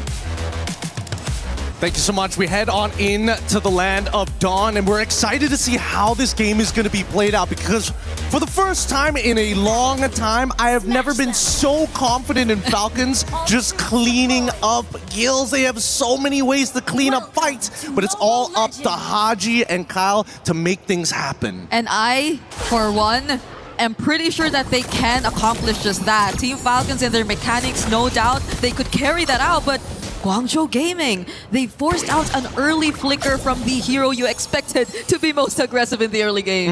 And this is the scary thing about this game, right? Because you're looking at everybody, there is no particular winning matchup, right? Especially in those side lanes, unless they find a big mistake. So they do need the extra bit of support. Guangzhou, especially for Mei and Xing, all they gotta do is maintain control of mid, and it's gonna be super difficult for Ogwin and Haji to have that impact that we're looking for. Yeah, at the very least, they're holding down Mei in mid, so he's not able to really get out of there as much and go into Kyle's jungle. But that's a lot of pressure already on their mid duo. Beautiful stuff coming out from Guangzhou, right? That's already 2 big battle spells out super early on, and now they can start going for the invades. Look, Kyle is just taking so much damage from Mei. Never mind. I just said Mei couldn't just really go straight into Kyle because of what Haji and Ogun were doing, but with the amount of support that they've been providing one another, with this rotation you've seen firsthand from Guangzhou, things to be somewhat favoring their side. Yep, even the battle spells is also telling us the exact same story.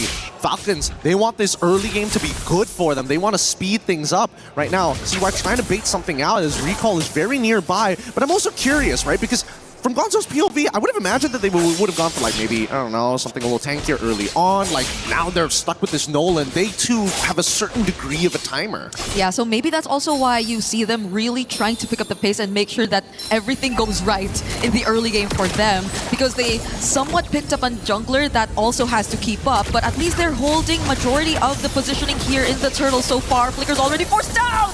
Ogun actually falls to the hands of Guangzhou as first blood, and it seems to be going all the way over to Guangzhou. It's only Kyle left, and even Kyle doesn't make it out alive. What a start for Guangzhou here. Zipper, we need a replay of that. That was a beautiful fight coming out from Guangzhou. Like, it is... Ogun was already looking to actually put that final nail in the coffin, but keep your eyes here as Mei flickers out and baits the entire team into an unwinnable fight with Xing, making sure that Lantern Flare was up the entire way. With Turtle in the hands of Guangzhou Gaming, this is by far a really good start. I wonder what information and preparation they've done, because again, Guangzhou, you know very little about this team. Even the heroes that they've used in their recent qualifiers don't tell you much about their playstyle. But what has changed? Why have they seemed to adapt so well to the current meta despite them picking or having these heroes which Falcons attempted to counter? Well, I think, it's a lot of research, and I definitely think, the length of the MPL PH definitely played a part of that. That's true. Unintentionally, but here, when it comes down to the meta, that's what everybody's trying to figure out. What is not only the meta game for the game, but specifically for the tournament? We need to see that develop throughout. But with the lead that they have, 4-1, I'm expecting Guangzhou to play more reactively, right? Yeah. They want to make sure they punish the Falcons everywhere they go. They need a man-to-man defense and make sure that Haji doesn't scale too fast. And honestly, that tournament meta, I feel, is something we won't really get to figure out until maybe day 3 or 4. I mean, we can speculate. Because day 1, first 2 matches in series have already shown us so much of the more unorthodox picks already. Well, is it unorthodox or are they just ahead of the metagame? We won't know until day 2 or 3, but in the meantime, you can see both teams high contention for this mid lane. It's less about the side lanes. The side lanes are kind of independent until we can get the mid trio to move in their direction. Guangzhou going to take that first move as they send supports to the top side. Yep, at least for Falcons and their sides, they're doing really okay. It's a Brody and a Dairoth, which you pretty much expect to win their lanes, and so despite Falcons not really winning out massively in terms of their mid, they're not really in need of that much rotations, but that's the thing. Guangzhou might just really take advantage of this entire situation, but it's already Ogun here up top, already trying to somewhat provide a bit of help. Does catch Sai, but it's gonna be Ogun all alone this time. Now he's trapped against 3. Do they have enough damage? Do they have enough burst? That's a Crimson Beacon in and a stun. Guangzhou eventually take him out, and Super Marco looking like the next target torn about memory, but he doesn't find anyone, but he still survives. Just a bit, it's an outplay. 2 goal laners go down. No way! Oh, the auto attacks just weren't big enough. He didn't have the physical damage. It is unfortunately, a magic marksman dependent on skill cooldowns and abilities. That's gotta feel so bad. When you thought you were about to kill him, guess what? Quantum charge, walk away. Okay, here goes the replay. So he was definitely left all alone there. I think he kind of survived it for a bit longer than we expected him to, but what a play. Even their coaching staff thought it was unbelievable. For the second time around, what? Super Marco not having a great time now. Recall said, team, we're not going to let this happen again. Let me show you how it's done on a Nolan. But on the opposite end, we're not seeing Falcons waste too much time here. If you notice that the gold lead, despite it being 2-7, for some reason it's only 900. By this stage, you're expecting somewhat of a 1K, a 2K gold lead. Oh, Black Shoes already forced out too. They get to find Haji and land another stun, forcing out the flicker. There goes Flap trying to defend, and they outplay Mei in mid. A small win for Falcons this time. Really nice play coming in from Flap as well. Now you're seeing that the traditional lane roles, they're starting to get mixed up a lot, right? What is Dairoth doing up here to maybe try and help Ogwen and Super Marco? He reveals himself, but all of this is so that Kyle can scale up a little bit faster, taking the wave as well. Yep, they're at the least maybe trying to slow down a bit and maybe go for the farm, because clearly Guangzhou Gaming have taken charge of the early game, and that's exactly according to plan so far. So maybe less of the direct one-on-one counters, and now we see more of the 5-on-5 rotations come into play. Recall though, very confident right now on this Nolan, forcing out the Black Shoes again. Yeah, and honestly, there's no reason to actually contest for the turtle, because they know for a fact, hey, Nolan, his retribution is coming up, but without his ult, that's fine. That means he can't really get in and out as effectively. But when they're rushing it down, that's where it gets scary, and now they look for the opportunity. That's a flicker from Ogwen. No Crimson Beacon left for XYang, but Recall! He wins out on the objective yet again. Falcons now trying to go in. Kyle also using the Tempest of Blade. Super Marco joining in the fight, and they already have taken out 3 members of Guangzhou. And that's a huge mistake coming out from GZG. Falcons take advantage of the fact that they were just too close together. 3 people got caught in the snare of the globules. The damage is good coming in from Recall. Oh, Super Marco, is he going to burn to death? Okay, he's fine, he's fine.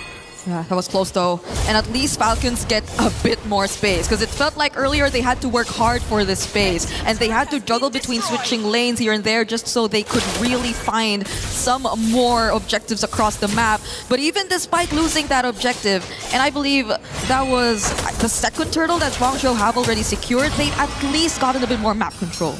And now the question is whether or not they've developed enough of a lead. And whatever they had before instantly dissipated in one singular fight. I love the fact that Haji is immediately going for that Wishing Lantern. It's perfect for getting rid of these annoying pokers like Mei, who wants to be in his face, or maybe even Modi, who again hasn't really been able to participate as much as we would like to see. Yep, does run the Vengeance too, so we hopefully do get to see him later on in the team fights, because I feel like that will be a great help to Guangzhou Gaming in terms of actually getting the wins. But Flap, oh no, getting bursted down here by Recall! Oh, nothing that Flap could do. He flickers a little too late, and honestly, I think a lot of his abilities got cancelled out once he got spun into multiple directions. That being said though, Guangzhou looking to try and take out at least one of these turrets, but they decide not to. They give up on it. They see Ogwen and they're like, not again, not again. Nope. This is such a statement you're seeing from Guangzhou, especially Recall 5-1-2 on the Nolan, when in fact it was a pick who was chosen last. You thought it was just some sort of pick that they were forced to pick up, but the Tempest of Blade just being forced out, and now Guangzhou just confidently standing in front of Team Falcons. Yep, this is going to be a really awkward position for Falcons, because again, they were the ones who wanted to play for the earlier stages. Yep. Now they're highly dependent on Kyle to finish up a lot of these fights, or at the very least, Ogwen to try and create that space. Because so far, Super Marco, he's not getting as many auto attacks as he would like. Yep, now they're forced to group up. It's always just Kyle away from the team, and that's the kind of play that they're maybe forced to do at this point. But now it's different. There's an objective that's coming up. So Team Falcons would have to be very, very careful about this. Flap cannot go down first, similar to what has been happening a couple times already in this game. That's going to be the Malefic gun purchase here. Now Super Marco has the range to start hurting people from afar. Question is, are they going to be able to get into the pit? Because Guangzhou, they've got a really good control around it. Oh! Ogwen goes in, flickers in, but he gets bursted, and now the Salmon Force has a response too from Sai. They're just flushing Falcons out of this Lord Pit, and they're taking control! Black Shoes too, forced out by Recall. Tempest of Blades, but can they get more? They find Mei, and that's going to be a 1-for-1. Not too bad, but the fight's not over just yet. Guangzhou, understand that, hey, all right, we may have stuck a little too close together, but this time around they spread apart instantaneously as soon as they saw Ogwen walking up for a potential engagement. That being said though, at least for GZG, dear lord, where did he go? How did he know? That was okay. I think Falcons now are at a much clearer advantage. Well, they may be at a much clearer advantage, but I don't see this being a free lord just yet. Like, they're going to try for it, and I want to see what the response is going to be. Because for now, CY is in a pretty good position if he can get that Holy Crystal. Okay, Falcons are starting this objective right now, but Ogwen has a good idea of where majority of them are. Modi jumping in, Kyle just securing it with their Retribution, and now Falcons want to go in for the fight. Sai already using the Zaman Force, but he gets bursted! It's a double kill for Kyle. He's been waiting for this moment. Yeah, he tried a little too hard. Modi, unfortunately, making the mistake, walking into the fight without the vengeance.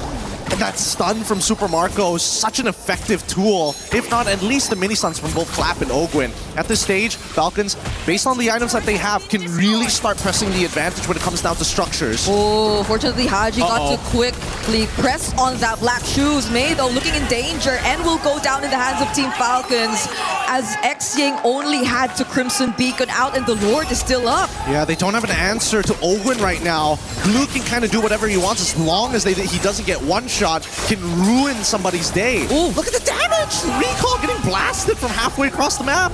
And the black shoes are back for Haji if in case Guangzhou actually forced that fight, but they're not really going to do so. They just focused on evening out majority of their resources across the board. That's going to be all outer turrets already taken down, and in the blink of an eye, you're already seeing a 5k gold lead in their hands. Now, let's talk about how they're getting this, right? Before this, barely nothing. A lot of team fights, keeping it simple, kinda even.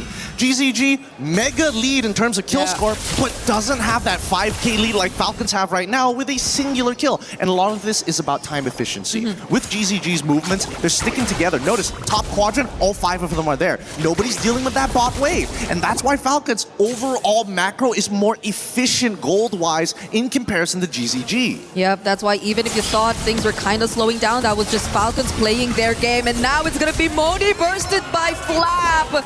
Now that you see them grouped up, this is exactly how they want to utilize this lineup. Yeah, and it's great because, again, the one combination people don't think about is the shred specifically from Flap. If Flap and Marco work together, no matter how tanky you are, they're going to cut your armor in half, if not more, now that he has the Malefic gun. Okay, Conceal. Could there be another Flicker play? And there you go, Mei! Barely surviving this. Winter Crown already forced out, and the Flicker too, but they just want that base turret. Guangzhou are not gonna force the chase. No, they can't. They can't afford to.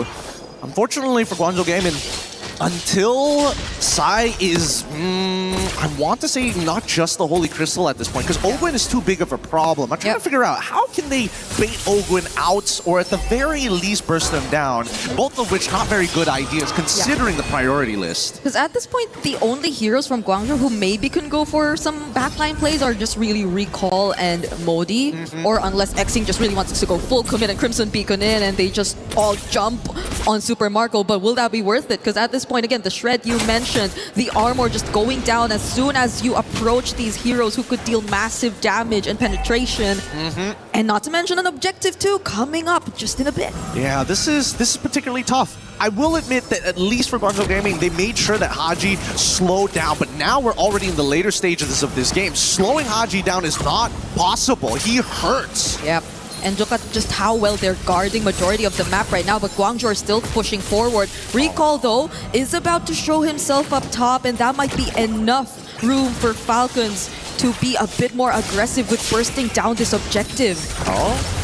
Oh, it looks like they're trying to sell this fight. Oh, Ogwen and Flap trying to zone out the members as Falcons just secure this objective, but Ogwen still finds one. Do they want to push through with this fight, though? Haji providing the damage, and it's going to be enough. Super Marco's already calling a killing spree, and Kyle on the backlines, finding Xing as they take out 3. It's just Modi and Recall. There goes a fracture, but it's gonna be okay.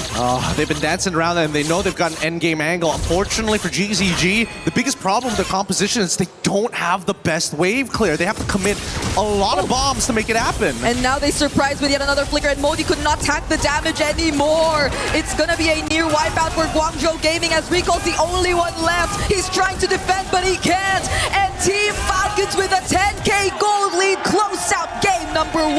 That was clean. I gotta admit, there were moments there in the early stages that I was worried for Team Falcons, but they show their experience every single time. If you're looking for the most efficient map team for Golden EXP, these are the boys you need to look at. They were untouchable, at least for the first few moments of the game. So much in the mid took place, but we kind of forgot about their sides, and a lot of how this game eventually would pan out revolved around whether or not the sides got the early that they wanted. At least for them, they actually did. Well, I thought it would be a little bit more, to be fair, because these are like overwhelming odds with the Dairothon as well as Esme, and the patience from at least Haji for taking so much damage from Mei. You can see that in these clips, it's always Mei who's in your face in the early stages of the game, but it didn't tilt them, and they made sure to say, you know what?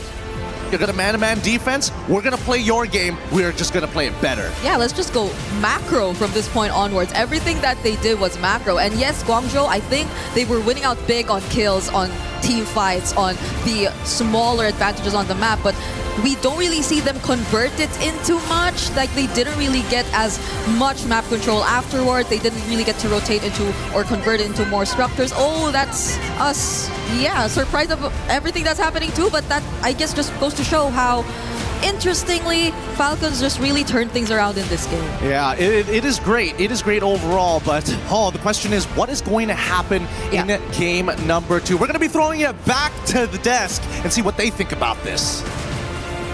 Thank you, Gideon Brigida. Great cast on game 1. Falcons, PH find a way to get the win, and it was a win indeed. They dominated later on in that game, but it wasn't domination early on. You saw Guangzhou find a way to kind of surprise them in the beginning, and I think that group style of roaming the map helped them early on, but it started to show up as a weakness in terms of the gold and trying to claw back into that game later on, Mirko. Yeah, it was tempo control, obviously, with Esmeralda again. Early on, the Dairoth had her number, level 1, level 2, but then after that, Modi just constantly cleared out faster, rotated quicker, got that falling star moon set on 3, and unfortunately for Falcons PH, they got caught off guard. But after that, I think it's just signs of an elite team where they're losing early on. They lose out on almost all the objectives, kills as well. At a certain point, it was 2-7 on the scoreboard, but it was only a 900 gold lead for Guangzhou Gaming. So Falcons PH, even though they were losing, they had control over the game. It never felt like it was an insurmountable issue going up against Guangzhou. Falcons always seemed like they were in it. I mean, like, I would say that is something that Guangzhou has to look forward to after this, because it's clear that they do have the mechanics, but how do they extend the lead? That is what makes you into a good team, into a great team. How do you make a 200 goal lead into 2,000, right? So I feel like they got very excited, getting a few kills, especially around those objectives. But one of the clips we saw earlier was how the Harif was willing to die to get the kill over to the Brody. It would have been great, because knowing that Brody was going to recall anyway, right? If he stays, he's going to die. So instead of sacrificing yourself, clear the minions, get the turret, and that's how you extend the lead. So I feel like that's something that Guangzhou have to look out for, because there was a lot of wasted opportunity where they 100% should have gotten more on the map, but they just don't have that experience just yet. Those little moments, 54,000 and 43,000 gold. It wasn't that way, but it became clear that Falcons were going to take the lead of this game. Oakwood caused a lot of thoughts to be centered around him and how he, can't believe it, that SpongeBob skin coming in. It's so funny. Patrick is amazing. I was like, excuse me? What is going on? I thought glue was being played. But obviously caused a lot of attention, and that was one of the game plans. Didn't work out on a few of the dives, but after that, really forced Guangzhou Gaming to play around him. Yeah, all this game, I feel like Oakwood is going to play the distracting game, right? He went for the classic itemization, though, of the glowing one and the curse summon, and that's why he was so squishy at the start. Every time he went slam, slam, pass, pass, it would either be I get the mount or I die straight up, right? So he ended up being a diversion so that the rest of the team can actually get a few of these picks here and there. And for the most part, it worked out because Kyle on the Assassin, on the Ling, was sent into these side lanes to farm up so well. That was also one of the reasons why they were able to keep the gold lead from skyrocketing away from Guangzhou Gaming. How much of this is just a style? Because, we had Gideon break down why this gold lead was starting to happen, and he was pointing out that side lane was not being farmed and that Guangzhou were just grouping up. They wanted to take fights like that. They wanted to roam all 5 on all sides sides of the map. Is that something they can afford to do against Falcons? Honestly, no. I feel like you can split the map. Maybe you go for a 3-2 formation because we saw wherever Recall is, wherever the Nolan is, they can either get a kill or make the opponents low enough so that they have to back. There was few ganks onto Flap where I feel like, okay, you got Flap, and now what, right? You gotta either control the jungle or get those objectives. So I feel like that's just something that you have to understand, right? You know that Recall can give you the advantage. So what are you gonna do with that advantage? Because against a team like Falcons PH, Liquid, SRG, even Vamos, if you give them time, especially up against a Ling, once Kyle got that Blade of Despair, then that was it. The damage coming in from the Ling was just too much for them to handle. You have to, again, remember that that's the reason he went for just pure damage at the start, right? Very unorthodox Ling build, just going rushing BOD, but it's because you already have physical shred, you already have consistent damage from the Tyroth, and then the Brody, and then the Lilia as well. So it was just a mix of damage, constantly going at it. She just wanted to go for those last hits, and that's why a couple of times you saw some surprise moments where I think Xing just got blink completely taken out with just one ability, one Defiant Blade. So it's the small things. And I agree, there were a lot of throws from Guangzhou Gaming when they were ahead, forcing in mid. I remember diving onto Haji for some reason. Mei dove in, lost, died there, and completely lost control on the map. You know, another star, I think, moment, or had a couple of moments from Guangzhou Gaming was Nolan. Nolan actually had a pretty good, he was 5-1 for most of that game. Last person alive, defending the base, tried to make something happen, but couldn't, LaFell.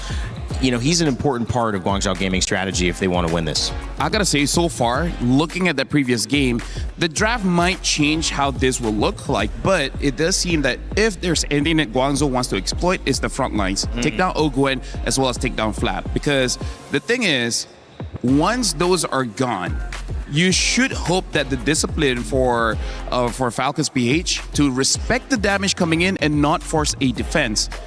Try to use that, because in that earlier fight, I just don't like them sacrificing themselves for nothing. Yeah, I agree. The sacrifices, definitely, they got to fix a lot of those. But I think going back to the Nolan pick, I feel like in this position, it doesn't matter how well the Nolan plays at the end of the day. Because that pick in itself was already forced out, right? We saw all the assassins banned out. Fanny Hirara in the first phase, the Ling first picked, and then the Hayabusa taken out in the second phase, where then you are left to play either utility jungle, which will already be countered by the Lilia, the Glue, and shredded down by the Dairoth, or you go for an assassin, which can clear fast, can get an early snowball, but will ultimately amount to nothing. Because again, in that game, Nolan, you're up against a Lilia, Black Shoes instantly. You're up against a Brody that can stun you and lock you down. And then a Ling who literally is the counter to the Nolan. It's tough. Day late and $1 short sometimes for that last pick. And I think obviously Guangzhou Gaming trying to pull out, it could be a rabbit out of the hat. They might need more than that. Might need a tank out of the hat to have enough firepower against Falcons, because they came to play. There was no doubt that these players want to show up like we know they can on this global stage. MSC looking for one winner for that $1 million prize pool. Falcons on their way to be it. One more win that will put themselves in a strong position in this group with a 2-0 start. But of course, Guangzhou Gaming trying to come back and claw their way to make it a best of 3 and force that final third game. LaFell, more of what Falcons have done seemed to be probably the plan for game 2. I don't know if Mirko agrees, but I was hoping for much more coming in from Falcons here, because yes, they win, but even as analysts, we're like, interesting. It's not going to be enough just yet, because you got to look at this tournament as a whole. Guangzhou Gaming, they've shown that they are strong, but there are some games you need a statement game to show that you are far above and beyond the competition for you to go to the grand finals. Because at this point, it's not about beating Guangzhou, it's about getting that momentum, that tempo, for you to make it all the way to the grand finals. And I hope this is kind of like a wake-up call to be like, okay, there's mistakes here, here, here, and here. We got to fix this before we get to the grand finals. Because personally for me, I want to see a bit more coming in from Falcons. Okay. Yeah, for me, unfortunately, I see where you're coming from. I agree to a certain extent, but I think just going off of the experience of all these teams, you know, Falcons, PH, TLPH, just the Filipino teams in general, there are so many times where in a tournament they would look weak early on, but then they would just adapt and improve as time passes by and as the tournament goes around. So I think that's another, this should be another example of that. Falcons, PH, TLPH, all the teams, I think here in their first day will still be kind of like reading out and gauging out what the meta really is, and they'll still be going for weirder picks. picks, and then later on we'll have a much more we'll have a better understanding on the meta. Same as Navi in MWI. But yeah, I feel like in terms of the meta, I think it's flexible. True. It's really just about, I guess, the micro and macro, knowing when to go in and out, because Dyrov is not a hero that's in the meta a lot. So it's one of those where you kind of punish yourself. You know, interestingly enough, a lot of MOBAs have this sense of one really strong counter pick that's like you can't deal anything with. That could change your entire game. Do you feel that that's available, at least in this meta right now, where you could see a lineup come out like Falcons PH, and you see a last pick or two last picks from a team like Guangzhou Gaming that go, oh wow, we can't deal with that. We got 5 good heroes, but we cannot deal with those 2 once they get going? Or is it more of the fact that you're kind of needing to draft this lineup that sets up you to be successful from the very beginning, and then having members of that final pick complement it? Yeah. I think it's possible that one pick can just be like, all right, we're done. But that's a very rare case, especially on the international stage. Yeah, so where we'll have that would be usually in the laning phase, right? Like the Dyrith against the Esmeralda. But then that's where the others come in and help her out. And I imagine that's because, again, this is a much faster game when it comes to MOBAs that can last over an hour. We had Dota 2 on the stage, right, just last week. It's a different pacing, it's a different timing, and it's a different scale. When you're here, you need the tempo, you need to be available in those first 5 minutes, those first 10 minutes, because those turtles, that Lord, it's gonna maybe change and secure your victory right away. So I gotta say, here in the Mobile Legends ecosystem, we have another thing to consider. It's not sometimes just one hero. Sometimes it's just the draft does not have the answer against the composition that opponent has. For example, we've had teams draft a no crowd control kind of draft where you're going up against a lot of fast-moving assassin, mages, marksmen, and they're like, how are you going to stop that? How are you going to... They're just dancing around, and there's literally nothing you can do. We've had teams where they have so much crowd control, but 0 damage, so you're just fighting for 2 to 3 minutes, and nothing happens. So that's also a balance we have to see in the drafts. When you have a team that is so good at being aggressive, do you try to match that and say there is no version of Peel that we can provide that's going to stop them? So the best chance is actually try to hit them back. Sometimes it's better to fight fire with fire. Some other times you might have to just double down on Peel, right? And right now, I think for Guangzhou Gaming, the route is double down on meta. Because again, they had a pretty good composition from the start of the game. They had tempo, they had the snowball, but unfortunately, they weren't able to capitalize on the leads because they didn't have any pick that could deal with Kyle on the lane, constantly clearing those side lanes, right? So again, with the Nolan, you aren't able to 1v1 the Ling in the side lane. With any of those picks, you're kind of like forced to group up. That's why we were talking about the Moskov. I think the Moskov, just that one pick added into that kind of composition, and they'll be pretty good. Yeah. Dangerous grass picked up for the map. How does that change things, LaFell, if at all? Well, it really helps out a team that really wants to be aggressive, and it forces you to never autopilot because you're playing a normal map, you know where the bushes are, but sometimes it just disappears in your brain that there's a bush in front of you, you just forget about it. Oh, man. Goodbye to Assassins, I'm guessing here. Fanny, Ling, both banned. I believe the Hirara should be coming out next. Yep, and we have a fun fact here. Sunday, formerly known as Ahao, was the world champion in a different MOBA. And will his winning formerly held Guangzhou Gaming pull up an upset today? I mean, like, it was pretty good at the early. But again, it's all about utilizing the advantages that you have. And it's also about timing. And I think certain players, we see this across multiple games as well, I'm sure in MLBB, fit different metas better. And you could play the meta, but sometimes it's not the meta you would prefer to play. It's not your style. It's not where you feel at home. So having a winning formula in one game, in one meta, may not translate over to what we're seeing now, which clearly has given us a little bit of a different look here as we see our bands start to come out for Game 2, Falcons versus Guangzhou Gaming. Yeah, back again to that point though, hey, I've seen a lot of different coaches come in from different MOBAs, and it's always a clear template that they bring into the team, right? Early games, great. They have these templates where this is where you need to group up. This is how you get prio over your laner. This is how you get prio over the map itself. But then it's the mid and late game where we get to see a little bit of that question mark. And it's because compared to other MOBAs, this is a lot faster, like you pointed out, Rain Day. And because it's a lot faster, it's almost like they're coming into it with the mindset of, all right, we're going from gear 1 into 2, 3 constantly. But in MLBB, it's kind of like you go gear 1 and you kind of have to skip the next 4 gears into 5. Yeah. Something to note as well, the longer the game goes, the less that the coach can really impact on the decisions of the game, because that's why certain shot callers in Mobile Legends is so highly valued that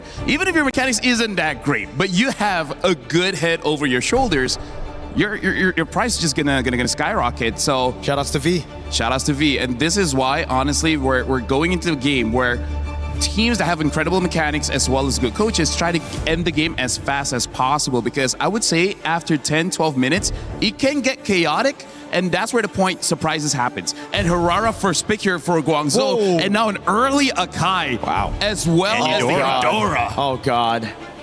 We're getting spicy over here. Rara finally let through, and Eudora back again for the 3rd out of 4 games with the early Akai. Yeah, that's why Falcons were happy with the trade.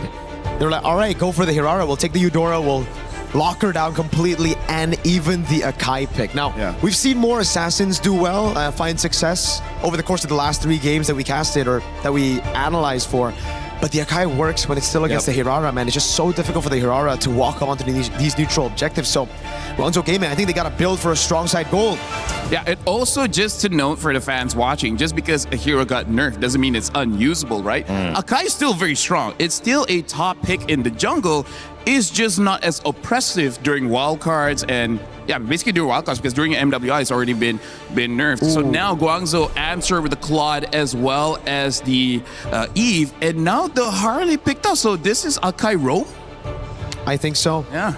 I like it more than the Akai jungle, not gonna lie. I agree with you, it's not entirely out of the meta in the jungle, but I'd prefer it to be somewhere else, especially considering right now it's all about having those fast clearing jungles, and Akai did get kind of nerfed in that aspect. The Barats gets banned out. Very interesting.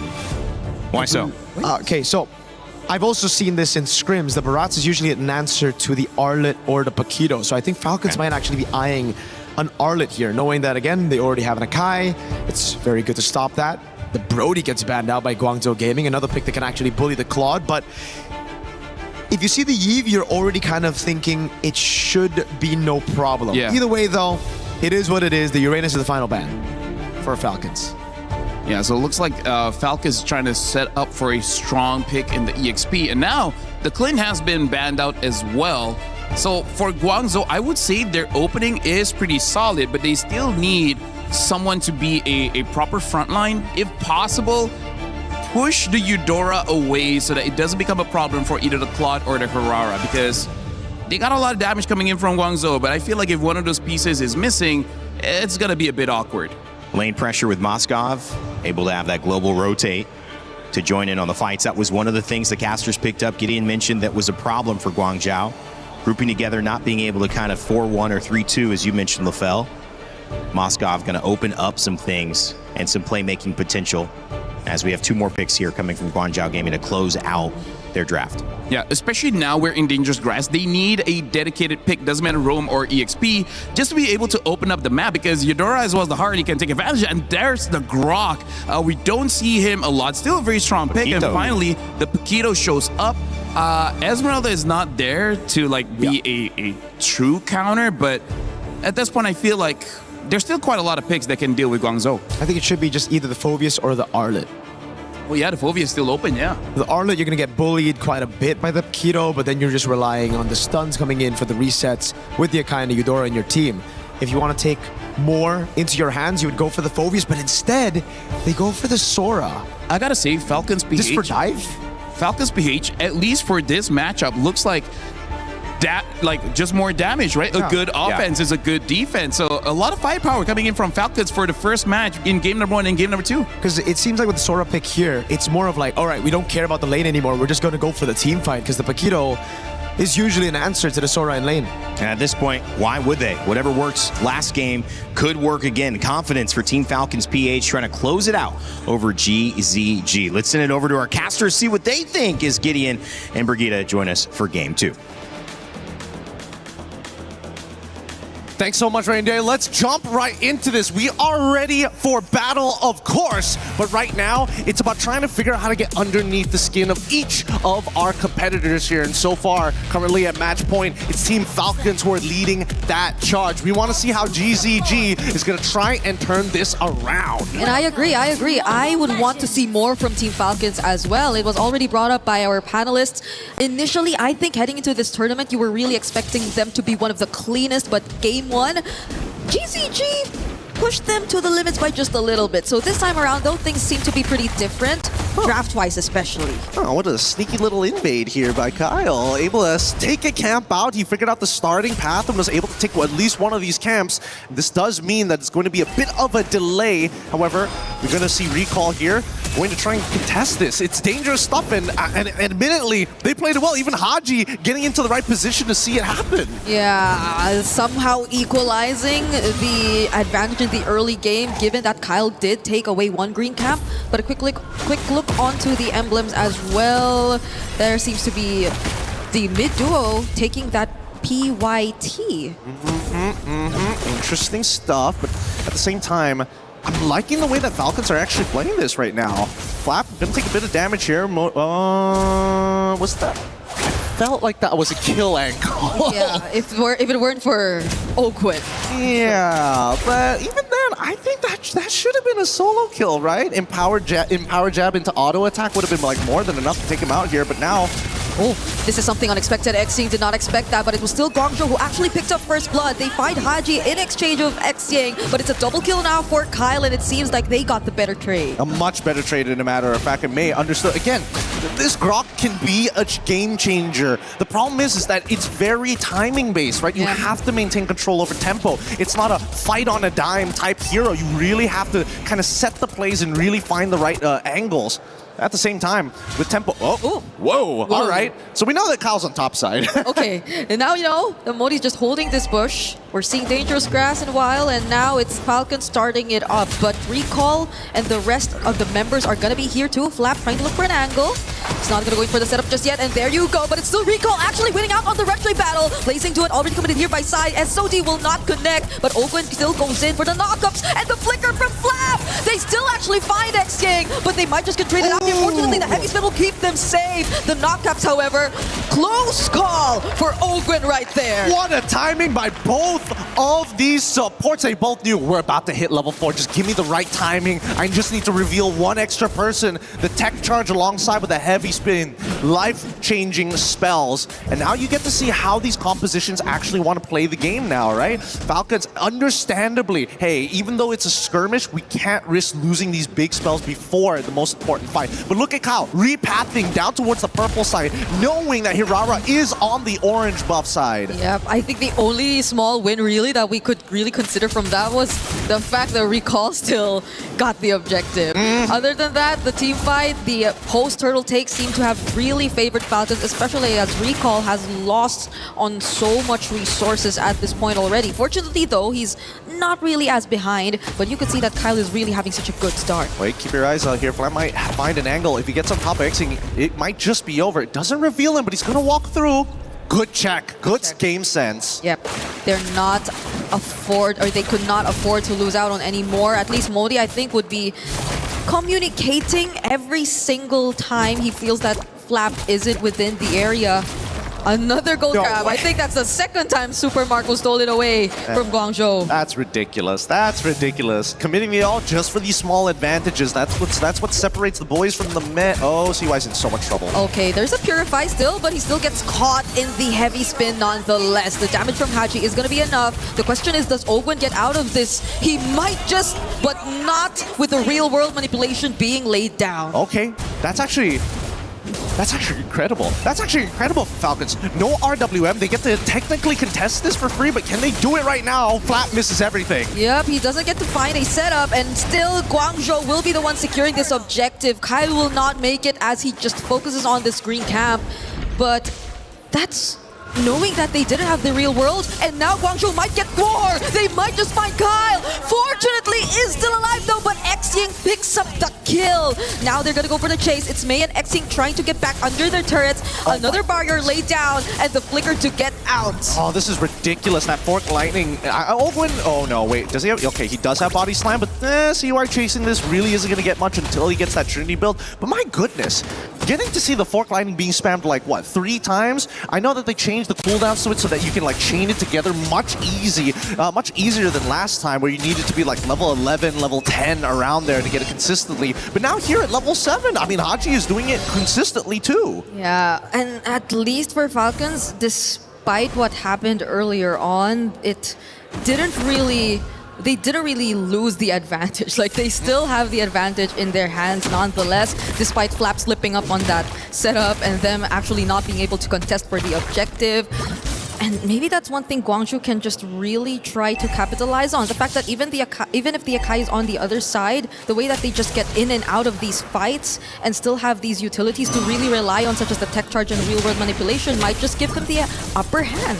Yeah, I gotta admit, I think GCG, they got the mechanics, and I think they also have great communication with each of their members, but I think Falcons is much better at just playing patient, and honestly, super tactical. Oh, Flap is gonna be here. Haji flickers out, but they find themselves under the real-world manipulation, but they're not gonna fight under that anymore. So that's just resources burned again from the side of Guangzhou pre-turtle. And here I was complimenting GCG about, great communication, and yet, they could have, I don't know, used their ults at the same time, or find the engagement a little bit sooner, but that's fine. It happens, especially in high-stakes games, and especially when you're playing against a team like Falcon. You know they've got plenty of history. Yeah, Kyle shows up here in mid, and Ogwan will be at least positioning here in the turtle.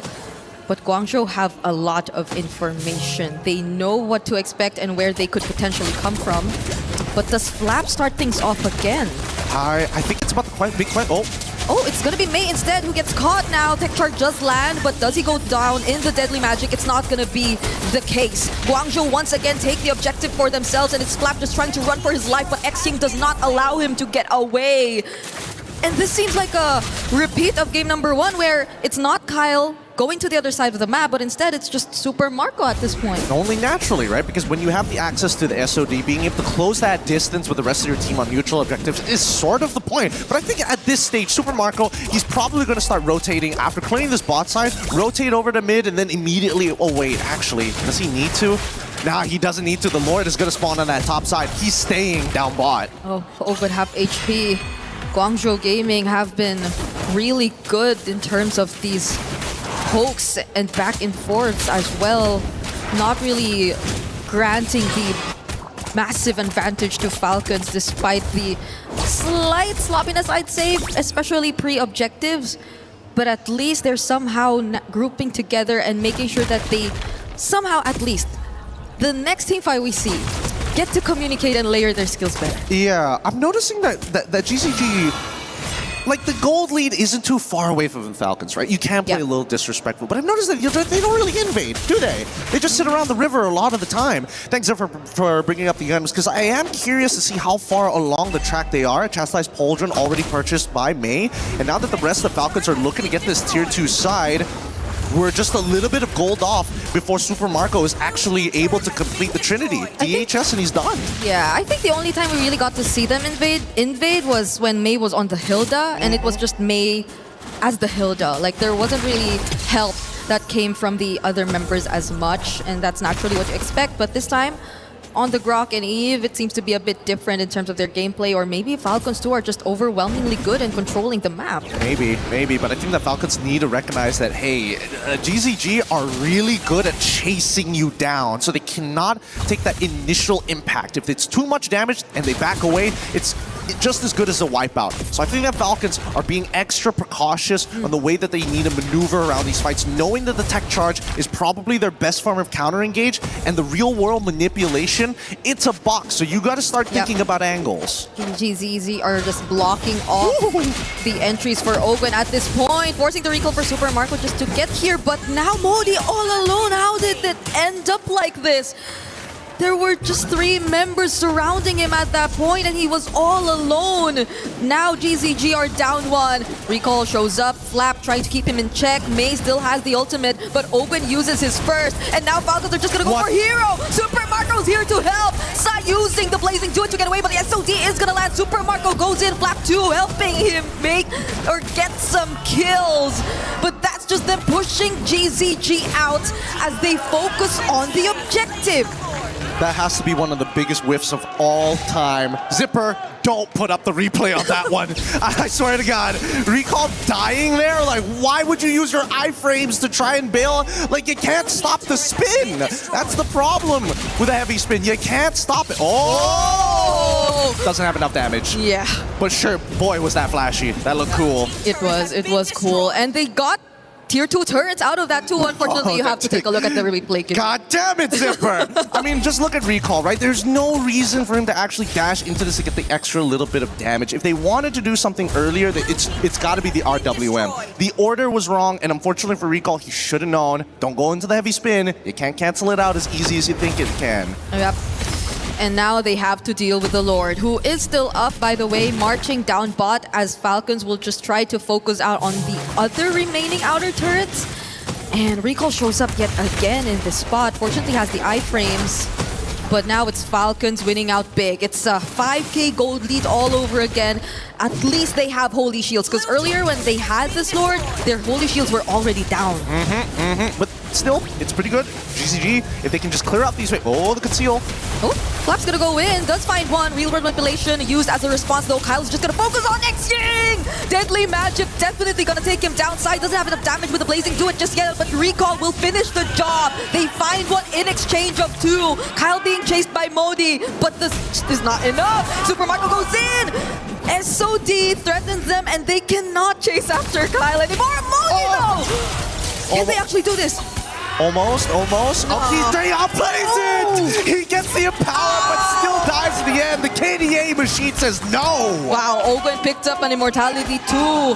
Were they expecting the team fight to last a bit longer than it should have? Another Deadly Magic onto Mei. But this is going to be a Croc, so they're not going to take him down. Yeah, typical Paquito things, am I right? You know, it's just like Suyo when you're just about... You get that first kill, and then you purchase the Sky Piercer. Same goes for the Immos, right? It happens at times. But for the time being, we can see that, like, they've got good damage here. I am curious to see what they have. Thank you for the item, Zipper. 3 already done. Malefic Gun on the way through. Winds of Nature, good purchase here for Super Marco. They understand that it's going to be up to the Blazing Duet to kind of make up for the lack of damage. Yeah, so we see that how surprisingly Modi lasted a bit longer than we thought, apart from the fact that, yeah, Haji's skills were mostly on cooldown, I'd say, but this is looking really devastating. The damage that you can expect from Kyle is really massive, and now X-Ying gets caught by Flap once again. It's just Flap doing all of this pressure onto the back lines, and he surprisingly nearly took him down.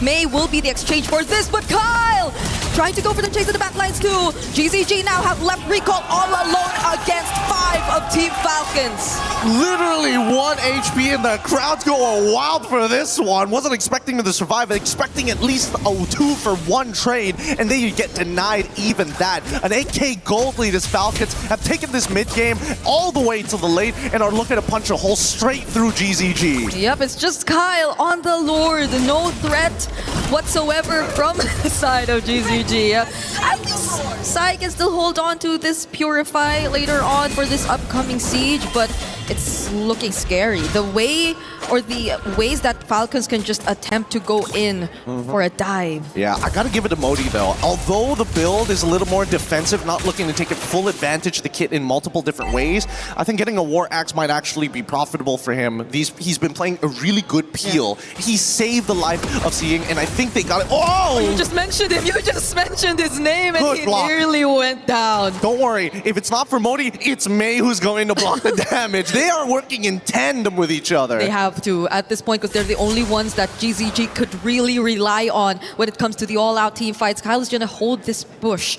Recall has no idea, and the Lord is going to march down here as well. They get this turret for free, and now Oakland goes in. Already down half HP though, so you got to respect the damage coming from GZG. They're dancing around this, and they understand, man, the waves are not exactly in the best position, and unfortunately, in comparison to Guangzhou's Gaming's lineup, it's a lot harder to get the siege down. Oh, Recall goes in. Oakland already very low. They don't know. They don't know. They don't know. Gonna back away from this. Yeah, because the Purify was still up too, even if he went for the tech charge there. I'm realizing. I thought they got rid of the eye. Or maybe this is like a spectator thing. Oh, yeah. That we get to see the eye, but they don't. yeah. This is nice. This is a little quality of life change that we've been asking for that now being implemented onto our, at least for our observers. Did they take out the eye or just the delay when you see? It is the delay on the eye as well, but even so, let's see where this is going to lead to, because right now Falcons have been bouncing back and forth between top side and bottom side just to get every buff underneath the sun. Okay, the threat of the tech charge is there, but the damage from side too, shredding down Owen to bases. Immortality already popped. The setup from Flap, catching two with the follow-up damage coming in from Kyle. They're definitely going to take out more. Modi falls first. The iframes are not going to keep recall safe as Super Marco ends it from the sides, finds a double, and just waits for the waves to come crashing in the base. A chop to the neck. Trying to break the neck now, trying to go for the throat. Seeing, what can he do? What do they have access to? They could try, no, not even the RWM is accessible, and Falcons will close this game out with a clean 2-0 against Guangzhou Gaming. With the wipeout at that to end game number 2. Falcons were just everywhere. They could not find the best setup for Guangzhou. They had to worry about all these backlines, these surprises that had to come in from Team Falcons. But this is a learning experience. It really comes down to the little things in the game that slowly add up. I wouldn't say that this is a complete defeat for GZG, but a huge learning experience for what is to come later in this group. Yeah, the fact that Falcons haven't had the cleanest of games in their debut here in MSC already goes to show the potential that GZG actually have in this debut match. It's some good stuff and a very good showing so far, as our second series of the day has been exciting just to see what our professionals are pushing the meta towards and what they've been experimenting. And I kind of like it because now they're showing multiple flex picks, and even Owen going on the Sakai opens up opportunities for other teams to say, hey, this could be a drafting technique we can utilize. How long have we been wanting for different picks in the mid lane, right? You get it in the first day of MSC, where the Eudora seems to be showing up more often than we expected it to. And the flex picks on the picks you're so used to seeing in certain roles as well, the direct counters, the draft sequences. There's just so much to understand and uncover here in MSC. What is that? They get you every single time. You should expect it these days, especially now that the meta is heading towards Eudora. Because now, there's so many things Eudora can do. The extra movement speed, the multi-stun, which has been changing a lot of these fights. Like a surprising amount of AoE that most people don't associate with Eudora because it's been too long. Now, we're going to head on over to the stage to have an interview with our winners, Team Falcon. Hey guys, Rose here with Super Marco up on stage after a 2-0 lead sweep up against Guangzhou Gaming. Super Marco, welcome back to MSC. How are you feeling? I'm feeling good. You're feeling good. He's shy. Now, Super Marco, I want to ask, how different is the Super Marco this year compared to the one we saw in 2024 that made it all the way to the grand finals? I think still the same because I'm still motivated and I'm eager to win. Wow. No, that was a really good answer. Okay, let's discuss game 1. Because in the first game, we saw that the first few minutes of the game was primarily dominated by Guangzhou Gaming. So did you guys get shocked, honestly, at how aggressive they were in the early game? I think they just maximize our errors in early game. That's why they got the advantage. And how did you guys manage to keep yourself composed and come back for the later part of the game? We just maximize their errors. That's why we came back. Yeah. You guys capitalized on the mistakes that they played out in the game, which honestly boils down to experience, if you ask me. Now, Super Marco, 2 matches into MSC, and we have witnessed some very, very interesting picks that has debuted this year, like the Brody coming out from you. So I want to ask, what made you guys decide to pick Brody? I don't know. Brody's just meta. There's no other reason. It's just meta. It's just meta. So why didn't you pick your Brody skin?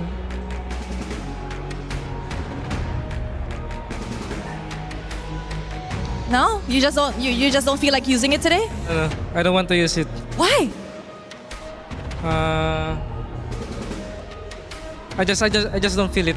You just don't feel it. Now, I did hear that some players don't like to use their own skin because they said that they feel like it's cursed somehow, that when they played on the international stages, they do end up losing. Is it the same case for you? Yeah. There's a curse. All right, we shall not ask further. Super Marco, is there any words that you want to say to the fans that has been supporting you guys? Thank you sa mga Thank you sa mga pumunta sa venue tsaka sa mga sumusuporta sa amin dyan online. Sana supportahan nyo kami next match. He said thank you to everybody who came down to the venue and of course to those watching at home, and he hopes that you guys can actually support them in their next match. Congratulations, Super Marco, and thank you very much. That's it from us here with the post-match winner interview. Throwing it back to you guys at the studio. Thank you, Rose. Some time with Super Marco there on stage. The fans, you could hear him. They were elated to see him moving on. 2024 Grand Finalist in Team Falcons, back again to try to claim the title and fill out that trophy cabinet. I'm Rain Day, joining you back here on the studio panel with Mirko and Lefel to close out our second series of the day. Mirko, it was all Falcons all the way. They did do some different things than what we saw Team Vamos do in the earlier set, but it was the same result. Just pretty much a team that seems like it can go far in this tournament right now versus a team that's still trying to figure out how they want to succeed in the meta. I think it's the same again, right? We saw the early game, we saw the template. When it was still template, early to mid game, they know what to do. They know exactly where to position themselves. They know when to gank, how to get prio. But once it gets to a stage where they have to be a little bit more creative, when it's hands off for the coach, when it's no longer template, they're lost. They don't know what to do. They don't know where to rotate. And I really feel like in this game especially, a bit naive a couple of times, walking past some of these bushes. May not opening up for CY. Dude, CY, that one moment where the Claude walked out through the bush, I was like, oh my God, why is the roamer not opening up? Mirko, this is why I say in dangerous grass, it catches you whenever you autopilot, because I play as a roamer, and sometimes especially I'm colorblind. Dude, I'm colorblind, right? These are issues, right? I mean, like, these are issues. Yeah, like, real issues. There are things that make you overthink. Like, for example, even questions, right? Players are struggling going up against Eterna, and now Rose, even Super Marco's like, I did not get this in PR training. They didn't tell me what to do when they asked about the skins, right? Look at his face. He looked more scared in that interview than in games like, oh my God, what do I answer about the skins? She wouldn't let him go either. She wouldn't let him. She's I like, know Rose now. She's not. I got she's you. pushing. I got you. Yeah, why? Say that again. Exactly. A little louder, please. So here's the thing, right?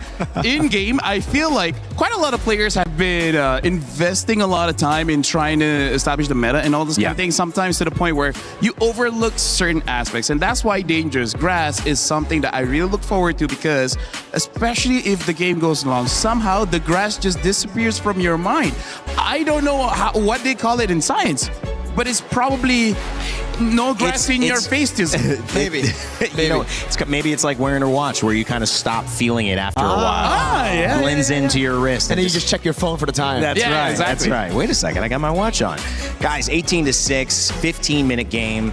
I'm struggling to try to figure out a question to ask you guys that could have an answer to support Guangzhou Gaming or a team on this back foot so far moving forward, because it just seems like there's total control over our leading teams here. Absolutely. Falcons PH, not only do they have control in the mid to late game, but I feel like in the drafts as well. And now this, I think, brings it back to our questions that we had in the draft. Why not Arlet? Why not Phobius? Why did you go for the Sora? And mainly, they needed a second setter. I think in the XP lane and in the roam departments now, we're going to be seeing a lot more CC-heavy heroes, guys that can stay up front, they can be the initiators to open up for the other damage dealers, right? And I think that's what Guangzhou Gaming lacked. They went for Yves, they went for Hirara, they went for Claude, and then the Paquito. So it's like, who do you want to carry? Who do you want to initiate? At that point, it was Mei doing everything. Opening up, initiating, peeling.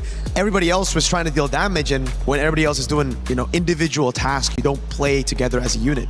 Although I do have to say, I like what I saw coming in from Guangzhou Gaming. I feel like those are mistakes that is very much fixable, right? Yeah. Look at other teams play, get some bits here and there, maybe 1 or 2 scrims, and I feel like they would catch up very, very fast. I feel like the micro is there. Now it's all about priority, the draft, as well as how you move around the map, which is a lot. But hey, we're playing for $1 million in the champion slot, so you just gotta go all out, because everyone here is going all out.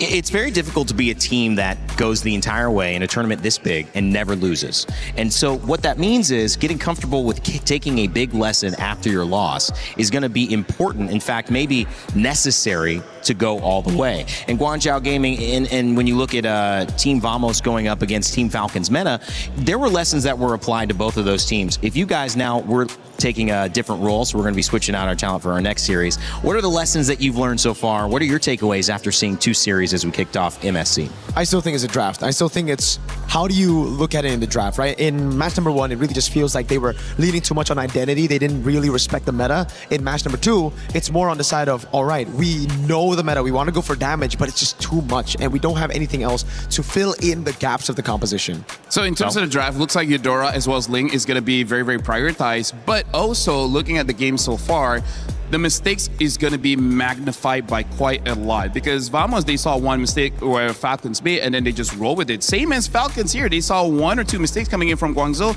and then they roll with it. That's why even in the interview just now, Super Marco was like, they capitalized on our mistakes, but eventually we waited for them to make a mistake and then we capitalized. So I completely agree with Mirko. The draft is going to be very important, where you can get wins and loses just based off the draft, but also try to minimize those mistakes, because they just make it super big.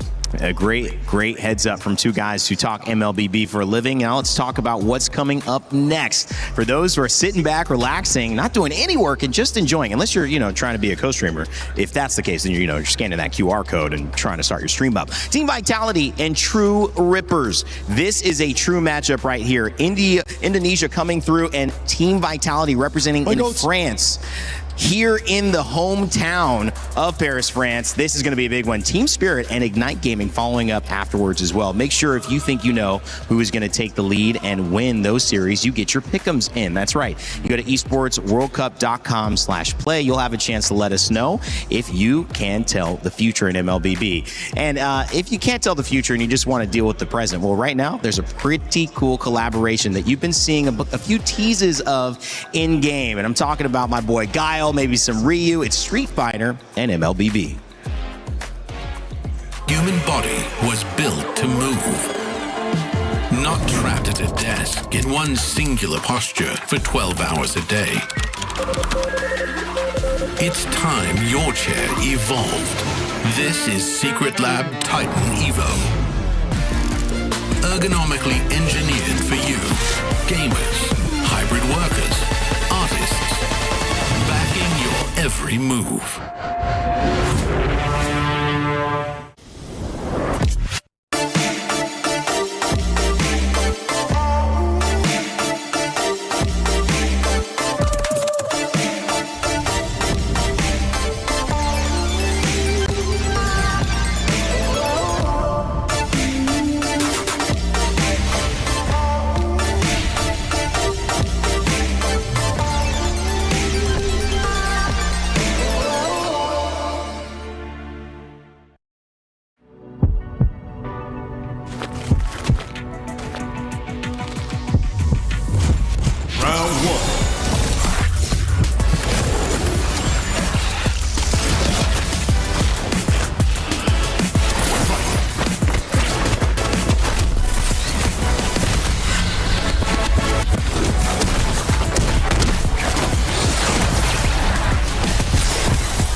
He can come in here and play my game. Let's go. He knows nothing. Let's go! Tyler 1, you're done. Raw energy. Half a puff and blow the house down.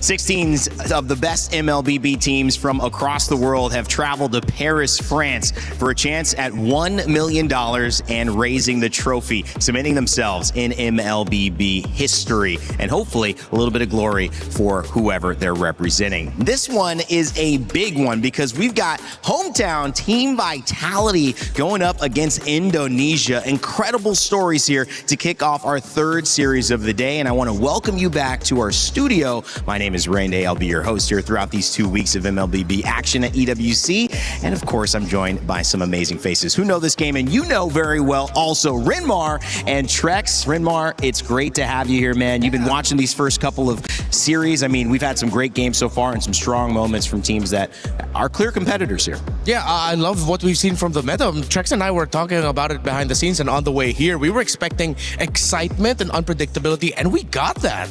It is exactly what we've got. We've seen things like Eudora pop up. The Ling is back. So many. I mean, we saw Brody earlier. Yeah. I mean, overall, we're at a place right now where the meta can go just about anywhere, and we are literally just getting started. One of the great things about this kind of conversation, too, is the global aspect of these matchups. And sometimes you don't get to see these regions go toe-to-toe. Now we get a chance to do so. And it is our Crunchyroll story of the day that we are going to bring up for this third series because it's India's international debut versus hometown heroes. Rinmar, talk to me about the impact both of these teams have in terms of their fan bases, in terms of this matchup. Oh, of course. So with True Rippers carrying the pride of an entire region, finally getting representation in Mobile Legends Bang Bang international tournaments. I'm so excited to see them in action. It's going to be a tough one. It is David versus Goliath. It is, who's that guy who rolled up a stone over and over again? It's going to feel that way. Atlas? Atlas. Was it Atlas? Yeah, Sisyphus? I don't know. He holds Atlas the world. is the one who holds the world, and There's that's Sisyphus? what India's going to have to do today. Yeah, exactly. I mean, they're the hometown of Team Vitality, but I'm excited for them, and I'm so happy for India to finally be here. Welcome to International MLBB. I mean, Trex, it's hard not to talk about some of the bigger picture items here before we start getting granular. You mentioned Eudora, but I mean, really for Indonesia, how big is this moment?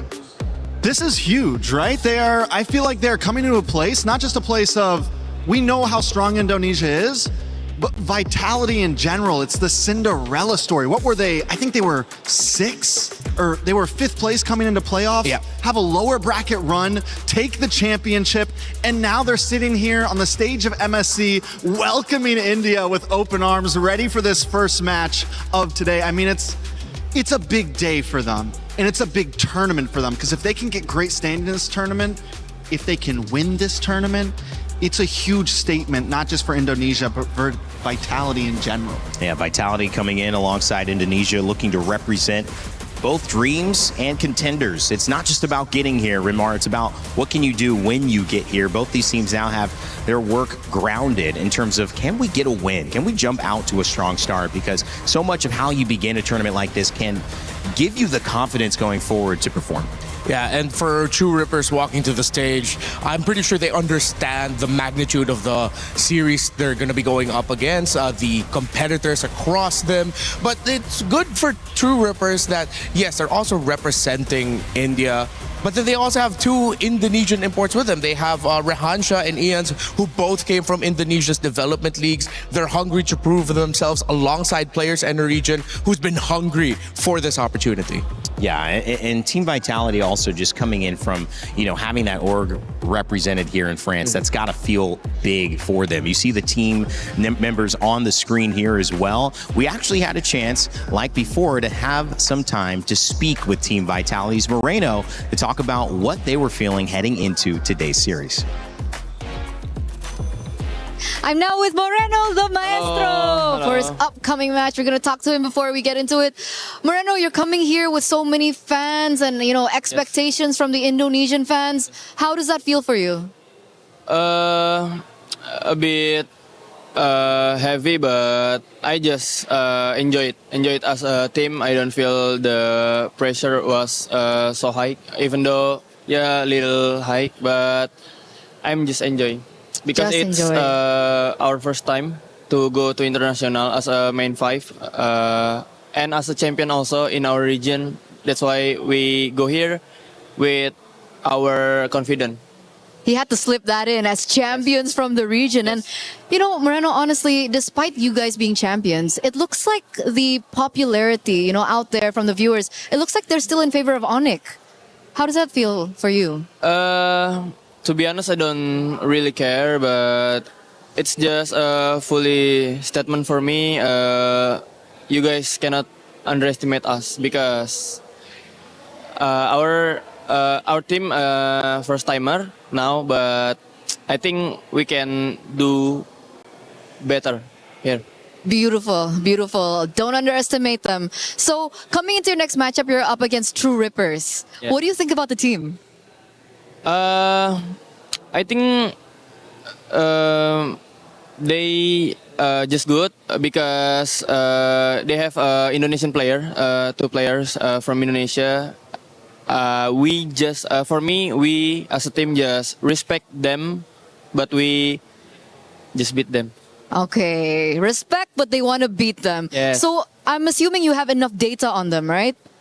Did you get to watch their matches? I think, to be honest, no. I think they more data from us. Sorry.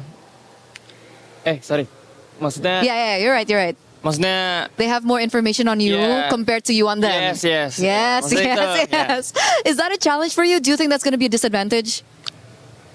Might be, but yeah, like what I said, we don't care. We just focus on our team. All right. Last question. Any messages to True Rippers? Good luck, have fun. Good luck, have fun. Okay, good luck and have fun. That's Moreno. Back to you guys. Moreno, the maestro, representing Team Vitality, MPL Season 17 champions, the first for the organization. Trex, your thoughts on the fact that he knows his opponents have more on them than they do on their opponents, and he's okay with that. I mean, he has to be okay with it, right? He has to come into this confident, he has to come into this prepared, but there still always has to be a level of respect for these new teams coming in, these new regions coming in. That's where the upsets happen. That's where the chaos can start. And my question is, you know, the question on my mind is, can True Rippers be that underdog that come in and kind of flip the table a little bit today? Yeah, and I think the team cams, them in their holding areas, pretty much paints the picture of the underdog story against a big giant in Team Vitality. Team Vitality has an army of coaches, their staff are there, the players are there, and in True Rippers, it's 5 or 6 dudes with the dream and hopes of an entire region who was just begging to finally make it here, and here they are. One of the things about the story of, you know, Indonesia and this representation finally with True Rippers is that you get to highlight stories you haven't been able to highlight before. One of them that's top of mind today is Sensei Kimmy, who the region refers to him as, who not only is a professional player here, but moonlights, you could say, or his other job is studying physics and helping to educate underprivileged kids. You talk about the impact of winning $1 million. Somebody like that in the position that they're in could help a lot of people, but it's going to be earned as well. And we had a chance for Eterna to sit down and talk with one of the members of True Rippers about how today is going to go. And we're now with Asuna from True Rippers. Such a fresh face. How are you feeling? Hello. Yeah, I'm feeling good, I think, guys. You're feeling good? Feeling excited? Excited, a bit nervous also, but yeah, that's it. So are you more nervous about playing or being here on the interview with me? Think about this interview. About this? Is it me? Is it me or is it the interview? It's not me, right? It's the camera and okay. I'm just nervous about the camera. Okay, he's nervous about the camera, but he's not nervous about the game because it's going to be very exciting. You are you are the first representative from India coming into MSC. The fans are going crazy about you. Does that add pressure to you or motivate you more? It's more like motivating because I think I got all the fans who supports us, like don't doubt us much. So, yeah. Okay, what do they usually say to you? Like they always support us, that they don't care about the result or anything. They just say that it's first time for India, just do your best for everyone. That's amazing. That's amazing. Shout out to all the Indian fans out there. Coming up next, obviously, are going to be up against Team Vitality. I think they are crowned as one of the favorites, and you're a bit of an underdog here in this matchup. What do you think about that? We'll say that, but yeah, it's a little bit nervous to like play against them, but yeah, we are prepared though. Prepared. You have a lot of data on them? What? Do you have a lot of data on them? Yeah, we have done many like watch their games and everything, read their drafts, and our coach is doing everything really good. Yeah. Okay. So you can beat them? Of course, we can try. We'll try our best to beat them. Okay. You have a message to Team Vitality now? I think just good luck, guys. We'll be there. Okay. Good luck, but you will beat them. We'll be there. Awesome. Awesome energy. Thank you so much once again. And back to you guys. The man was nervous, Eterna, and you made him answer the question 5 times in a row. You know, you could have let him off easy, but no, if you're with Eterna or Rose, you're going down in an interview. That's all I got to say. You're losing the interview. You are not getting out easy. Fellas, I mean, that is kind of the cool part about this because they said, we don't really expect to win. We're happy we're here. We know our fans are happy we're here, and I think that's good, but it kind of also, does it help relieve some tension knowing that what we do is hopefully like a bonus, like we're playing within the idea of like house money, like we don't really have too much to lose because we're already here? Yeah, definitely. It was a statement just making it here in the first place. Growing up, my parents never told me, hey, you have to win this spelling bee. Hey, you gotta win this tryout or whatever. Just do your best, son. And look where I am now. Yeah, nowhere near a spelling bee. Yeah, but you know, I made it someplace, you know? Trex, what about you? I mean, I feel like, yes, you come in without any worry. We've seen a lot of teams on their last breath, knowing that it doesn't matter whether they go home or not, do some great things before. Yeah. I'm hoping that they still have drive, though, because you still need that hunger. Yeah. You still got to want to win. And right now, True Rippers are just kind of a blank card for all of us, even us as casters. We don't know how they're exactly going to play. Yes, we've seen some of their games, but what's their mentality going to be on that stage? Is it going to be carefree? Is the pressure going to be on? Are they going to be nervous like they're talking to Eterna? You know, exactly how are they going to walk out there? And that's going to be, you know, this game 1 is huge on how we see True Rippers for the rest of this event. It's going to be interesting. The winner of this plays the winner of Team Falcons PH and Guangzhou Gaming, which we just witnessed. The loser plays the loser of that game. So a lot of information being gathered and a lot of information now that we will find out soon. If you think you know better than us or you want to try to get ahead of the guests, make sure to join our esportsworldcup.com/play-pick'ems. You can scan the QR code. Let us know who you think is going to be taking the win here. Before we head into opening up with these teams, just kind of some final thoughts. Again, are you feeling like this is going to be another 2-0 on the day? Do you think there's a chance with True Rippers? Just excited to see what's going to happen. This feels like one of the setups of many great Indian films. You know what? I am maybe one of those people thinking True Rippers gets a game, shocks the world, but Vitality still comes back and reminds them who they are, 2-1. I'm an underdog guy from an underdog region. I want to see True Rippers go out there and rip some things up. So hopefully we see it. Hopefully they put up a fight. Maybe even take the series. Oh, I like it, man. It's rare that Americas are an underdog here, but MLBB has just made it happen. Trex and I looking back, you know, we got nice to a little bit, but he left us, you know, with the Philippines. Like we're losing people here, guys. If you think again, you know, make sure to get your pick'ems in. It is an amazing story. The hometown of Team Vitality going up against the new representation from Indonesia. We'll see who takes the cake. Oh my, that match too was an amazing match to watch because if we recall correctly, Milosh, Guangzhou Gaming was in the lead in game number 1 and suddenly Team Falcons PH was like, nah, we're gonna clean sweep this.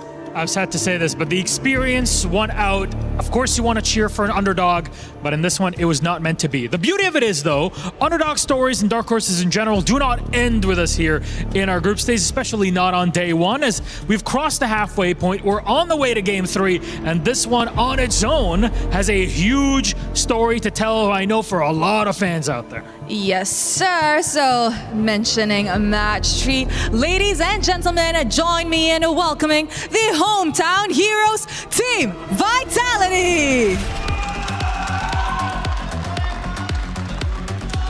This is a team that trusted the process with a championship that took years in the making. As the hometown heroes make their MSC at EWC debut, their resilience will be tested.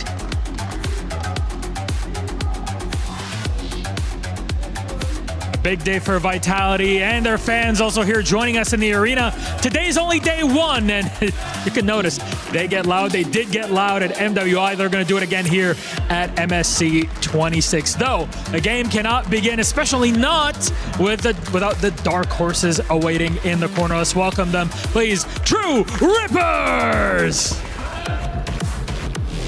The torchbearers have arrived. And from viewers to participants, the inaugural ML Masters champions step onto the international MLBB stage for the very first time. Will their in-your-face aggression be the winning factor? My friends, we are about to find out. Big moment for them, big moment for India also here. First time participating internationally, Rose. There's a lot of pressure. Yes, definitely. But I feel like this match will ultimately be very exciting because, like I've mentioned, both teams are debuting in EWC. A lot of fun picks to go around that, I'm sure of. Very much so. So, my friends, please, you may go place your keys. Team captains, please go ahead. True Rippers, Vitality, place your keys in their positions. Take your seat. And remember to shake hands at captains because it's all about friendship and love before we get into the server itself. And there it is. Respect between our two team captains. And it's time for us to get into it. Who can take this matchup? Vitality, True Rippers. We'll break it all down on the desk before we get into game. Thank you, Milos and Rose. A big moment for India's first debut here at MSC. And of course, when you look at Vitality, these guys have an incredible sense of, I think, confidence going into this one, but we'll see if that confidence is going to be earned, Rinmar. Yeah, I think it's great here that for True Rippers going up against a confident team like Team Vitality, their styles aren't so different in the sense of both of them are just going to be looking for aggression. At the center of the map, they love to make sure they get to build advantage, and True Rippers is very familiar with that. Maybe through that angle, they could find a way to slowly chip away at Vitality. I mean, yeah, be ready to go toe-to-toe. Maybe take advantage even of the aggression. Yep. A lot of times you see the more veteran teams that have been doing this longer, try to push in, try to bring that to your face. And if True Rippers are ready for that, maybe build a composition that can kind of absorb that initial shock. There could be something there. I like the point that you mentioned, though, feeling relaxed and feeling like you've done enough to get here. You still have to somehow combat that with the drive. And as we narrow down into what's coming up next, the draft's certainly in about a minute or so. Rinmar, how do you do that practically? What does, a team like this in True Rippers need to do to maybe get ahead of the draft, which is where Mirko previously was saying a lot of these games have been won and lost. Yeah, when it comes to how True Rippers played in their Master Series, they love to make sure that they have an EXP laner that can get out of lane relatively quickly, go into the river, and try to build some advantage there through the roam and mid, and then just continuously bombard the opponent with, hey, well, how come you're not laning? This is the laning phase. You should be taking more time with your minions. Suddenly they're not, because they know they can get leads through making sure that their jungler is safe and even more dominant compared to the opposing jungler. Pushing out the space with the XP lane, and obviously the jungler has more room to roam. Same idea for you, Trex, or what is, if you're at Vitality, don't know as much about True Rippers, how are you drafting to make sure you don't fall into that trap? I think you play your game. I think it's harder to say in draft right now just because of how sporadic everything's been, the new picks. We're going to see exactly how it goes. We do have Flying Clouds coming in as the map choice, but I think in terms of gameplay, they have to just come in confident in what they're going to do and be ready for any surprises that True Rippers might bring. And that's where I think draft is key, because that's where new regions coming into MSC, coming into MLBB, you start to see things get a little crazy. Maybe a surprise pick, maybe a cheese pick, maybe a comfort pick for one of the players that no one is expecting. MSC at EWC 26 makes history for India and True Rippers as they represent the region for the first time in an international MLBB tournament. In many ways, guys, it's a chance to measure how far this region has come. This is the first draft that they will be able to make, and obviously bans coming out initially, Trex, to get us started. Yeah, we got a Freya ban from the side of True Rippers, Jushin, Phoveus on the side of Vitality. Nothing too crazy. The Harara coming off from True Rippers as well. We haven't seen the Harara get picked up. It's pretty much been on the ban field so far, right? Yeah. Question now is if the Fanny ban is going to be showing up here. We were talking about it. Fanny getting banned out more consistently so far in our matches today has changed the picture of the drafts compared to MWI just a few days ago. So that's an interesting element now compared to our previous tournament here at EWC. You mentioned Vitality wanting to play their game, and True Rippers, they're reading into it. They're checking them really well. They've denied the Freya, and they've even banned out the Guinevere here, which in the jungle for Eons could have been an option to mess up what Vitality likes to do. Vitality likes that aggression, and we know Guinevere as one of the best stoppers in the game through the jungle. It could also show something in the hands of maybe Vitality wanting to be one of the first teams today to possibly go utility jungle, maybe pick up something like the Fred, maybe pick up something that we haven't been seeing too much of that the Guinevere can go well against. First pick on the gun, Vitality. First pick hasn't really been prying anything major. It's been all over the place, right? Yeah. Been very mixed up. Today we've seen heroes such as Ling get rushed, but we saw this earlier in Vamos versus Falcons. Yeah, the Atlas getting picked up, opening a chance for True Rippers to pick up a Valentina as their response, similar to what we saw earlier in Vamos versus Falcons Game 1. We saw the Eudora picked up second as well. The Ling also a character that had been hero that's been prioritized. And there's the Ling as well. Yeah, the Ling has been on fire along with the Eudora, probably the two hot picks of the day. Are you on the Eudora train? I mean, do you see the... At this point, yeah. At this How point, can you not be? It's honestly insane. I'm sure everyone else has been telling you already, but the fact that Eudora is in the meta right now is unheard of. This is... Because the kit, there's no flicker, there's no movement. My only worry about the Eudora and how in the future it could fall off, again, you can't really get the Purify on the Eudora. You have to go for flicker because she doesn't have any type of dash in her kit. Going up against something like the Atlas, there is danger there, right? There's high CC. So how does Vitality counter the Eudora? Maybe that's the answer. High crowd control, and that's the same answer to the Ling, right? Yeah. Add more dashes as well. You mentioned crowd control, and anything with an Atlas getting rushes the first pick paired up with high crowd control through the jungle, a solid kit in the mid laner who's a mix of crowd control and a lot of mobility through the Valentina. I'm already thinking no matter what Asuna decides to pick up as a battle spell here, it's not going to be a fun time for the Eudora. True Rippers, one thing they could have worked on a little bit more, and hopefully they did leading into this day, is that their priorities in the team fighting, not leaving their backliners a little bit too much. Sometimes their frontliners and their junglers are diving way too deep that their formation gets broken easily. Hopefully they fix that, because Vitality's formation is all dive, all aggro, baby. GZG had a couple of moments in that last game, which they will end up playing. The loser of this will end up playing where the Mei was pretty isolated. Now, granted, they were going up against a Moskov that could take those isolated fights and kind of surprise you. But that's something that obviously you would think True Rippers are trying to avoid. So just a composition that they can team fight with, but also not get caught out.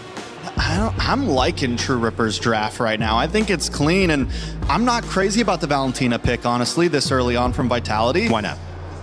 You still get the stiff arm of the stun from the Eudora. Yes, you have the dashes, but you're not CC immune when you're dashing in on that Valentina. True. You don't really have a good ult to steal right now. Yes, you could take the Eudora or something like that, but really the big win with Valentina is looking for these high utility ults, big crowd control ults, something like when you're up against the Farza or the Yve or something of that nature. Earlier today, we did see the Yve go against the Eudora. Don't think it won. Pretty sure it lost earlier still. But I kind of like that answer. Beat it with range, beat it with some sort of control. Vitality, yes, it's a solid draft, but I don't know. True Rippers is looking good for me right now. Ooh, I feel like the Valentina came out because Vitality is probably expecting that the best options in the EXP lane for Aeons later, Rehansha later on, would be something along the lines of Yuzhong, Lapu-Lapu, Alice, meaning that's three best options for True Rippers. That's easy steal of ultimates for the Valentina. That's why you see heroes such as the Esmeralda, the Uranus taken away, that if you're left with EXP laners as your best in the pool who have high impact ultimates, then the Valentina pick suddenly looks better. But I get your point, where right now it seems like Valentina might struggle early. So what do we see from True Rippers? Do they go for something not as high utility, something that's as much to steal? They go for the Alice. There we go. Clean pick.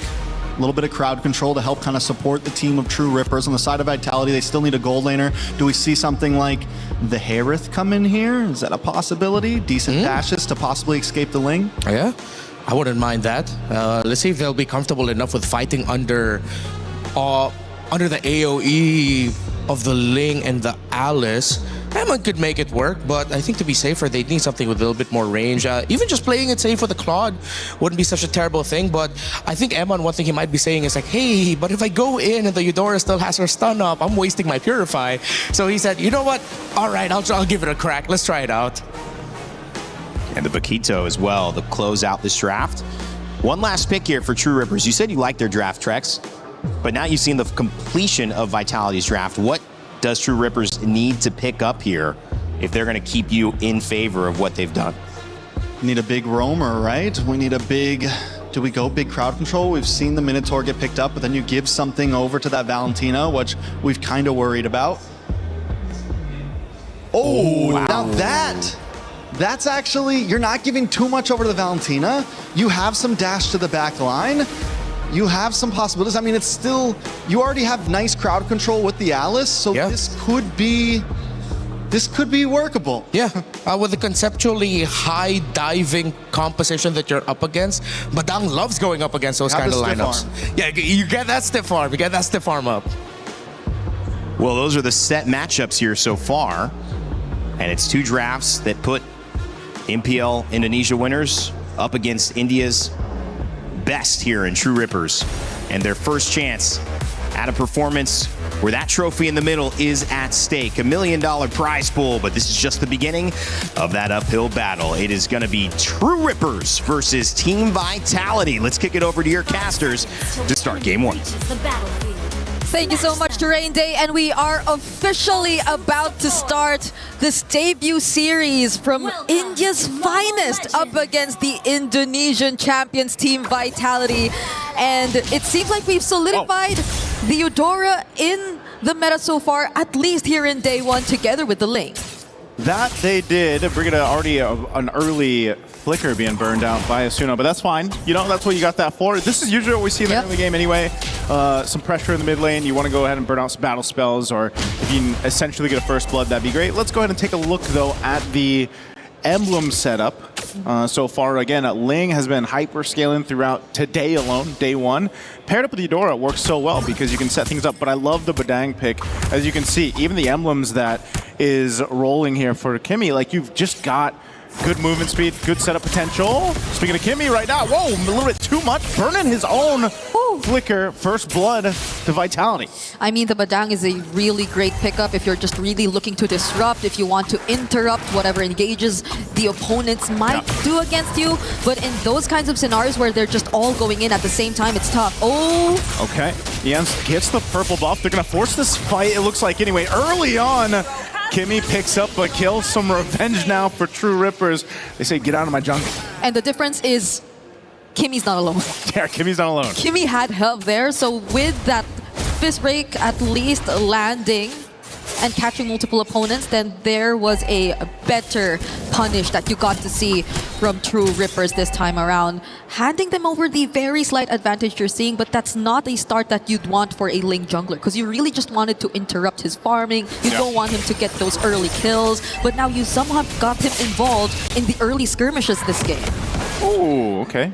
Maestro's up to summon. Moreno's got his own Tempest Blades. Turtle's going to be up first objective, but I think True Rippers wants to go ahead and just take their time with this. They know positioning is in their favor. You got half health on your jungler. Ians doesn't want to take this fight just yet.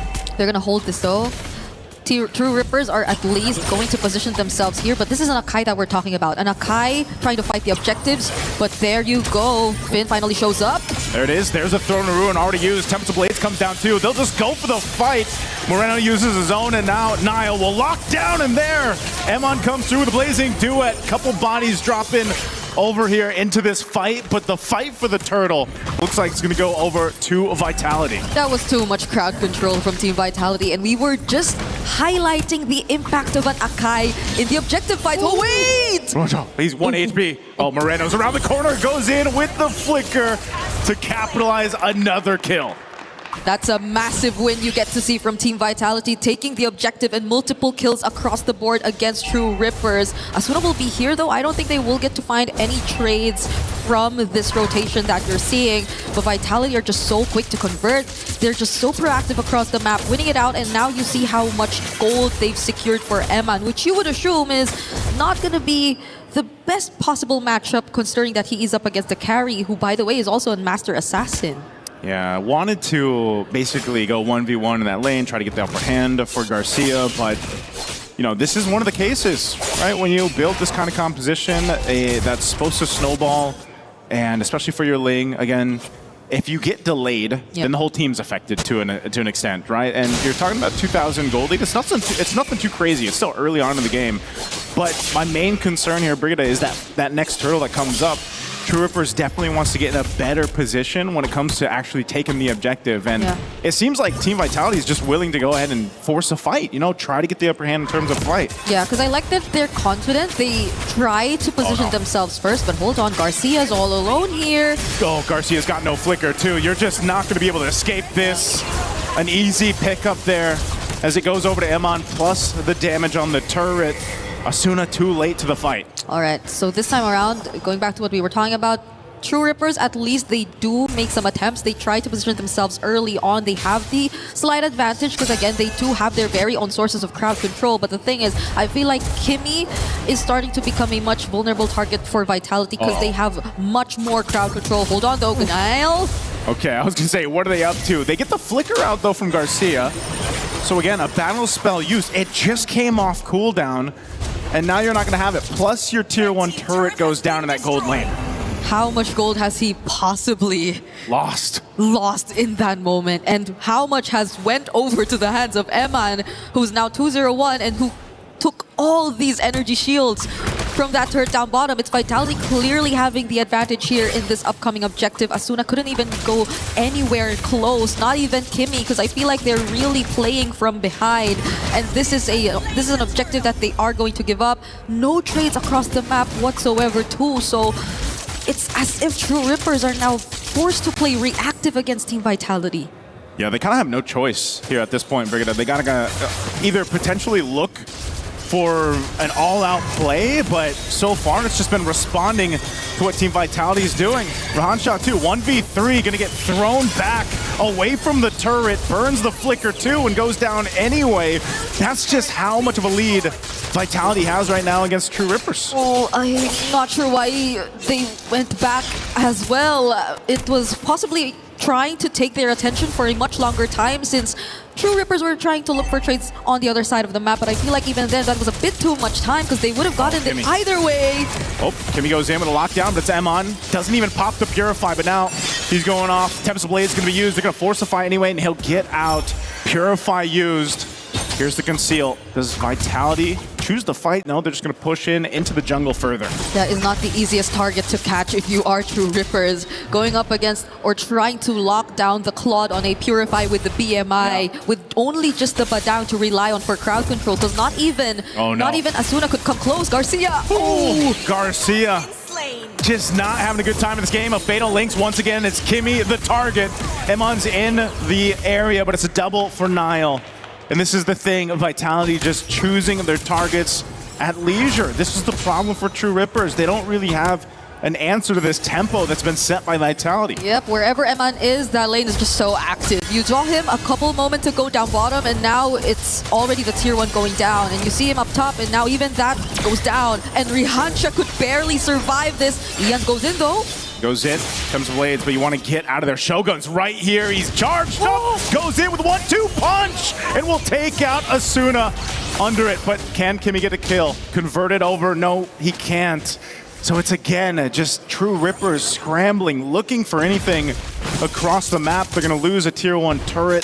This turtle, 3 for 3, should go over to Vitality unless they just wait it out for that Lord to come through. Yeah, and they could no longer anticipate the angles from which Vitality are actually coming from. Shogun isn't being checked at all. He's just free to go in for these very aggressive plays, even 1v1, considering the amount of lead that's already in their hands. It's 5k. I feel like a majority of it is in the hands of Eman as well, by the way, but you haven't seen the Blazing do it in action just yet too. So that just adds to multiple layers of the threats that you have to think about when you're going up against Team Vitality. True Rippers. At this point, is it really just counter-engage that they can rely on? Because they have the Badang, they have the Alice, they have setup potential, but their scaling is just mostly gonna take some time. Yeah, Shogun doing what he wants to do here up on this bottom side. Ians will go ahead and survive. Half health. He's actually going to go use the Retribution. Lord's already taken too. Tempest of Blades used. Shogun might get caught. Does have to burn the Flicker, and he's able to escape. Even with the conceal, here comes the rest of Vitality, though, to counter punch. There's the lockdown from Nile, their own version of Tempest of Blades, but from Moreno, and fighting under the turret with Emon blazing to it, shooting everywhere he wants to, and now Rahansha as well. They'll clean up. Rahansha can't do anything but just watch the team get decimated under these turrets. He can't escape, trying to get away with the Gleam, and just barely will survive. And that's the damage from the Blazing Duet that we've been talking about. So much has been forced out of True Rippers in just that single fight without even the Lord by their side. Now they pop the Holy Shields down bot, and the Lord will get a much easier access to their base turrets. True Rippers, they're falling behind significantly. That 5k gold lead we've been talking about earlier has now doubled the amount, and Finn goes in once again. Devastating here on the defense. Kimmy gone in an instant, as well as their turret. Lord is still up here. Conceal going to be used. Finn off the off angle. Emon's going to jump in with the Blazing Duet, firing off on Garcia and Rahansha. Gleam there, trying to escape. Thrown a Ruin used as well. And now here comes the Tempest of Blades. Can they turn it around? A kill's picked up, but Emon will just fire on the base as Vitality will take game one. The Lord has not been dealt with, and True Rippers lost sight of how important it is. They were unable to defend, and Team Vitality, with such a clean performance from the laning all the way to the late game, if it was even the late game, took this game away from True Rippers in a very dominant fashion. No late game inside of that one, Brigida. Under 10 minutes for that game one. You know, Vitality, again, it's their own journey from all the way through Indonesia, the professional league there, up to this point now here for MSC. And you could see it in game one against a team who's also new on this stage, this international stage. You know, this is something that can be looked at as a big lesson learned for True Rippers. But if you break it down, it's one of the things where there's so many things, so many boxes that True Rippers has to check off here. I mean, from the get-go, as we look at the highlights here from SDC, you can see how this all started. There was an attempt off of this of, you know, get up our jungle, but then they kind of lost track of the map and, you know, keeping Garcia basically covered. I mean, Garcia a lot of times didn't have even a chance, you know, to survive in that gold lane. I think this just poses multiple questions for True Rippers in terms of that game and the approach that they really want to go for. The lineup, you could see that they probably want to just go for counter engage or maybe a bit more of the punish quote-unquote attempt when it comes to playing against a team like Team Vitality. There are just so many dives. They have multiple ways to also respond, but at the same time, they were just, it came to a point where they were just too behind that they couldn't even respond anymore, and they were just constantly run over by Team Vitality. And there's just so much that we have to talk about in regards to what they have to do to get back in this series. So let's leave it to the panel as we throw it back over together with Rain Day. Thank you so much, Brigida and Naisu. I mean, what do they need to do to get back in this series? My goodness, I might be like, you know, trying to figure out theory of relativity before Einstein took a stab at it, because it could be a little bit of an unsolvable problem right now. The fastest game we have seen so far, true dominance from Team Vitality, and True Rippers just trying to stay engaged, but it was a tempo problem. Yeah, it was a huge gap in experience and skill overall. You saw them, they're great with the counter punch at the start. They were able to punish the aggressive start of Team Vitality, but it was that first turtle that we were talking about behind the scenes where you really saw, it's like, man, if only they just held on to some key skills to wait for Vitality's counter go, maybe that could have been better, but now they just went all in. Yeah, I think what we wanted to see from them was what we saw in that very first counterplay that they had. They kind of let Vitality come to them. They got a quick play against it. There was one other point where they were able to do the same thing when Vitality was up in that top lane and they went for play on the bottom and got a tower. But outside of that, they were just scrambling. It was always chasing after whatever Vitality was doing, following Vitality's tempo instead of setting their own and falling into just about every trap that Vitality wanted them to. And it's really hard for a team to come into a position like this and try to set the tone, trying to set the stage when you know that the stage has been occupied by teams who have been there, done that, and are on their way to try to repeat. And so you coming in as a newer team and with a big representation of India on your back, how do you have the confidence to do that? And I think we saw in the interview that maybe they didn't right now, but maybe this game will show them that if you don't bring the confidence, it's going to be a fast exit. Yeah, I feel like with them having the thought of, there's no pressure on us, and then trying to find that confidence, it felt like they were overcompensating with just the wrong timing of where they're going in the map or what play that they're trying to make specifically. So pro players in MLBB have already spoken so many times before where because they were at this certain mindset, they didn't realize they were overlooking something. Whether it's when they use their skill or when the opponent has used their skill, they've lost track of that. And I feel like that's sort of what happened with True Rippers. I think there's hesitation there. You're kind of going, yeah, okay. What did happen with True Rippers then? A lot happened. I don't know if they just weren't mentally ready for this game. I think when a game goes like that, when a game ends in under 10 minutes, there's not a whole lot to say. No, there's not. You walked in, you played wrong. I think at this point, we need another game before I can really say maybe they just weren't ready for this. Maybe there's still a lot on the table that they need to perfect. The draft looked good. These are playable picks. We saw very similar drafts from earlier teams that won. So the draft wasn't exactly the problem. I think it was coming into that game, there was a lot of small issues, not having vision on Shogun when he got that big play from them. Their mid lane, Eudora just walking off on her own, no one checking bushes. They were split up. Vitality was running out as a unit. TRX, everyone was kind of doing their own thing. I do think with Team Vitality, though, the difference maybe in Series 2 that I've noticed, and Rimar, I want your thoughts on this. Team Falcons PH had a pretty similar level of, when the game was over, dominating across GZG. However, they did lose that early game, and they were down for like 5 minutes before they clawed back. Team Vitality looked like they stepped on the gas, and they never let go. Does that signal a little bit of the strength of what this team might be bringing to the overall conversation to you, or is it more about just what True Rippers are allowing them to do? I feel like it's more of what True Rippers are allowing them to do. The most glaring play for me was with that first turtle was they fought way too hard, way too early, not even respecting the fact that the Paquito was on its way to join the fight. Once the Paquito of Shogun showed up, it was pretty much over. They wanted to get some early little trades of health, but then that just ended up punishing Kimmy on the Badang even more. And once they lost Kimmy on the Badang, once Shogun joined in the Paquito, the math does not math damage-wise. The team with the Paquito will out-damage you in the early game. To extend on that point even more, if Vitality was up against possibly certain other teams, or when we see some of these top regional teams go up against each other, even with an 8K gold lead, you might not try to go for a base end at 8 minutes, right? You might take the inhibitors, play it safe, and back off. Especially when we saw the Ling come in and get a kill. They didn't care. They're like, I know that he was being kind of nice in the interview, but Vitality was very confident that we are going to get the better of them. They were kicking down doors. They were running in base, even after losing a member. You'll see it later on in this tournament. A lot of teams won't be that aggressive if they feel like the match is even. And I think that probably tells us a little bit more. It's kind of like show, don't tell when you talk about film. It's in the same way, it's like they were kind of showing that they didn't really respect True Ripper's defense at this moment in time. Doesn't mean that they can't show us something better. And I think that's what True Ripper's task is now, to go in and say, listen, not a lot to learn. We lost completely. They dominated completely. They feel like they can do it again. So how do we now start working a strategy back to give us some hope? And if I look at you, I mean, what would you think? Is there an answer?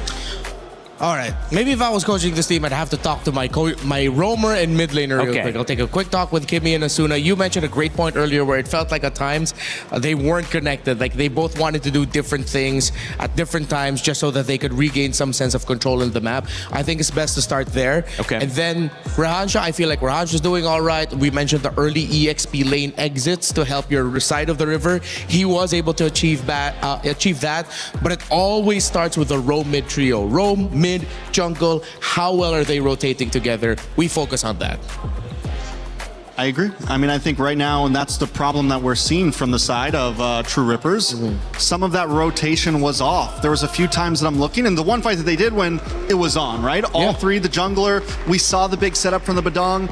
After that, once we started seeing Vitality attack those off lanes, it was either Eudora coming down to bot by herself with Badong somewhere else on the map. It was all of them caught up on that top lane, split up from the rest of the group. Repeatedly, Vitality was running 4-1 once we got into that mid game, to whereas on the side of True Rippers, it was like 2 at top, 1 in mid, 1 at bottom, Ling's over trying to clear lanes. There just seemed to be, there wasn't much glue holding them together throughout that game. And when you're losing that bad, sometimes it's better to just sacrifice the arm to keep the body, right? Yeah. Let that bottom tier 3 go and group up to defend the rest of your team. Let a couple towers go to not lose 2 or 3 members, and that's where True Rippers started to fall there. Yeah, you can hope that this is maybe just a feeler game, right? Maybe this is just something they were needing to get out of their system, get the nerves out as well. It is a big deal, and going into this next draft, they can hopefully do something similar, but it also like raises a bigger question for me, because we look at like Eudora and Ling coming out. I mean, to the meta for today, you could say perfect 1-2. Yeah. Yet when you get a good draft and you still perform like that, Rinmar, is it more of a conversation like, do we even try to like hit meta that well if we're not comfortable on how we're playing it? Do we try to get more of these comfort picks for us so that we feel good on our heroes? Well, from a coach's perspective, you'd want to be able to tell your players at least one good thing to latch on to. Yeah.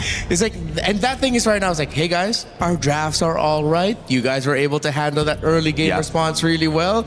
Let's just fix this and this and this. Hey, the 3 of you talk a little bit more. You start from somewhere. Yeah, I mean, in reality, maybe we're being a little harsh on True Rippers, right? It is day 1. I've seen a lot of teams come in day 1, mess up, come back day 2 without all those jitters. This is their first time on a stage like this. This is their first time against a team like this. And yes, you can do well in scrims or you can do bad in scrims, but nothing prepares you for getting on that stage and facing up against a champion of some of the top regions in the world. Because yes, you're right, they had a good draft. And everything we're saying came down to small bad decisions. And one of the big things that small bad decisions comes from is nerves, is pressure, is the comms are off, everyone's shutting down. So I think at this point, the best thing we could say for True Rippers is, just pull it together, guys. Just pull it together.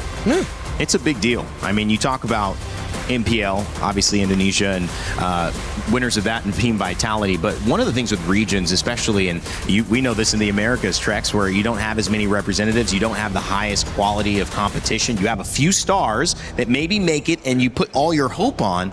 That is tough for a region to develop because you don't have the same level of day in, day out, high level competitors.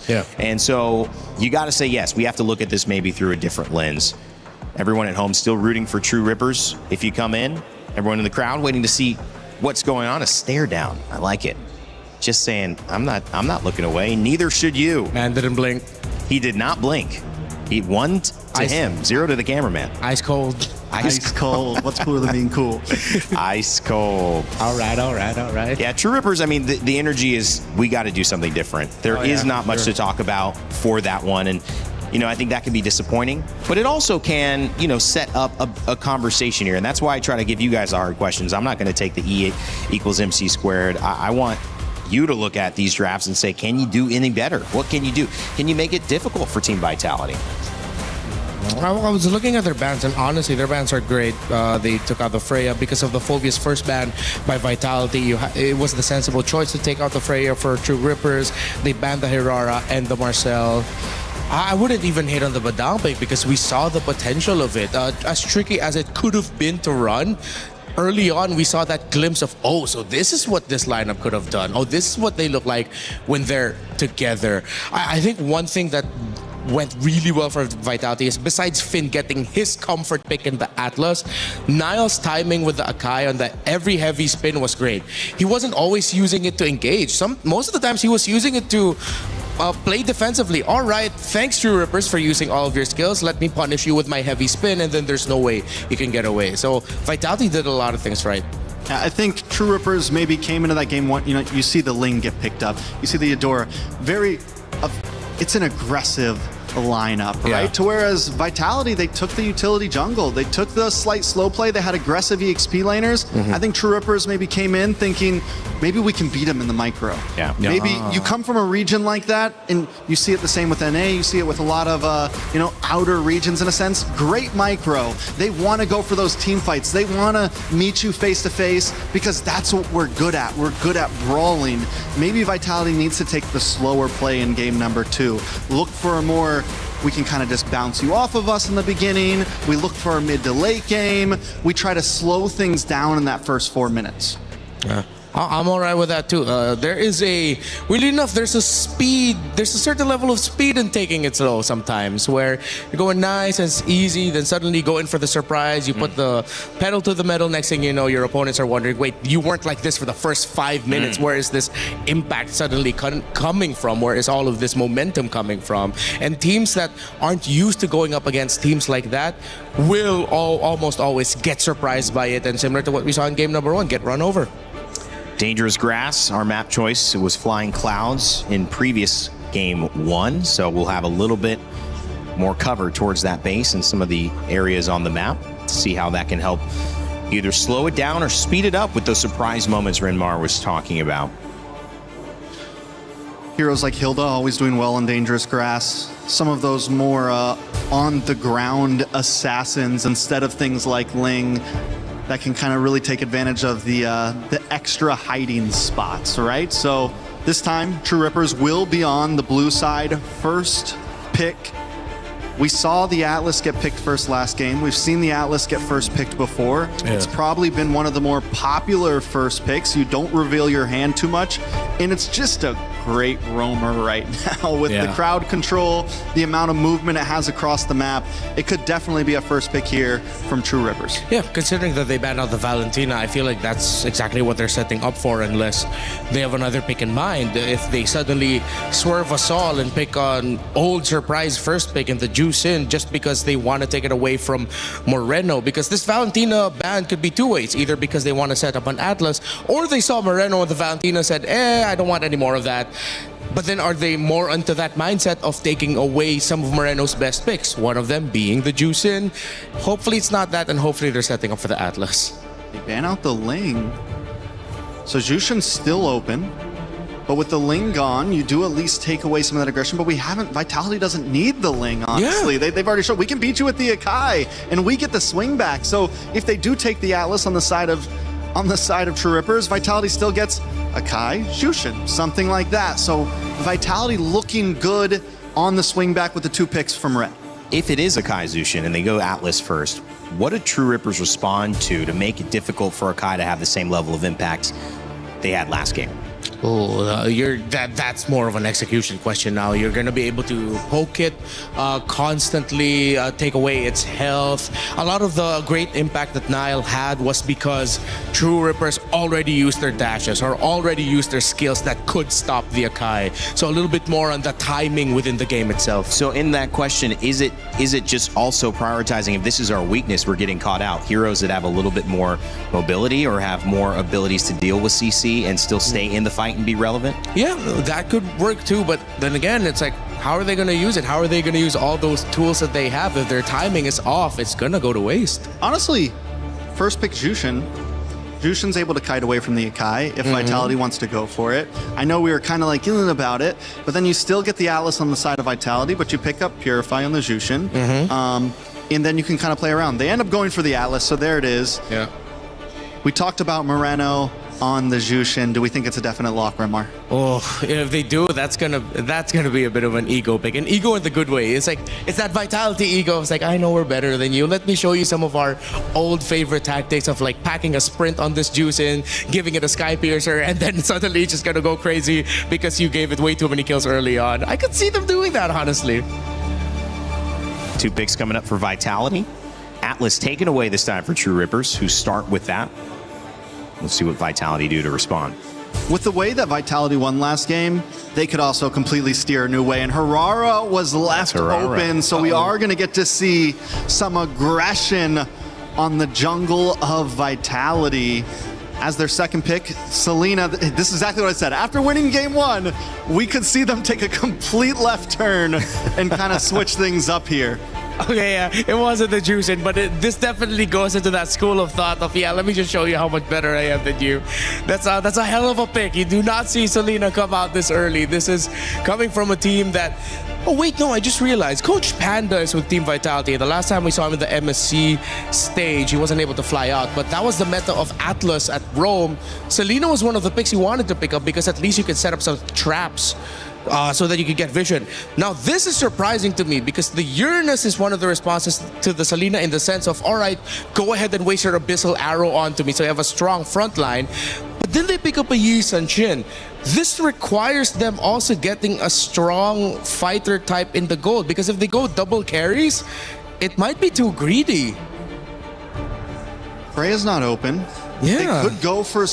Call me crazy, but they could go for something like a Ruby Gold. You're crazy, but that's good. But honestly, the Harara wants to dash in, the Selena wants to dash in. Something that can stiff arm those heroes that want to get up close and personal. It works great along with the YSS. If you want to see at least a fighter in the gold, something bulky in the gold, it could be an option for sure. Belleric gets picked up by the side of Vitality. This is a roamer we've had our eyes on. Is this a first showing so far today? We haven't seen the Belleric yet, I don't think. So far today, yeah, it's been banned, surprisingly enough, yeah. It's gotten banned out more. Oof. What are they going to pick up at the gold? Actually, that's just my biggest question right now for True Rippers. What are you picking up at the gold lane? Unless they swap YSS to gold. Yeah, exactly. It's like, unless they really go a little bit back into the meta and then suddenly bring back YSS in the gold lane. They have the option. They have the option. They have the option, all right. They have the option. We'll see Sun-Shin, the last pick for True Rippers so far. We've got 2 more to go. As Belleric selected. God, I'm not used to seeing that face there. I was like, who's that? Yeah. Who is that? Still getting used to the newer portrait. Yeah. Getting used to seeing that hero anywhere else. Yeah, exactly. We usually see it in a rank game. Wait, that's a hero? Suddenly, it's a meta pick in MSC. Who would have thought? 2026, everyone.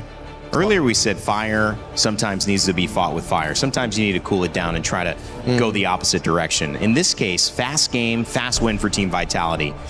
Do True Rippers try to match that pace and out slug them? Or is this better if True Rippers trying to find a lineup that just survives and just builds towards seeing more gameplay? It depends on whether they believe they just played bad last game. Right. Or if they truly think that Vitality's a little bit better. What do you believe they think?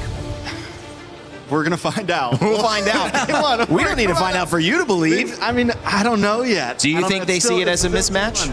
I think they drafted very well last game, right? Okay. Like I said, I agree with their draft last game. So coming into game 2,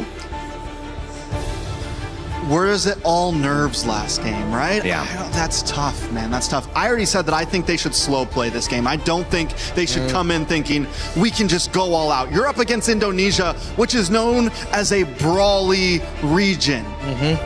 They're great at micro mechanics. They're great at going toe-to-toe, especially with regions like this. They're kind of the stoppers for other brawly regions.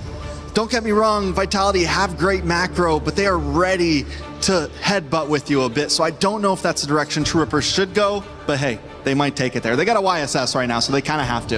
Yeah. Renmar? Paris, gold. If they decide to go for like a fighter in the gold lane, they will Give me not a have Ruby the firepower.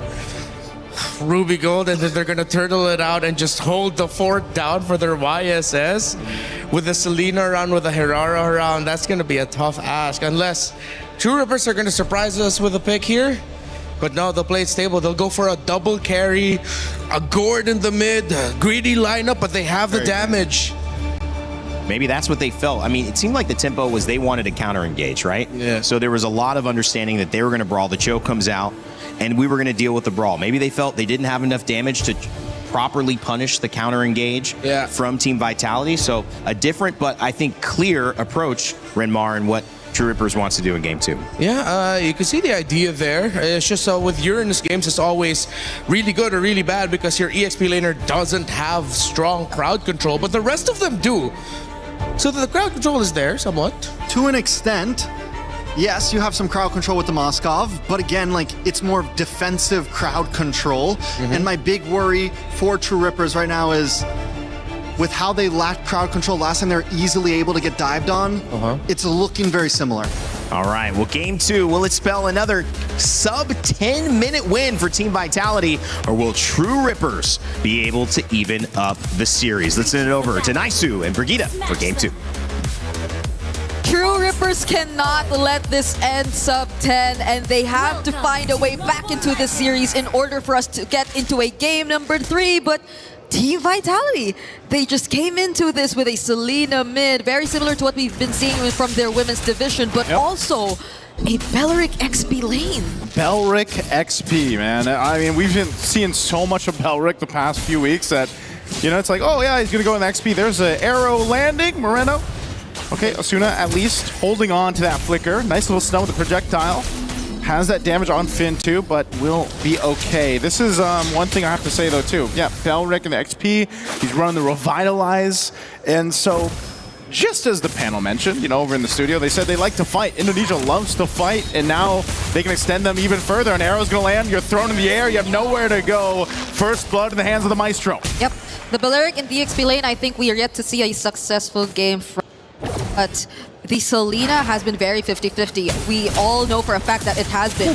In this scenario, though, it's been one of the more successful Selena games as she gets 2 consecutive kills in a row. Brigitte, they said it. You know, this is an ego pick. The fact that Selena was brought up that early in the draft and now you've gotten yourselves 2 kills, you know exactly why it was picked up that early in the draft. So this is a problem that True Ripper is going to have to deal with now for the rest of the game. Yeah, because you have to worry about you being spotted out and you having to evade all these abyssal arrows that have so far always been connecting towards the right targets for Moreno. So it's really becoming a statement right here. The ego pick is working wonders for them if ever it is, because the rotations have been completely disrupted for True Rippers. You don't even see them confidently take control nor show up in the river. Just look at how Shogun is holding down all these bushes and making sure that they keep every single member of True Rippers in check.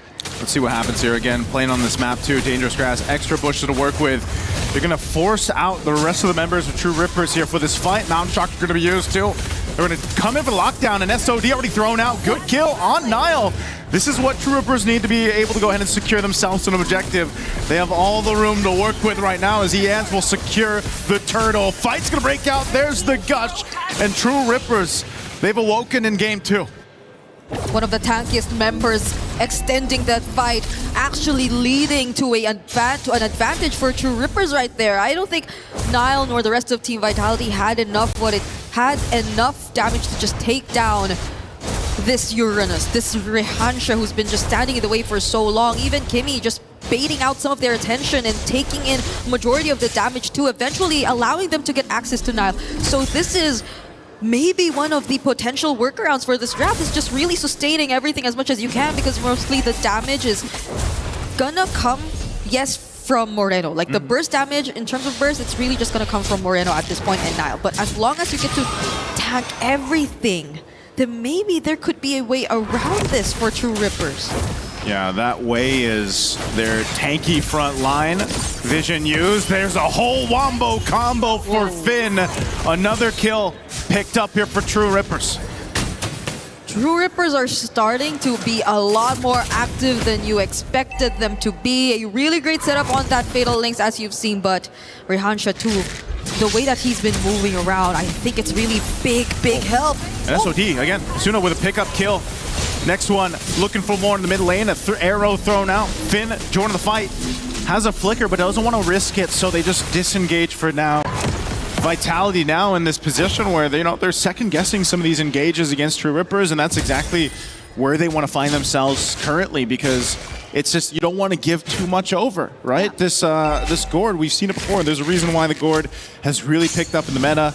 You get a couple kills going on him. That Mystic Gush is a great zoning tool, but it's also obviously a big damage tool. And that's something they have to watch out for, because not only are you working around Abyssal Arrows for Vitality, the potential for a pick-off with a kick from the Cho, but even True Rippers, this composition has its strengths, and one of them is that amount of synergy that comes with the ultimates plus that Gush. Which is really interesting, because it seems like True Rippers are the ones who are going for the more brawly plays and team fights from this point onwards, but they're setting up for this objective. Shogun finally going to be part of this team fight. We haven't seen the Belleric just yet. Oh, but Finn misses that flicker! Yep, not the setup they were looking for. Down into the Rapid Dryad to be able to pick up one. Shogun gone.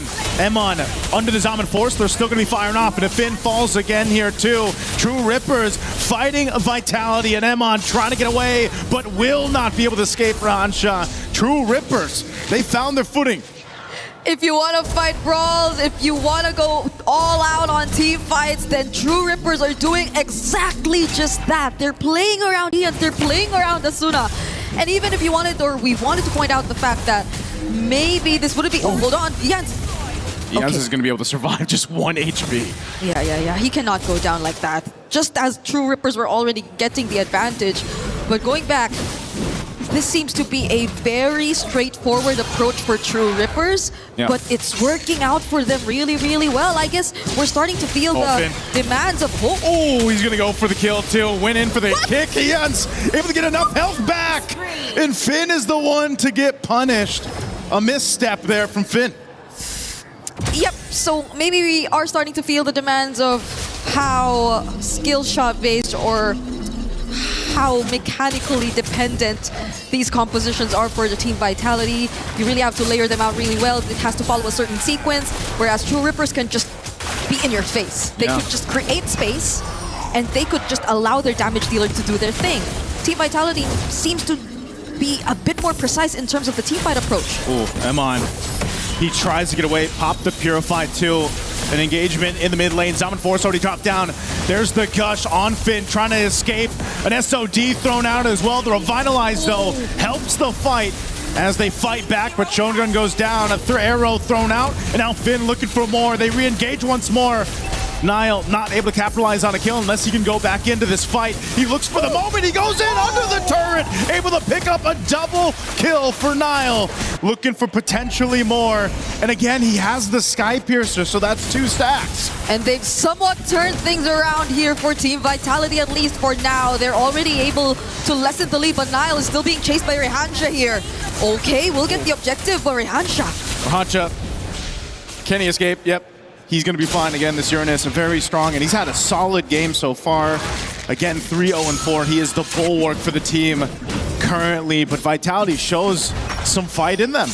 Off of that exchange in the mid lane, plus an objective, they slowly make a baby step in the right direction, but still, True Rippers up amidst it all. Nice little Rapid Dryad there, used up. Garcia will be able to survive, though. Good thing for some backup. Up on the other side of the map, they're going to be going once again on Ians. He falls. Top turret. Kimmy could be next. Okay. He gets taunted with Shogun. He tries to get away. Popping the conceal, but Emon won't let it happen as he takes down Kimmy. So much happening all over the map. I might want to take a look at the items right now. I am really eager to see what builds have they been picking up, especially for Cho and Belleric, and it seems like they're just going for tank. Yeah. But despite that, you could really feel how much pressure they're actually able to put onto the opponents, how much they're able to actually maybe get out of True Rippers, but I would want to see more, especially from Finn. Maybe a more accurate way of the dragon and targeting from Team Vitality, and that, even if it wasn't a kick, was a really good one. Would you call that accurate? I mean, he got the flicker out, right? He somehow got the flicker out, and I think that's his win for Team Vitality. That's one of those things, though, with a Cho, across them, you don't know sometimes if they're going to full commit to it or not. Sometimes you're like, hey, it's better a flicker than a death, So that is burned from Asuna, but still, nonetheless, still alive and still in charge, at least for now. Barely for True Rippers. Again, they got a turret up ahead of Vitality, plus a little bit of a gold to work with. But this Lord coming up in 10 seconds will tell us a whole lot of where this game is going. And by the way, it has always been here in mid. Majority of the action has been here in mid. I feel like Team Vitality, for one, because of how frequent the fights have been happening in mid, Vitality have somewhat taken advantage of that. They've been doing things on other parts of the map, which has really lessened the lead, but Kimmy... There's a kick right on the mark. They're going to take out Kimmy after the Fatal Links is used, but he's gone. SOD thrown out now on the disengage for Vitality, so they're going to take an advantage of it. True Rippers will take down the tier 1 in mid, even down a member. Now they're going to potentially get set up around this Lord pit here. Okay, so True Rippers, despite what we were pointing out, just really wanted that tier 1 in mid perhaps, but Finn, does he find another one? Oh, Finn wants to go. G-Kundo, Salmon Force drop down. They're going to force the fight once again in the mid as Ians is taken out. And now next, the taunt comes through as Rahansha falls. And now with multiple down for True Rippers, Lord for the taking here for Team Vitality. It was just sheer damage, sheer aggression from Team Vitality to equalize this scenario in this game. Shogun might just get caught here with the Fatal Links though, but the damage is not enough. The damage is not enough. The Revitalize is all you need. Kimmy trying to get away, but a missile arrow will land, and it's a double for Niall again. Stacks on stacks for this Hornara. And they will take that tier 1 away from True Rippers just the same. Now the lead, which was in the hands of True Rippers for the longest time, is now over to Vitality, and they also have a Lord. It's been 10 minutes of somewhat team fights happening in mid, skirmishes and scrambles happening here and there, but now it's Vitality who somewhat still have the better grasp of the macro and are now pushing True Rippers to defend for now. It seems so quick for the momentum to shift over in favor of Team Vitality. Off of a lot of forced fights or, these skirmishes happening in the mid lane. You can see the stacks here too for Niall. He's got that 44 on the Sky Piercer, and, that's deadly to deal with because the way that we've seen the Hirara played is just kind of in and out. You're utilizing the iframes that you have. You have that good amount of damage. You can kind of weave in and out of fights, and now that you have multiple stacks in this way, you're a big threat to the rest of True Rippers. Yeah, at least for True Rippers, they have decent wave clear. They were also able to at least take control of that top lane so they don't feel as much pressure in terms of the synced up waves crashing. But there goes a Mountain Shocker. They have an idea of where Team Vitality currently are, but they're not going to focus on a fight just yet. But there are flickers in Team Vitality's hands, so they might have to watch out for that. Again, a play could be made here by Finn. A BOD was just picked up by Niall as well. Finn right there in the mid. Not sure if he's going to commit to it. Doesn't just yet. Again, Kimmy waiting for that flicker to be available so that he could potentially set something up. I'd love to see this, all this time that Garcia has had to go ahead and farm up on the Moskov, to go ahead and turn the tide with a great SOD or, some initiation from the fight from True Rippers, because they've got that potential. They just got to go ahead and get the upper hand. Let's take a quick look at the items here. Yep. They already have the damage. That's the Trinity already built in here for Garcia, and he also has just locked in the Rose Gold Meteor. So even if Lee, let's say, unfortunately gets to take that Abyssal Arrow, he could probably survive an additional hit or two. But that's the thing. True Rippers, I like how they're being very careful about this. They didn't want to force a fight, especially without a Garcia in range for the Wrath of Dryad. Wrath of Dryad used. Kimmy can't get away, and there's the setup they were looking for, right on target. As Asuna is gone, 2 down for True Rippers. And it was these arrows once again from Moreno that just brought Kimmy low enough for them to collapse down. Just like they'll collapse on the tier 2 turret. There's a push up top from Garcia. But the base turret in mid's going to be worked on here. The minions will be cleared out. Lord is coming up. Team Vitality will make their way. They're pretty much left with no choice. I like how they're at least getting trades though. This is different from game number 1. Garcia goes back in though. Garcia joins after that, throwing that SOT. Yeah. True Rippers will be able to go ahead and hold up on this front side. It looks like they want to go ahead and at least stall out Team Vitality. The rest of the team is up here. Could they potentially take this Lord They got to dance around these Abyssal Arrows. Nile joining the fight now too. They're going to be going, looking for a potential fight already for the Lord. Everything already thrown out. Moreno's gone. Lord secured though by Nile. The fight still breaking out. Finn finally goes down. True Rippers trying to win the fight here. They might have lost the Lord, but they can take more with them. They're going to go for Shogun. They get the stun. It's a double for Garcia. And that's when Finn couldn't even land the stuns, wasn't even able to just kick Ian's out of the way to secure the objective. Let's take a look at that replay, because I feel like there was a clear attempt, at least from Finn, to just deny the retribution from Ian's here. He was just trying to chase after him, and he did not successfully do so. But the knockups, the damage, the splash damage that just came from that team fight, which was a really messy team fight at that, it helped so much in terms of how Vitality were able to just win the objective, and that is what really matters at this point. At least they're not able to hand over the complete advantage to True Rippers, but nonetheless, True Rippers were actually able to somewhat balance out that fight. It's not a huge loss despite them not getting the objective. It was really good usage of the tools they had at hand. True Rippers, I mean, Eons as well, being able to avoid what Finn was trying to do. You know, those little micro decisions around the Lord, staying alive, being able to get being able to stay alive, even if they lost the Lord, it's still potentially to turn around because the key members stayed alive here. Garcia being one of them, and it's so important. Again, his spacing, his positioning on the Moskov. He's done a phenomenal job not dying, utilizing his Purify when he needs to.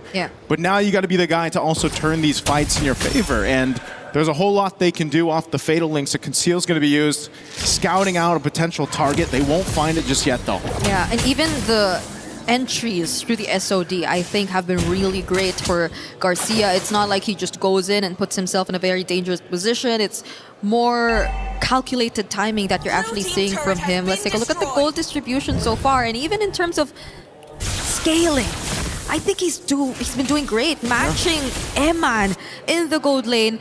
And the last time we checked, he was actually ahead in terms of gold, so it's really great. But that's a Purify. Yep, Purify used. They're going to go for the re-engage here. They're going to disengage for now. An arrow is going to be able to land. They're going to force it anyway. A Fatal Links into the Mystic Gush. Moreno off the off angle. Going to be looking for more. Immortality going to be popped from Kimmy. A projectile thrown out, but it's a double for Nile. They're able to go ahead and pick up two, expending a lot of battle spells, and SOD just thrown out, not going to connect though. iframes, the iframes! Ian's couldn't find the kill! Finn on the hunt, he goes in with a flicker, there's the kick they're looking for, right into the hands of Nile. Another kill picked up. Team Vitality, what more can they take at this point? 3 members taken down, and they also took that orange buff. To answer your question, they're just really focusing now on resources because we're about to see a Lord spawning in 6 seconds. But let's take a look. That was a clear counter engage. They had all the reasons to do this simply because they already had information. Ian's was all alone. They could go for the chase, and Hirara is just one of the best heroes to rely on in terms of that and outputting the necessary damage. They're waiting for this. Are we actually going to wait for an entire minute, though? Because the Evolved Lord will take an entire minute. It seems like... Yeah. Okay. Oh. Okay. Lord secured. Now, at this point, again, it's... Breeder, they're in that situation, right? Backs against the wall. So I don't want to count them out, though. Yep. Even with that, that Lord secured, Team Vitality will have to kind of take their time going into this fight because of the nature of the composition. A lot of times, like I said, they're playing around the arrows. They're sort of also waiting to see what Kimmy decides to do with that Fatal Links, because they have to avoid that combo, that Wombo combo we've been seeing so much of. Fatal Links, Mystic Gush, and keeping tabs on Garcia. So with this Lord approaching the base, let's see how True Rippers want to defend against it. Yeah, it's already full item builds for both gold laners, for all damage dealers. I think Nile's just locking in his last, and he decides to switch it up and pick up a Winter Crown to complete his build, so there could be more creative angles from this point onwards. Comes the Lord charging in to the mid turret. Fatal Links was already used too. They'll force it anyways, utilizing the iframes. Whoa! The damage from True Rippers. They're going to chase down Nile. He's got an immortality, but he's trying to get away. Good use of the conceal, but an SOD from Garcia will come through, and they still escape, only losing Eman in that fight. It's one base turret down, that mid one barely alive. They should be able to clear it out even with that charged up minion. But wow, we have to take a look at the replay. That could have been the play of the game if only Garcia was able to find the kills. But looking at the replay right now, you have to respect the wave clear. You have to respect the damage that Garcia and Asuna are actually able to output at this point in time.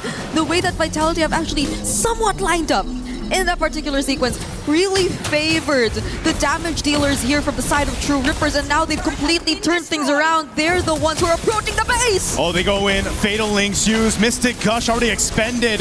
Emon back for the fight. Kimmy's gone, and now they're going to get chased down in the mid lane. An arrow's going to land on Asuna. They're going to follow through as Asuna falls, but Garcia is unleashing once again. Comes through clutch for True Rippers to send Vitality back to the base. The double marksman setup is still here. Moreno. Moreno, does he want to take that on? No, Moreno, what are you doing? He went for it and he gets punished anyway. That was too late game marksman. You were potentially going to go up against with the Abyssal Arrow nor the trap not landing. It was a very difficult spot for Moreno at that point. But this was the engage that changed everything. It was that Fatal Links combo, making sure that they found the targets, but I think this was also a sequence of miscalculations from Team Vitality as well. Finn once again did not really land that flicker. At the same time, the entries from Moreno and Nile weren't really in accordance to what they wanted to do, and now we see Ian's falling just before the Lord. Yep. That's a solo kill right there. That's unfortunate timing as the Lord is up. This was the replay, so Nile knew where to go, and he can win that fight. You, as the hero, especially with the stacks, you can win that fight. Now this Lord, an evolved, mind you, will go over to Team Vitality because the jungler is not available for True Rippers. So much has been happening here, but it's Team Vitality still being able to take this Lord freely from the hands of True Rippers. So they're just waiting, and they wanted to spawn at a certain moment in time here in this game. As they take away all the remaining buffs from True Rippers, Lians will take some time to get back in this game, but you're looking at an 80 stacks Sky Piercer. You just cannot allow yourself to get too low on HP at this point. Yep, that's big stacks right there for Nile, and this is what, you know, was starting to happen throughout the course of the game, and that's why he's such a threat, because not only do you do that much damage, you know, even on these tankier heroes like this, look at what's going on for Kimmy already. Immortality going to be popped. They're going to force the fight anyway. A Mystic Gush will come down. Shogun's going to be the trade to the 1-for-1. Re-engage, trying to fight this out. So great choice for True Rippers. Now they have to defend, though. They have to be able to go and defend this beefed up Lord.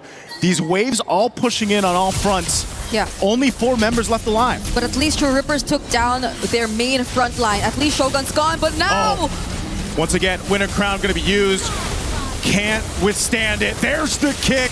They're coming in to clean up. Lord's still up. They're going to work on the base here. All they have to do is lock it down. Team Vitality will take a little bit of their time, but they'll win the series in a sweep. It took them a while, but Team Vitality still are able to end the series 2-0. There were attempts here and there. You saw how they wanted to definitely fight back. It was highlight after highlight that you got to see, especially from Garcia, especially from Asuna, and occasionally from Ian's too, but it was just too tough of a task when they had to go in against the team fights, against the micro mechanics of Team Vitality when it mattered the most. Sure. And now they will have to go down to the lower bracket, but you know what's next for Team Vitality? They have another intense matchup awaiting in the upper bracket. We take a look at the highlights real quick before we throw it on stage. Yep. But it was definitely a much better one for True Rippers. This, I feel like, again, we saw a bit more of what True Rippers are capable of. Again, this first match on the international stage here for them is a tough one, but this looked a lot more promising than what we saw in game 1 against a team, you know, like Team Vitality, who has gone through so much through the past year and everything else. And, you know, there's definitely maybe some nerves at play here for True Rippers that they just kind of have to shake off, because the idea, the concept is there. It's just, again, some mistakes really build up, and eventually those mistakes might cost you an entire game or a series. And that's on top of the fact that they had a really scaling lineup. Yeah. The damage that you had to await for a Yi Sun-shin and a Moskov definitely took their time. But Asuna, Rehansha, they were pretty much able to hold it out long enough for them to become a real threat against Team Vitality. Like there were moments like this where you weren't really sure if Team Vitality still could have just closed it out, because even approaching the base, even the Lord Sieges haven't been as clean. They had to deal with massive amounts of wave clear, but the moment they were able to take out at least one, everything else followed. And now we get to hear from our winners, so let's throw it over to the stage and talk to Emma. Thank you very much, my friends. Eman and Team Vitality victorious. What a huge performance for you and the team. But first, we got to talk about it. Game 1, super fast. Game 2, the comeback over the comeback and the comeback. Can you talk to me about how the game has flowed so far? In game 1, we just to connect to each other and trust each other and believe in ourselves. Yeah. And game 2, it almost slipped away. Yeah, in game 2, we just need to know our win con in game 2 so we can get a comeback. Yeah, just like that. Well, look, MSC 2022, you ended up winning it all. How important is it for you to be back on this main stage, especially now with Vitality in front of the hometown crew, with more and more audience coming as the event proceeds? I'm so grateful because here in Paris, Vitality is hometown, and just a little bit pressure, because Vitality is a strong contender also in all games. Yeah. Very much so, not just here in MLBB, but also, already we saw it in MWI, but thank you very much. Next up, you're playing against Falcons PH. It's a tough game. Anything you'd like to say to them for that game? Just good luck and have fun. We give each other our best for tomorrow. Yeah. Very much so. Thank you very much then, Eamon. That's it. Team Vitality victorious in their game. What a matchup for them. Very stressful in some ways, but still, we'll leave it to our desk to break it down. Thank you, Milos. Team Vitality get the win 2-0, but it was anything but a similar matchup. After Game 1's sub-10-minute win, Vitality had to go the distance, almost a 20-minute back-and-forth game with tons of threats that True Rippers were able to provide. It was Vitality who would eventually find their way, but it was a great effort from True Rippers in Game 2. I think something they'll be able to hang their hats high on as they get ready for their game against GZG, the losers of that previous matchup from Team Falcons PH. Welcome back to the desk. I'm Rainday. I'm joined by Renmar and Trex here to break down the action. In Game 2, that was, I think, and I don't want to put words in your mouth, but I think a much better performance from True Rippers. Hell yeah, it was a much better performance. I loved what I saw from True Rippers, and I think that was a game that Vitality and True Rippers needed to have this early on. For True Rippers, something they could really latch onto as a confidence check for them. It's like, hey guys, champions of Indonesia, we did this. Meanwhile, for Team Vitality, it's that sense of like, hey guys, we're the champions of Indonesia. We need to work on this. I know they're a great team, but I know they're also looking at that and knowing Coach Panda, he's going to be getting the boys through the ringer of this is what we need to work on. And it's better that comes out early in the tournament. Yeah, you could definitely tell there were some sweat drops from the side of Vitality for sure. Yeah. Team Rippers, a completely different game, a completely different play style. They seemed very able and capable. There were some plays there that weren't just micro. There were some plays there that weren't just macro. They brought the full package that game. Still fell a little short, still made some mistakes, still maybe overextended at time or lost the point, but still, I think in that lower bracket, they could be a dominating force for sure if they can bring what we saw in that game. Certainly, I think they put up a much better overall game in that game too than we had seen. And comparing, let's say, the people who did not win, the GZG versus Team Falcons, who they'll face GZG, they had a lot of identity in this game. Oh yeah, and I think that is maybe a direction they would want to head heading into their next matchup. Yeah, I thought that because of the performance we saw from game number 1, going for this kind of lineup, double carries would have been way too greedy for them, but they made it work. Apparently, Greed is good for them when it comes to their lineups. As long as you allow the Professor Kimmy to be able to get the vision, Asuna being able to tandem with Kimmy really well, which was a main point we were making earlier, that as long as their tandem is together, then the rest of the map feels great for True Rippers, and it did. And then even Garcia towards the end of that game was just on fire. Man. One of the best Moskov performances I've seen in a while. Yeah. And it seemed like every player had a moment. Even the Uranus for Hansa from early to mid was just unkillable for a time. Yeah. So now if they can all just be stars at the same exact time, instead of everyone having their own moment throughout the game, I think they can start putting some wins under their belt. For sure. So I'm excited to see how they play for the rest of these days to come. How did this game evolve the tournament's meta so far? We've seen the Assassin approached as a high priority pick. Yep. You know, and we've seen similar first and second picks, including the Atlas being heavily prioritized for both the first picks on Yep. both teams. But Rimar, in your eyes, did we learn something here after seeing these two matchups that we'll take to the rest of the tournament? I learned I have a new wish for this tournament, Okay. wherein something that we usually see at the start is they're willing to be more creative and kind of experimental.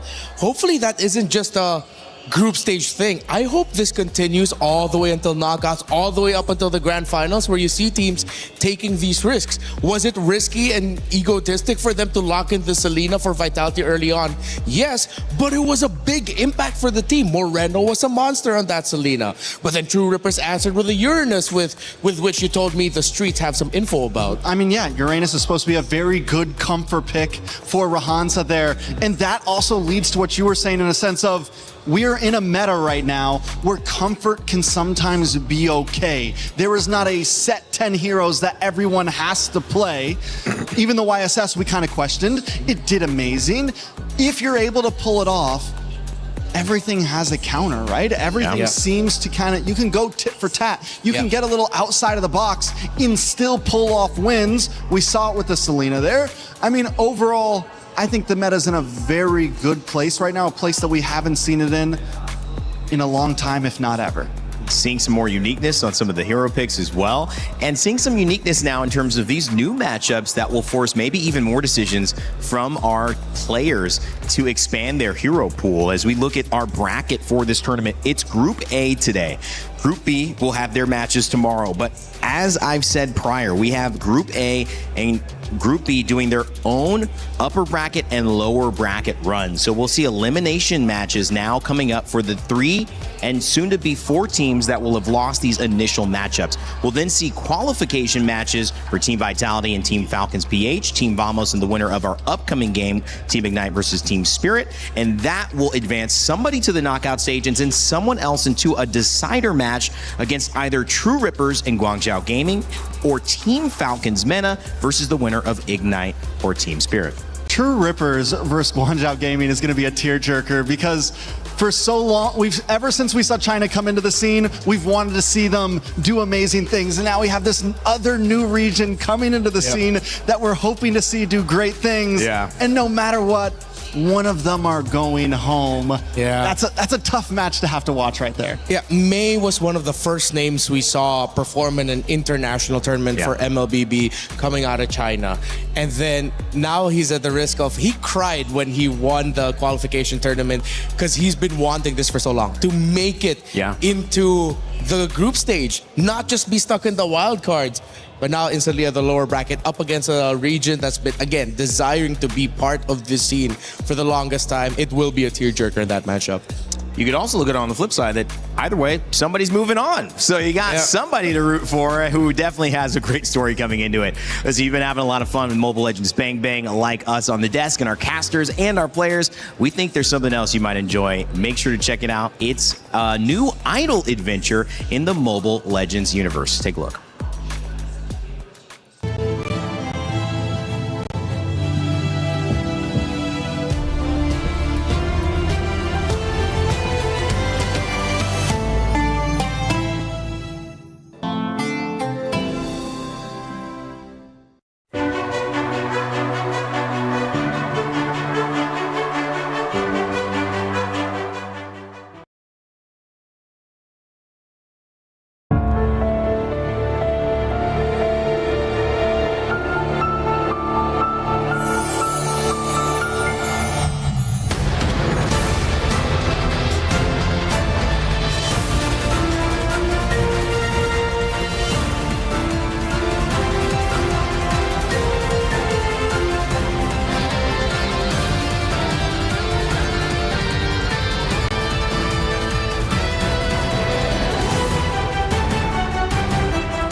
Tyler 1, you're done. Raw energy. Puff and blow the house down.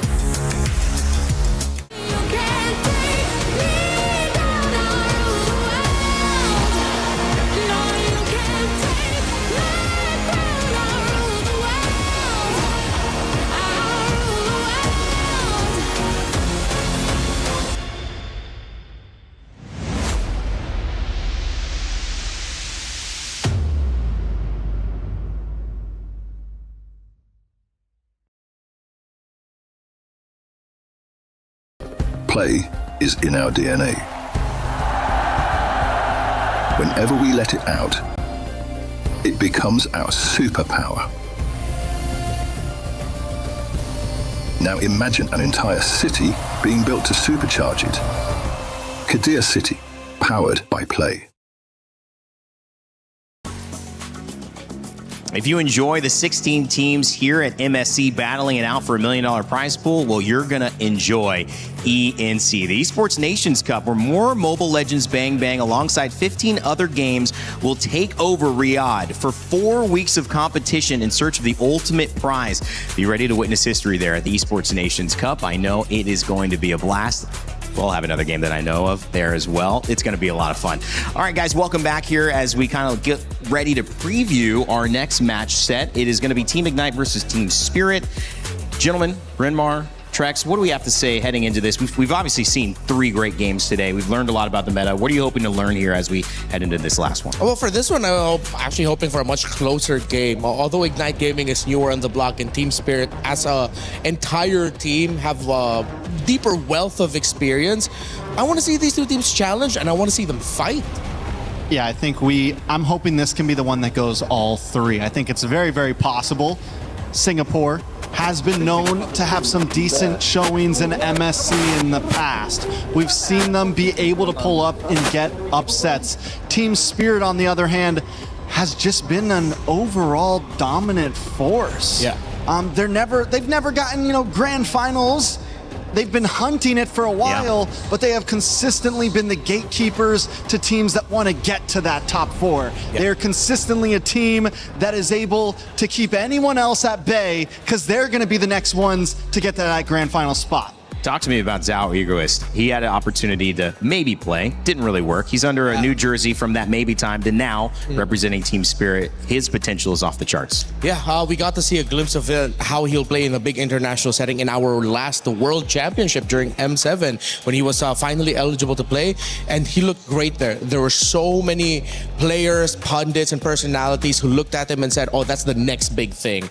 That jungler is going to be out of this world once he finally matures into that final form. It's going to take years, but as early as now, the fact that you have a lot of people saying that, it's good for his potential. And this also isn't the first player that Team Spirit has introduced at a young age. 2 years ago it was Hiko, the gold laner. He came in very young and just made a name for himself immediately. We called it Hikomania at that point. He was a star gold laner. I feel like some of his last internationals, we didn't see that same exact shine. Yeah. And I'm hoping we see it again. And maybe we see Zhao Egoist also just pull up at a young age at this international and show off. This is the moment right here, especially for the junglers. Error 404 said it was his time to show what his heroes, can do. And that's exactly what Team Spirit hope for their young star in Zhao Egoist. We actually had a chance to catch up with Team Spirit's Kid Bumba before the match to hear what he had to say.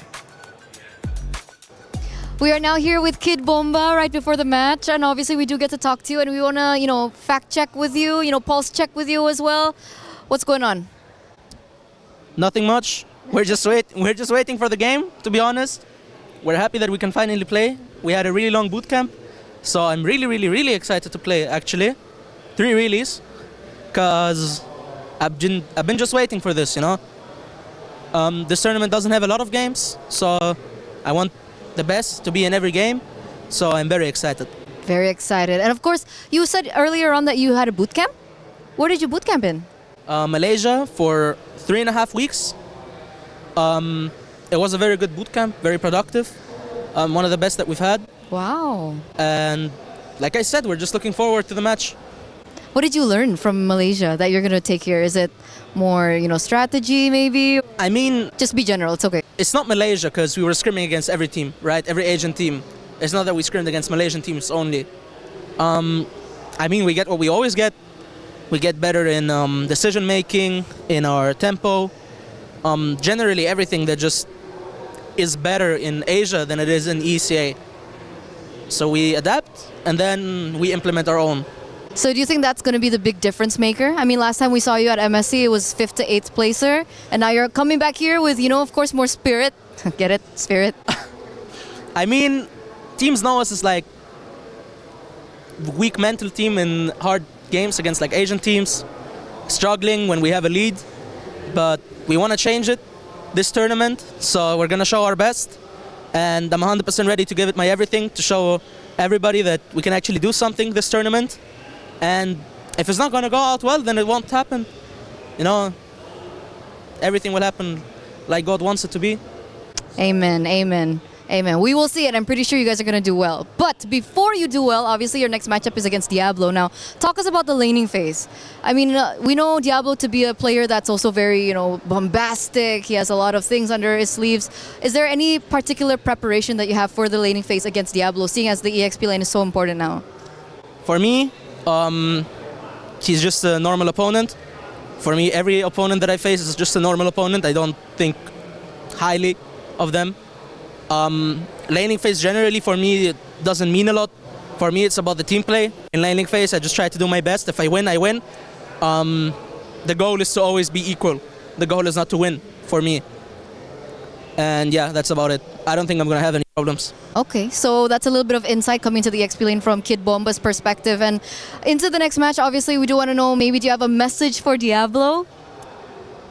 The usual good luck. Oh, come on. Nothing else? You don't want to give him some... No. No, not yet. No, not yet. You're saving it for later? No. No too? So when? Never. Never. Okay, hopefully we get more from Kid Bomba next time. But thank you so much. And of course, good luck for your next. We are going back to the studio. Might be the best handling of an interview I've seen so far with Eterna. She tried to get him, Kid Bumba saying not at all. But mentioning his master class that may be coming up here against Diablo, the XP laner. We mentioned how big that is in order to help the jungle expand. And also just in terms of the pride for Ignite. Team Singapore comes in winning the MPL for Singapore in 11, but also having a little bit of domestic momentum. Trying to see if they can replicate that here at MSC is going to be a big one, but Diablo hopefully feels up to the challenge. He caught up with Eterna as well before the game. So you're now here with Diablo. We can walk a little bit together right now. You're getting prepared for your next end. Diablo, it's so nice to see you. Wait a second. How are you feeling? Excited because it's Paris this time around, so yeah, the feeling is different. The feeling is different. What's different about it this time? Because it's a new team. Yeah, I've always been with Flash for EWC, so yeah, new team, new vibes, I guess. Yeah. New team, new vibe. How's everything going with the team though? Are you blending well with one another? Yeah, because some of them used to be my old teammates, so yeah, we do have some chemistry. Okay, so the chemistry is down, and obviously I think a lot of spotlight is going to come into the EXP lane for you in particular. What do you think about the meta right now? Definitely getting used to it, but I think it kind of favors my team quite a little. Yeah. Favors your team. Can we know why? Because I think my jungler is a very good assassin player. Yeah. Okay, so but are we going to be expecting, crazy picks from you? Because you seem to always stray out of the meta, Diablo. I think it depends on whether the draft allows it. Because right now, I'm more tuned in to play for the team rather than for myself. Yeah. Okay, so we'll see, right? But if you guys want to see it, maybe if I make it far, I might bring out some cheese picks, yeah. Okay, we're waiting for that. Once again, good luck for your next match. And Diablo, it's really nice to see you again. Let's just go back to the studio. Goodbye. Always a blast here. Hearing a little bit from Diablo on team, I believe that was team Ignite. Correct, Ignite guys? Gaming, And he was talking about Kelvin, his jungler, having a little bit to add to this meta, especially with his confidence on Assassins. Played some utility jungle, but I think most of the jungle was utility up until this latest patch. Yeah. How do you feel, Rinmar, in his confidence for his team? Oh no, Kelvin is young. He popped off during his championship win with in MPL Singapore. He was a long-time development league player here in the Philippines. Finally got his first big break and then became a champion now at EWC. So I'm sure he's carrying going into this tournament with a lot of confidence and a lot of momentum for him personally. Yeah, I think overall, Singapore, Kelvin, Jay, Diablo, I'm excited to see what they bring to the table. During that interview, they talked about cheese picks. They talked about if the draft allows it. And Singapore is never scared to throw a little bit of spice into the draft. And kind of backpacking off of what we were talking about in some of the last drafts, the meta is a little open to that. There's possibilities. We've seen some crazy things from them before. I think back in 2024, what was it? The mid lane. Fanny, was it? Oh wait, no, they did that during regional. Decimation. I can't remember. Terizla? No. I can't We'll yeah, come back. She's like, I would try. We'll come back to it. But we've seen some crazy things before from Singapore, so I'm excited for it. Was he referencing NIP Flash at that time? Because they got third or fourth place. At 24, right? At MSC 24. It was a great year for them. Yeah, and that was where they really solidified their identity as like the cheese pick dude. It's like we've always said it just in the regional leagues. Yeah. But then in 2024, the fact they made it that far with some very unique picks. Oh yeah. Oh, I remember. Dude, Martis. There we go. Mid lane Martis. Yeah. I can't believe Decimate. Who is that again? But yeah, hopefully. We got there anyways. Hopefully, but again, he's not. He mentioned it himself. He's not with Flash this time around. Right. It's a newer squad. Technically, he's coming in this as the leader of the group, as the guy with all of his wealth of experience. So he has to lead this. Does he want to lead through cheese picks? With what he said, apparently not. He's gonna do it like the good old-fashioned way. And that's sometimes how you have to do it, especially when you go into a tournament where you don't know exactly what to expect. Obviously, some fans yelling in the background. It's excitement time. Our last series of the day is about to begin. If you think you know how it's going to go, make sure to check out the EWC Pick'ems. Go to esportsworldcup.com/play, and you can decide who's going to win this matchup. Let us know if you got it right over our last 3 series. And if you're with the majority here who have 91% on Team Spirit, only 9% on Ignite Gaming, Trex, you're shaking your head. I think that might be a little much. Let's not completely count out Ignite Gaming. Like I said, this is a time that Singapore has shined before in MSC. Yes, they've had some bad days with their representatives, but we're in groups. This is a time that a lot of times teams like this do show up. Team Spirit has been known sometimes to have rough starts in the beginning. They always make it to top 8. That's almost a guarantee for Team Spirit. But if there's a day that they could come in a little off, today could be the day.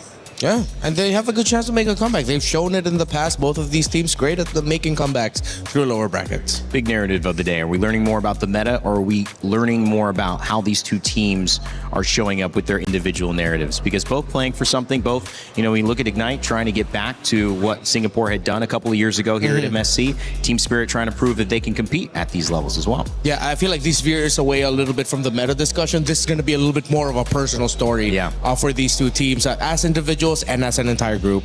It's so hard to even honestly talk completely about the meta this early on. In a tournament like this, it'll start off wide and it'll slowly whittle down until we get to that grand finals. And that's when we'll really know, okay, these are prioed. Like, this has to be prioed. Early on, like right now, there's still so many opportunities. Team Spirit, Team Ignite about ready to take the stage as we begin our final series of the day to set up our Group A double elimination bracket. Let's go. My friends, our day is going by so quickly, but still, game 2, or at least match 3 that we had today. Game 1, sub 10 minute. Game 2 goes to 20 minutes. I think even with Vitality's victory, the second one was quite hairy. Oh yeah, definitely. Match 3 was a roller coaster to watch. You know what? They got game 1 in under 10 minutes. That was crazy. We were yelling in the green room. In game 2, ooh, that was very 50-50. But you know what? I think that the last match of the day could all get us at the edge of our seats. Ladies and gentlemen, join me in welcoming Team Spirit. This is a team that is no stranger to the international stages. After a run that was cut short last year, have they done enough for the redemption they are oh so hungry for?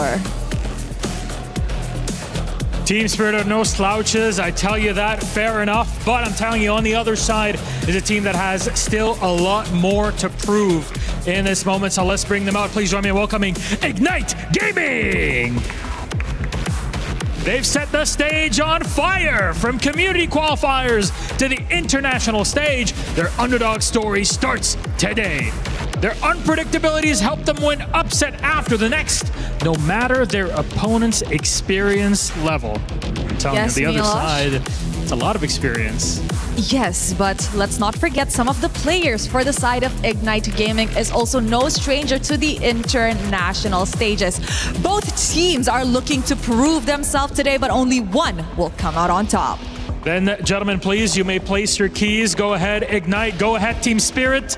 You may go place your keys. Captains, remember, shaking hands before we start off our game because it's all about fair play, right? You want to be very happy and thankful. You're getting to play at this level, and there it is.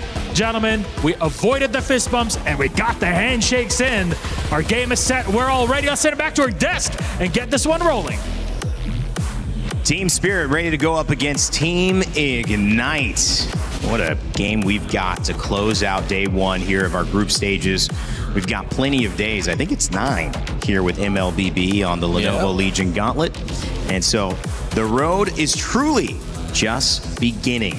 But it all leads to that one trophy in the middle, the MSC champion. Will one of these two teams be lifting it at the end of this competition? Well, today is certainly a way to find out. By the way, just to let you guys know, watching at home, you can get 2 champions in one game. My Champions Pick. That event is now live from now until July 27th. So make sure to scan that QR code and have a chance to get some exclusive MSC skins and pick your dual champions and win 50,000 diamonds. Man. Lots of goodies available for all of us there, and hopefully we get a goodie in this one. As much as Diablo says no cheese picks, if it's not gonna come from him, hopefully it comes out of anyone in this game. Just give us one new one. Or is it too greedy to ask? We've got D-Roth, Brody, Eudora, Ling making a comeback. Just one more and I'm a happy boy. I think we could definitely see it. I know they said they were going to keep it simple, but I got a feeling we see at least one more unique pick in this best of 3, especially if it goes the whole 3. And if there was any match that I looked at today that I thought was going to go 3 games, it would be this one in front of us now. Yeah, but Team Spirit, and with what Kid Bomba is saying, much happier with the results of their scrims this time around. And I'm sure everyone remembers the interview that Kid Bomba had after a tough loss experience against Onyx Philippines in the very first round of knockouts last MSC. We saw the emotions for Kid Bomba flow and for Team Spirit as a whole, because for them it felt like they were just repeating the clock again off of their biggest international loss. It's been a year since then. They've won so much more and they've gotten even more wins in big international matches. But I'm pretty sure just ever so slightly that's in the back of the heads of Team Spirit, and they will do everything they can to avoid that. It'll be Flying Cloud for our map reveal coming up in game number 1. Seen a lot of dangerous grass. We've seen a river. We've seen some Flying Cloud as well in our last series. And now it's time to see it again.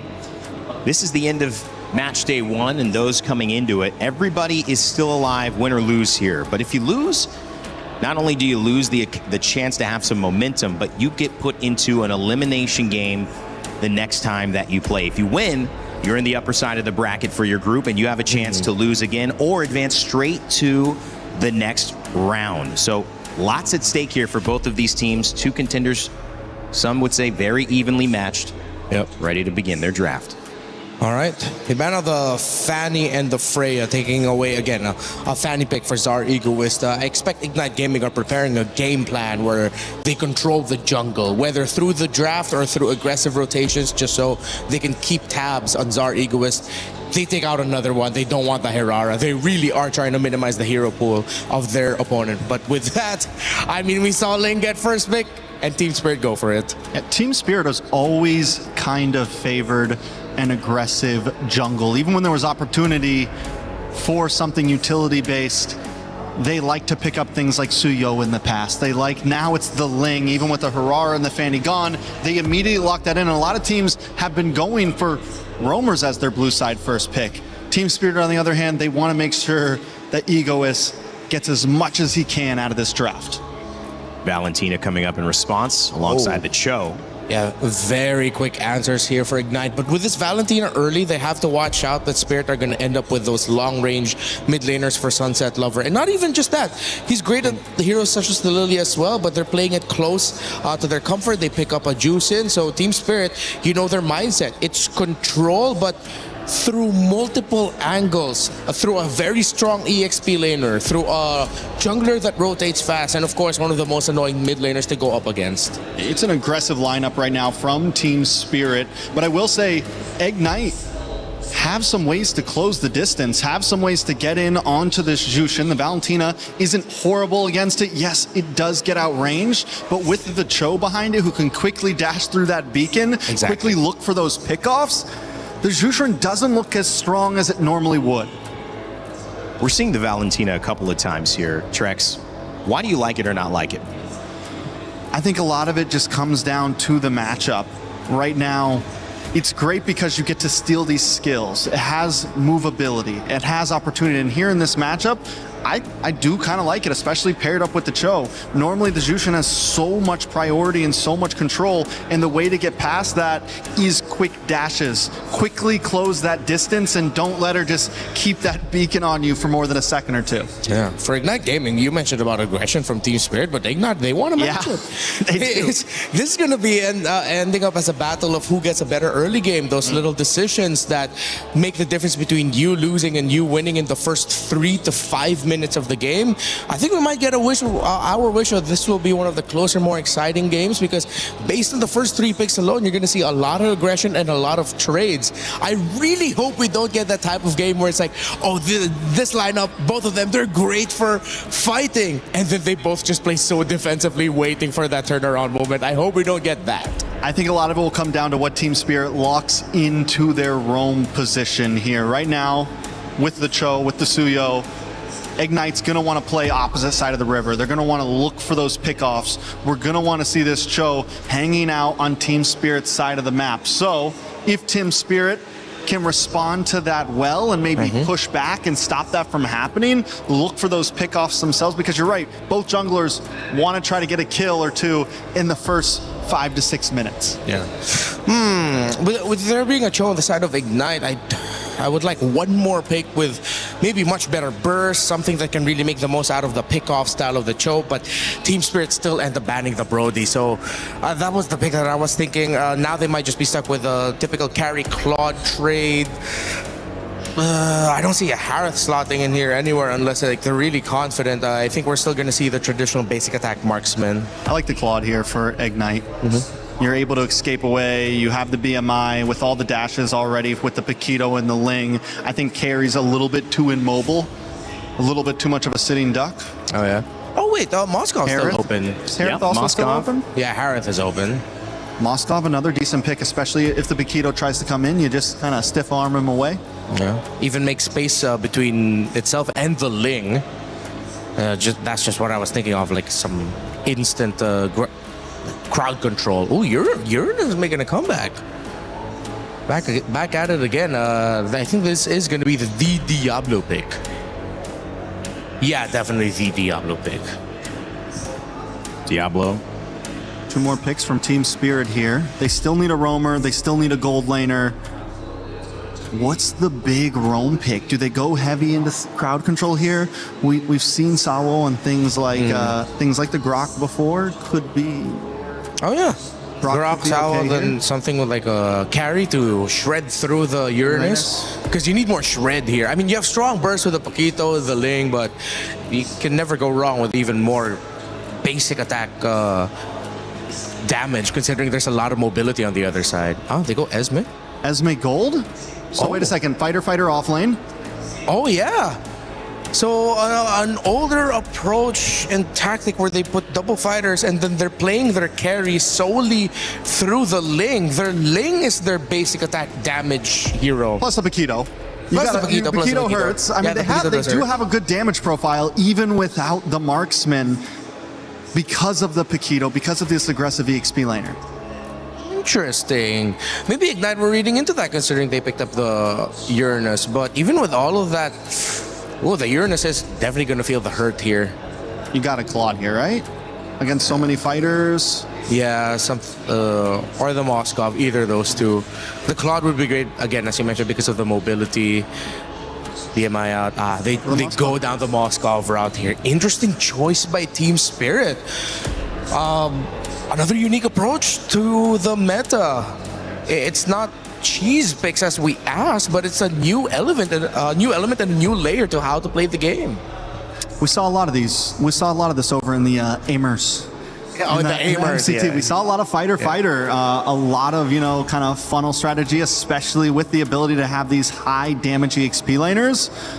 It's the opportunities there. Once like the Freyas, the Paquitos, things like that, the opportunity is definitely there.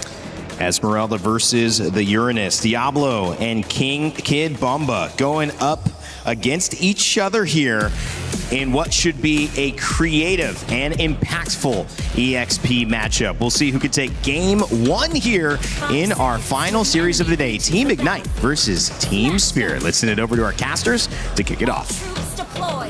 I did not expect today to be a sweep day, Gideon, and hopefully it's not on this last match today. Hopefully we get 3 games here to round out day 1 of the group stages for MSC.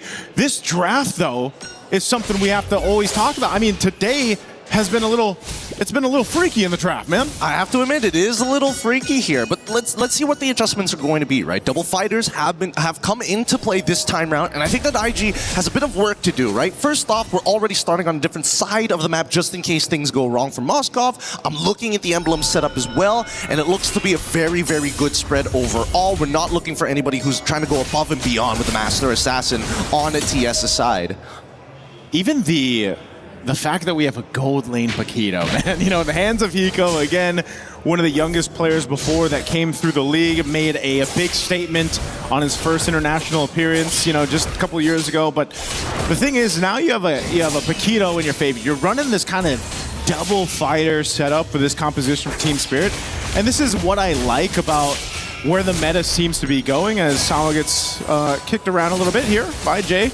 But nonetheless, with this kind of idea for a composition, this could hyper scale your Ling. I think you give the grounds for your Ling to go ahead and get scaled up really quickly for Zariglis. And again, this is a player who I think a lot of people were looking forward to play. Was it just last year? But he was unfortunately not able to compete just in his MSC appearance last year. But now we get to see it in the hands of a Ling who seems to be rising in stock value right now in the current meta. Yeah, I mean, every Assassin player wants to get their hands on Ling. It's such a impactful style of hero, not only with ultra mobility, but genuinely just an absolute menace to play around. And I think that IG, the question is, how do they eventually punish Team Spirit? A lot of it, I think, has to be directed towards Sowell before level 4. After that, we don't really know, right? Somebody on the side of TS has to make that mistake unless IG can force it out of them. And for now, I don't see that happening, considering the double fighters are just good at fighting early, right? You can't win the 2v2 skirmishes anymore. Even the mid lane is a little bit hard to contest as of yet until Roy is able to find a good ult. And even then, there's only one good ult right now. Yeah, you can see that too. Hiko just going to go ahead and cut in that wave again on the Paquito versus that Moskov matchup. It's not the normal, marksman matchup that we usually see. Good little attempt, SOD thrown out towards that purple buff. And now the turtle is up, and this is I feel like the result of just this composition. I mean, no one's committing to the turtle; they just want to make plays elsewhere. Yeah, this is really, really interesting. You know, holding up the retribution, able to make this invasion happen. And I think if you're in IG's position, if you try to attempt a counter invade instead of taking the turtle, it will be too late, and Sawa will hit level 4. So at that point, you probably don't want to send too many members. Okay, Falling Star Moon does not connect, but that's fine. Jay, good movement for now, as IG's considering how they want to approach this. Diablo's going to open up the map first. He's going to get pulled back, but eventually somebody's going to have to take this neutral objective. This is the slowest first turtle we've had today, man. I mean, they finally go and put pressure on Sunset Lover, but still neither team seems to want us to go ahead and secure this. So meanwhile, you have CS doing his thing. He's going to continue to farm up. He's got the SOD available now. So it's just resulted into no one giving it a go just yet. But now this turtle started up by Kelvin. Half health on the turtle. All right, Fallen Star Moon already connects. Is he going to get it? Our Egoist is able to steal it away. Minoan Fury has already been unleashed. Jay forced the flicker out of there as Diablo wants to hop over the wall, takes the flicker. However, Zar chases him over, and with the help of Kid Bomba, they secure first blood. Hiko was making his way for that fight too. If they wanted to go and collapse down, if IG didn't disengage the way they did, then that would have been really bad for IG to go in that fight. We're going to look at the replay here brought to us by SDC. Again, this turtle for the taking happens really fast. Good usage there with the retribution from Zara Egoist. And then they get into this fight that just did not favor IG in this. And they really had to burn some battle spells and, of course, their ultimates to try to survive with all they could. But unfortunately, you know, it was Diablo to go down first. I think it's just unfortunate that Kevin just didn't have the Sever at the right time. It got canceled out initially once the Falling Star Moon came through. And when you're in that cooldown without it, it's really difficult to actually contest for the turtle, especially when your opponent is one level ahead. For now, I mean, this is exactly what I expect from a double fighter composition. Like, these people can take damage for days, and Kid Bomba is like, I don't care unless you kick me, and there's Way of the Dragon. It comes to him, and Minoan Fury flicking forward with the SOD already connecting. They can't get any more than this. Zawo finally getting punished. There's the Ionic Edge. Collapse on. Backline getting attacked. Blade of Tempest as well. Gets one. Looks for a second. Zara Egoist can't take any more damage to this, and they back away. Well, I guess at this point you should care a little bit about what could potentially happen, you know, and the kick being one of them from Jay, but it was a good attempt for things to go ahead and start. And yes, TS will go ahead and grab one themselves, but once again, take a look at the replay. There's the kick we were talking about, that Way of the Dragon right on Kid Bomba. And I have to agree with you. Aside from that, this is what the double fighter allows you to do. You get a ton of information for your team because you're usually planning up in that side of the jungle of the opposing team. Now up top, again, CS really comfortably just able to go ahead and farm up. There was some attempt up there, but the rest of the team of IG is there. Conceal's going to be used now. Jay's going to go ahead and spot this out. So, again, this seems to be the case, Gideon, where it's like, if we can conceal, if we can make an attempt, we'll go for it. But right now, it's just kind of waiting here. Oh, in trouble. CS finally goes down here. Tries to make a flicker play. Unfortunately, gets punished significantly for it. That's one of the unfortunate things when you're up against a Ling, you know, and the packed punches of a Paquito coming through too will just bring you down a half health before you know it. Now, Turtle's up. Jay giving some vision as well as Diablo. They got to go ahead and grab that purple buff. But we might just see it once again where IG wants to go ahead and take their time for this turtle, not overly committing just because, again, firepower-wise, they need time to go ahead and build up. Speaking of which, I am interested in the item build in just a second here. Hascall done by Zara Egoist. Let's see how this is going to play out. He still has Tempest of Blades, so it's really difficult for him to actually, you know, not miss the retribution. He hits it. Now Kevin is dead. Pretty easy work for Zara Egoist, with the rest of his team covering him. They didn't have to use too many ults, and now they get Diablo. Minoan Fury as well, flicker forward, doesn't catch anybody, and that's a double for Zar. This is going phenomenally for Team Spirit. Yeah, Team Spirit, a lot of tools in the pocket to work with, and now in the mid lane, Jay trying to keep them from taking down the tier 1 turret. He's going to take a couple shots, tries to get away too, and he'll live. But man, it's costing IG a lot in these skirmishes, and now the bottom turret will be worked on Hiko. So at some point, IG has to be able to go ahead and kind of recalculate here. As we look at the replay, once again, this was an easy objective take. Zara Egoist does win the retribution.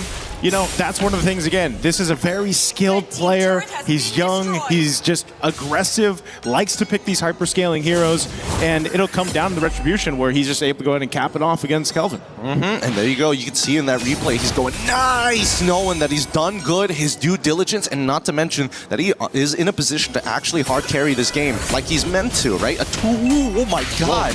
They made a kick onto Watsawa's side. The Queller comes on through Soul Server, Minoan Fury, but there's no flicker to actually make it work. The Blade of Tempest comes out, but this should be a nothing fight unless Kibamba makes something happen on himself. Whoa, he goes in.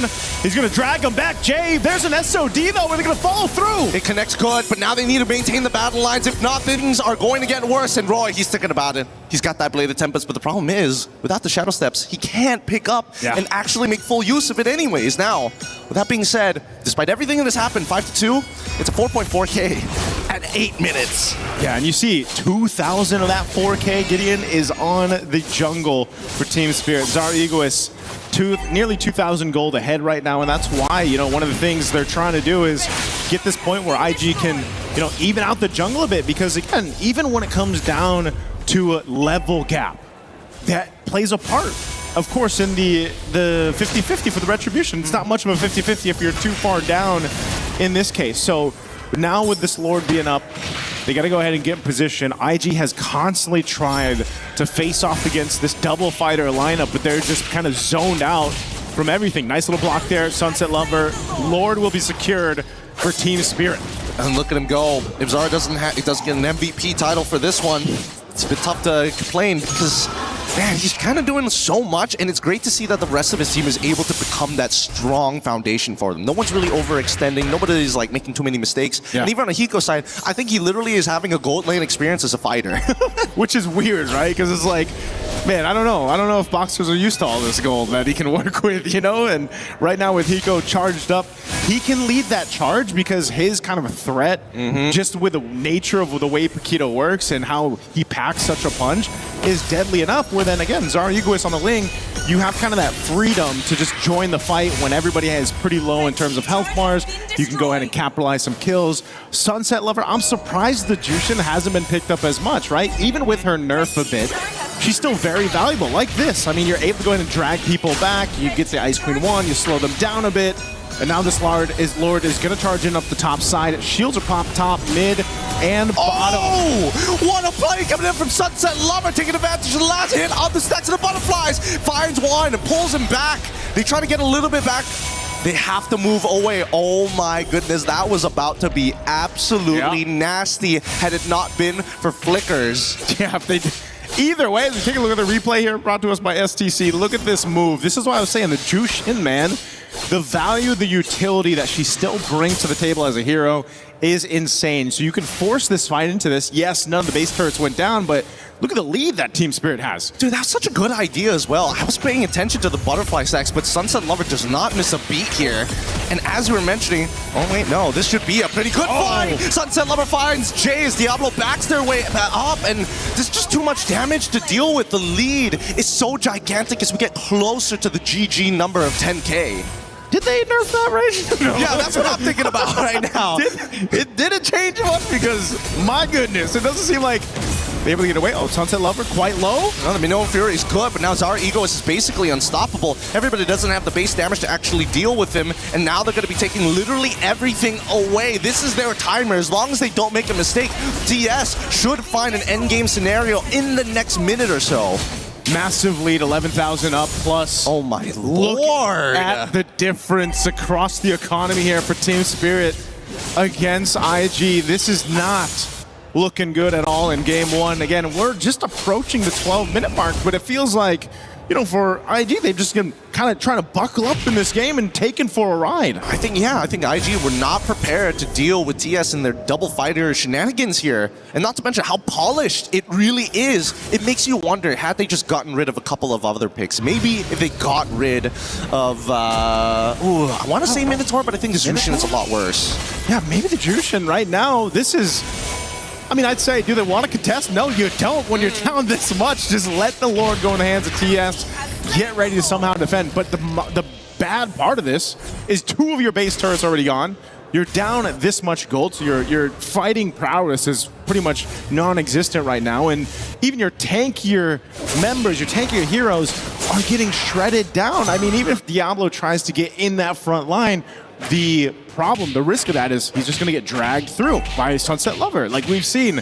And so you have to be able to buckle in on this one, because this defense, as crucial as it is, it's very dire for them. The Lord is going to make its way down mid. It really is, and I think there's a way for the entire team. If they can just zone out specifically CS, then I think they have an opportunity. But here comes the conceal. They're going to take their time. The kick, it's good. It lands on the correct target, and then on Fury is going to be taken away. They try to turn this around. Bizarre Ego is able to find one as Hiko kills Jay. And at this point, the base is already done for. A good idea, however, executed just a little late and no way to delay those waves. Such a clean performance from Team Spirit, a clean game. Again, I think a lot of people are wondering, this version of Team Spirit coming through in this MSC 2026 at EWC, man, how would they be? Again, they had a first round exit in their last international appearance, and this is a different version of that, a more refined version of Team Spirit. Yes, it's only their first game and their first match, but so far, from what we've seen, it is clean. And for a team to bring in this kind of composition, the double fighter, make it work this well, it's kind of scary, because again, what more is up the sleeve? Yeah, it's pretty crazy, because there are certain aspects of this particular composition that just work so well against each other. The fact that Sunset Lover and Sawo survived the earlier stages and then suddenly became this massive driving force. No matter what you do, our counter engage will always be better. I will make you run through the mud. I will make you do everything in your power to tax you so you can't get to neutral objectives or any of our quote-unquote backliners. Yeah, this was a very difficult game, I feel like, for IG at all stages of it, just because, again, your jungle was pretty gapped. You didn't really have a chance. I mean, you can see just how much of the shot calls come through for Team Spirit, so this is one of the things, again, where it's just like, what do you do? What do you focus on to get to the next game? That's the main thing that you want to go ahead and look for. So I know the studio wants to go ahead and break this down a little bit further, so let's go ahead and throw it on over to talk about Game 1. Team Spirit take a convincing victory over Team Ignite, and it was not even close.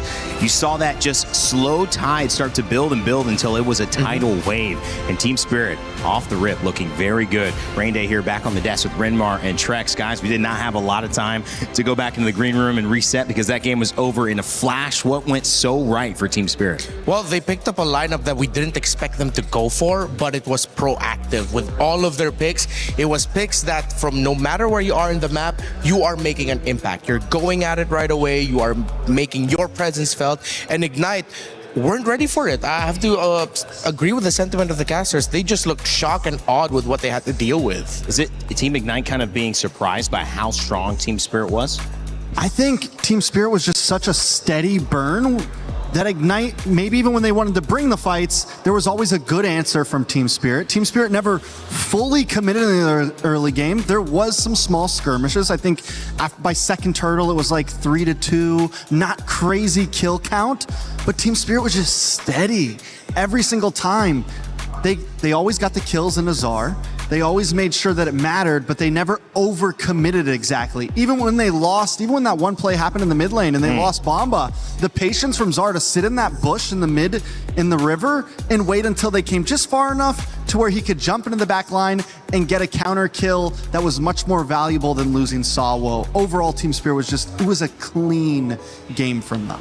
One of our questions was, can Team Spirit do what they do on an international stage? And can Team Ignite come in trying to represent their region on this international stage and keep up with what Team Spirit was putting together? The answer so far is not quite. There remains more to be seen, but as we break down the graph of the end game, Renmar, it was a gold difference, it was a kill difference, it was a pace difference that allowed Team Spirit to stay on top. Yeah, and this echoes again our sentiments about the Paquito pick. No matter what position it's in, it will have the damage. Whether you put it in the gold, meaning you get faster damage. In EXP, it gets access to its upgraded skills a little bit faster because of how much faster you can get with the EXP rolling into you. For Team Spirit, there was a word mentioned, I believe, by Naisu, it was polished. based off of what Kid Bomba said with how their boot camps were like in Malaysia, getting to play on the big Asian server with everyone else, with some of the big top 3 region teams, they really look like they learned so much from it. They weren't just talking, they really put the action into it. You know, the Paquito and the Ling. We saw the Ling and we talked about Zauer Egoist earlier on. 6-0. I've not seen a game where you can let Ling off the leash and just come back from it. We saw that earlier on in one of our first sets in Team Vamos. They destroyed with the potential of this character. I mean, this seems like something that needs to be limited and addressed somehow in this next matchup. You know, in the past, what it would have been is get into the jungle, slow these assassins down. Picks like Hilda, utility junglers, something that can actually put pressure on someone like that early on, steal purple buffs. Those were the answers years ago, right? Yeah. And I'm wondering if we're going to start to see a glimpse of that again, or if it will continue to just be aggressive jungler against aggressive jungler. Let's see who scales better. Because right now, that's kind of the pace we're going at. And I'm wondering when that's going to switch up. Because, again, I mean, you know, it was Ube that destroyed the assassin meta years and years ago, right? It was things like that. That's what brought the utility jungle into the meta, first of all. And I'm wondering, will that counter response once again at MSC this year? Yeah, maybe. Let's see. Is time really just a flat circle? Or are we going to go back to what? The Estases, the Matildas, the healers of the world? I don't know, but I like that day one, and even though we're not done yet, it's already set a precedent again of just the options are wide open. Yeah. And who is brave enough to take these risks of these unique choices are often rewarded. Again, Team Spirit is another example of that. With what they did here, you do not see this kind of lineup often, but when it works, it really works. And it put them in a great position here as well to excel in game one, which sets them up now to lose 2 in a row if they're going to be into that lower bracket on Group A. If they just win 1 out of those next 2, they're going to be feeling really good about their chances to advance to the next stage. And speaking of your chances, you've got a brand new chance to check out a new interactive effect for Rhino Day. It's now available. Check out and join the celebration. You can see all those new interactions there in the shop. Looking pretty fun. Make sure to grab your chance to enjoy it here with the Rhino Day. Happy Rhino Day, everybody around the world. I keep saying it sounds like Rain Day, Rhino Day. Oh, yeah. We're just throwing it out there. I'm comfortable with that, so make sure to check it out. Let's kind of get ready before we head into the next draft to talk about what is going right for Team Spirit. Again, this is a team that many people know have done well on the international stage. But Rimar, I mean, with this start, putting a stamp, an exclamation point onto the end of day one, how far can they go in this tournament?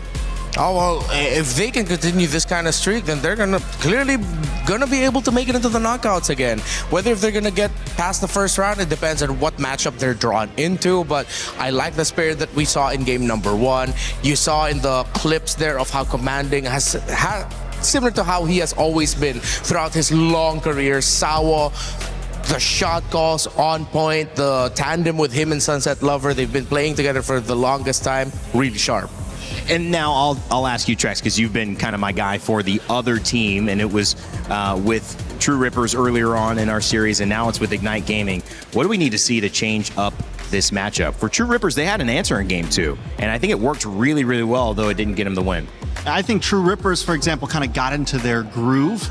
They found that sense of self. They picked some comfort picks, and they were ready to play. I think we saw from True Ripper's sense that game 1 might have actually been nerves. Yeah. I don't know if it's the same thing for Ignite. These are players, at least Diablo, for a sense, has done this big stage many, many times. Now, Kelvin, on the other hand, is new to the big stage, so there could still be some nerves there. But I think, yeah, get comfortable. It's day 1. Don't overpress yourselves. If they get blue side here, then they get first pick up front, and they can kind of focus on themselves a little bit on what they actually want to play instead of constantly playing the counter game. If there's anything that I would ask them to change, is like, just give Diablo something a little bit more active, man. Even if it's not exactly like, oh, this mashup looks really great and this is what we need right now. Diablo has always been the player to, no matter what he ends up with, he'll find a way to make it work. Right. As long as you can stay active in the map, it looks like that's what they sorely needed. With a Uranus, yes, Uranus is a good pick, but I don't think it's the Diablo pick. You need something that gets out of the lane quickly, makes his presence felt, something that allows him to be a superstar and a hero sometimes. What do you want to EWC? Oh, well, we mentioned the Benedetta backstage, so that is his pick. It is currently meta. Why the heck not? Something explosive right out of the gate. Yeah, and that's obviously the matchup we kind of looked forward to. Kid Bamba, Diablo in that EXP lane. It just didn't end up being the kind of fireworks that we expected. So you can, if I were the coach of Team Ignite, say, we need to make sure that we have our win conditions set up. And that means making sure Diablo can, like you said, Renmar, have an impact. Maybe Rome. Is it the Benedetta that they bring out coming into this next game? Draft shortly upon us, as well as we keep speculating after these quick games. There's not really too much to go off of, but in some ways, though, that's kind of nice because it leaves everything open for us to discuss and kind of pick at. And, you know, it's the last day, it's the last game of the first day. I think these teams, too, if you're last, Trex, you're probably focusing on your game, but you're also probably aware of the results. You're seeing what's working to a sense. Your coach has certainly got eyes on what is working with these other games. What do you take away, and do you even take away anything from these first three matchups against teams that you're going to eventually have to play tomorrow in terms of how they're drafting to apply it? Do you leave it be and say, we're coming in with the strategy that we thought would work and we're just going to try what we know and we'll see if it doesn't work or not to get that experience? How do you approach going last at the end of the day and obviously seeing results? I mean, I think it's a little bit of both, right? No matter what, you come into this game with a strategy ready against the team you're about to face, especially with Team Spirit having such a rich history in MLBB. There's a lot of information we already have from them. Now, as far as the games went today, maybe you pull a little something. Was there a good counter pick that we saw today? Was there something that kind of surprised us all today as, ooh, we might be able to use that today? Overall, I don't think, I mean, we saw the Dairoth. It did kind of fall short. We saw a few things come up, a few unique picks. I don't know if there's anything that the coach exactly would take today and be like, oh, we're definitely going to use that for sure. So we'll see exactly how it goes. Yeah, I mean, they just went up against game number 1 Team Spirit, day number 1 Team Spirit, where it was like, hey, we're going to get Hiko Mayona, fighter, and it's Paquito Gold. You would be thinking that, oh, we're going to be seeing Hito on the traditional marksman. That's what he shined with. Nope, they gave him a guy with boxing gloves and the heaviest fists in the land of Dawn. And it worked out. If they're willing to take those risks, I want to see those risks to come out from Ignite. Just pick up heroes across the board that can have an impact, be aggressive, and make it exciting, make it a fireworks show. We ended up going back to 2022 where all we got was Esmeralda versus Uranus, and no one enjoyed that back in the days. You know, I think right now Ignite has to think about Team Spirit is no longer a team that you can just bait into the chaos, right? I think even from that interview that we saw with Bamba and him saying, "No, I'm not gonna talk smack to anyone. All I want to do is go even." This guy said, "All I want to do is go even in the EXP lane." This is a guy that used to always try to win. This is a guy that, you know, used to always try to like, let's do this, let's play, let's play, let's play.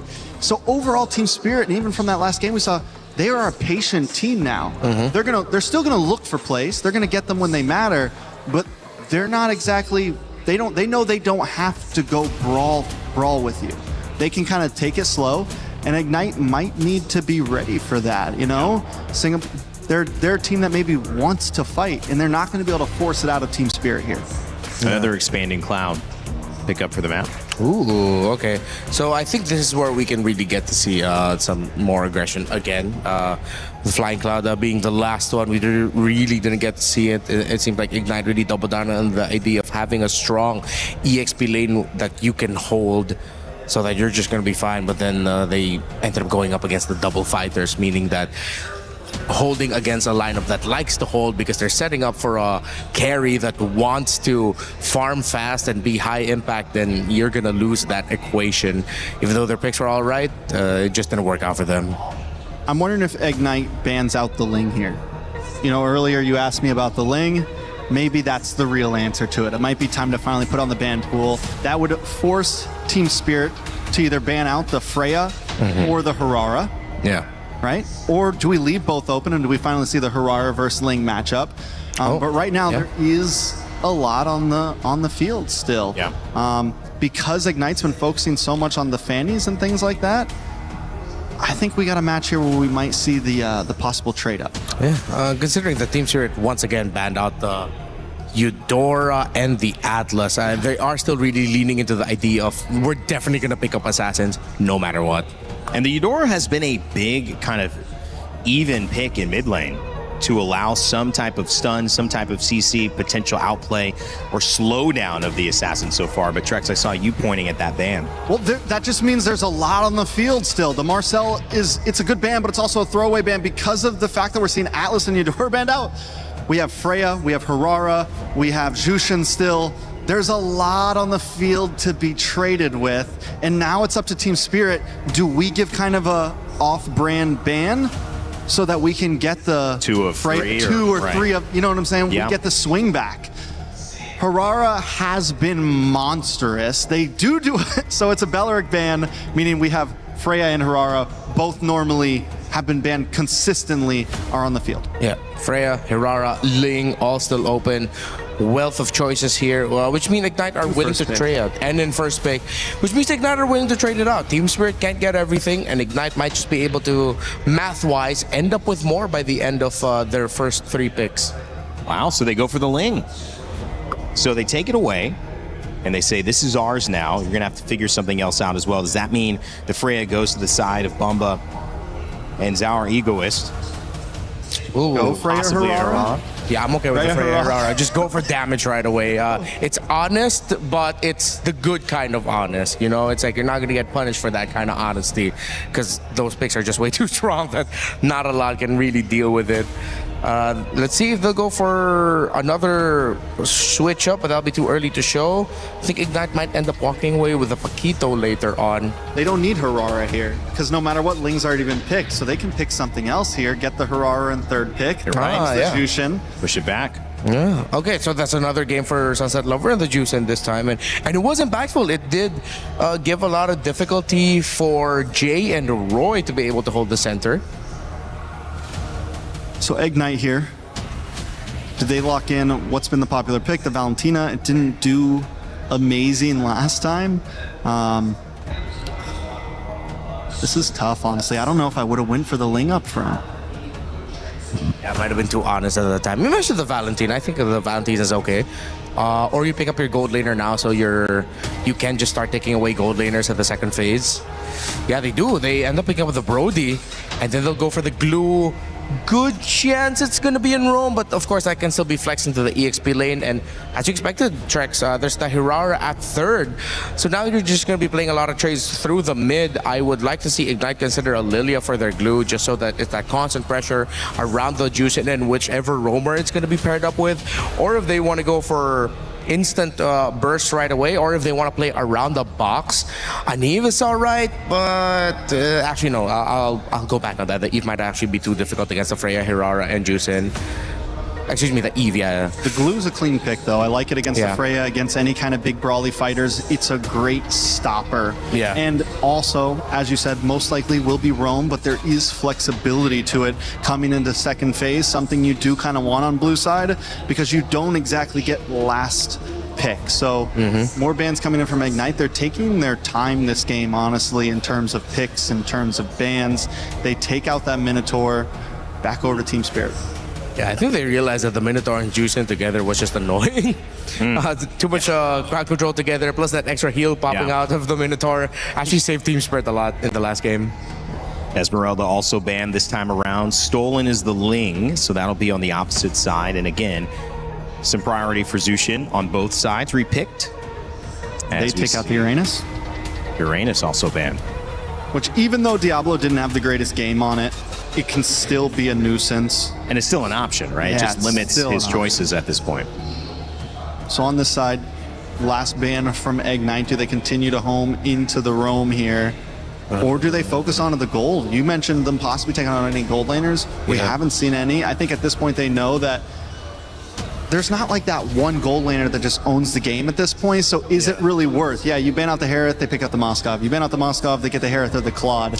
So you might as well get something that might have a bit more of an input, and they go with the Arlot.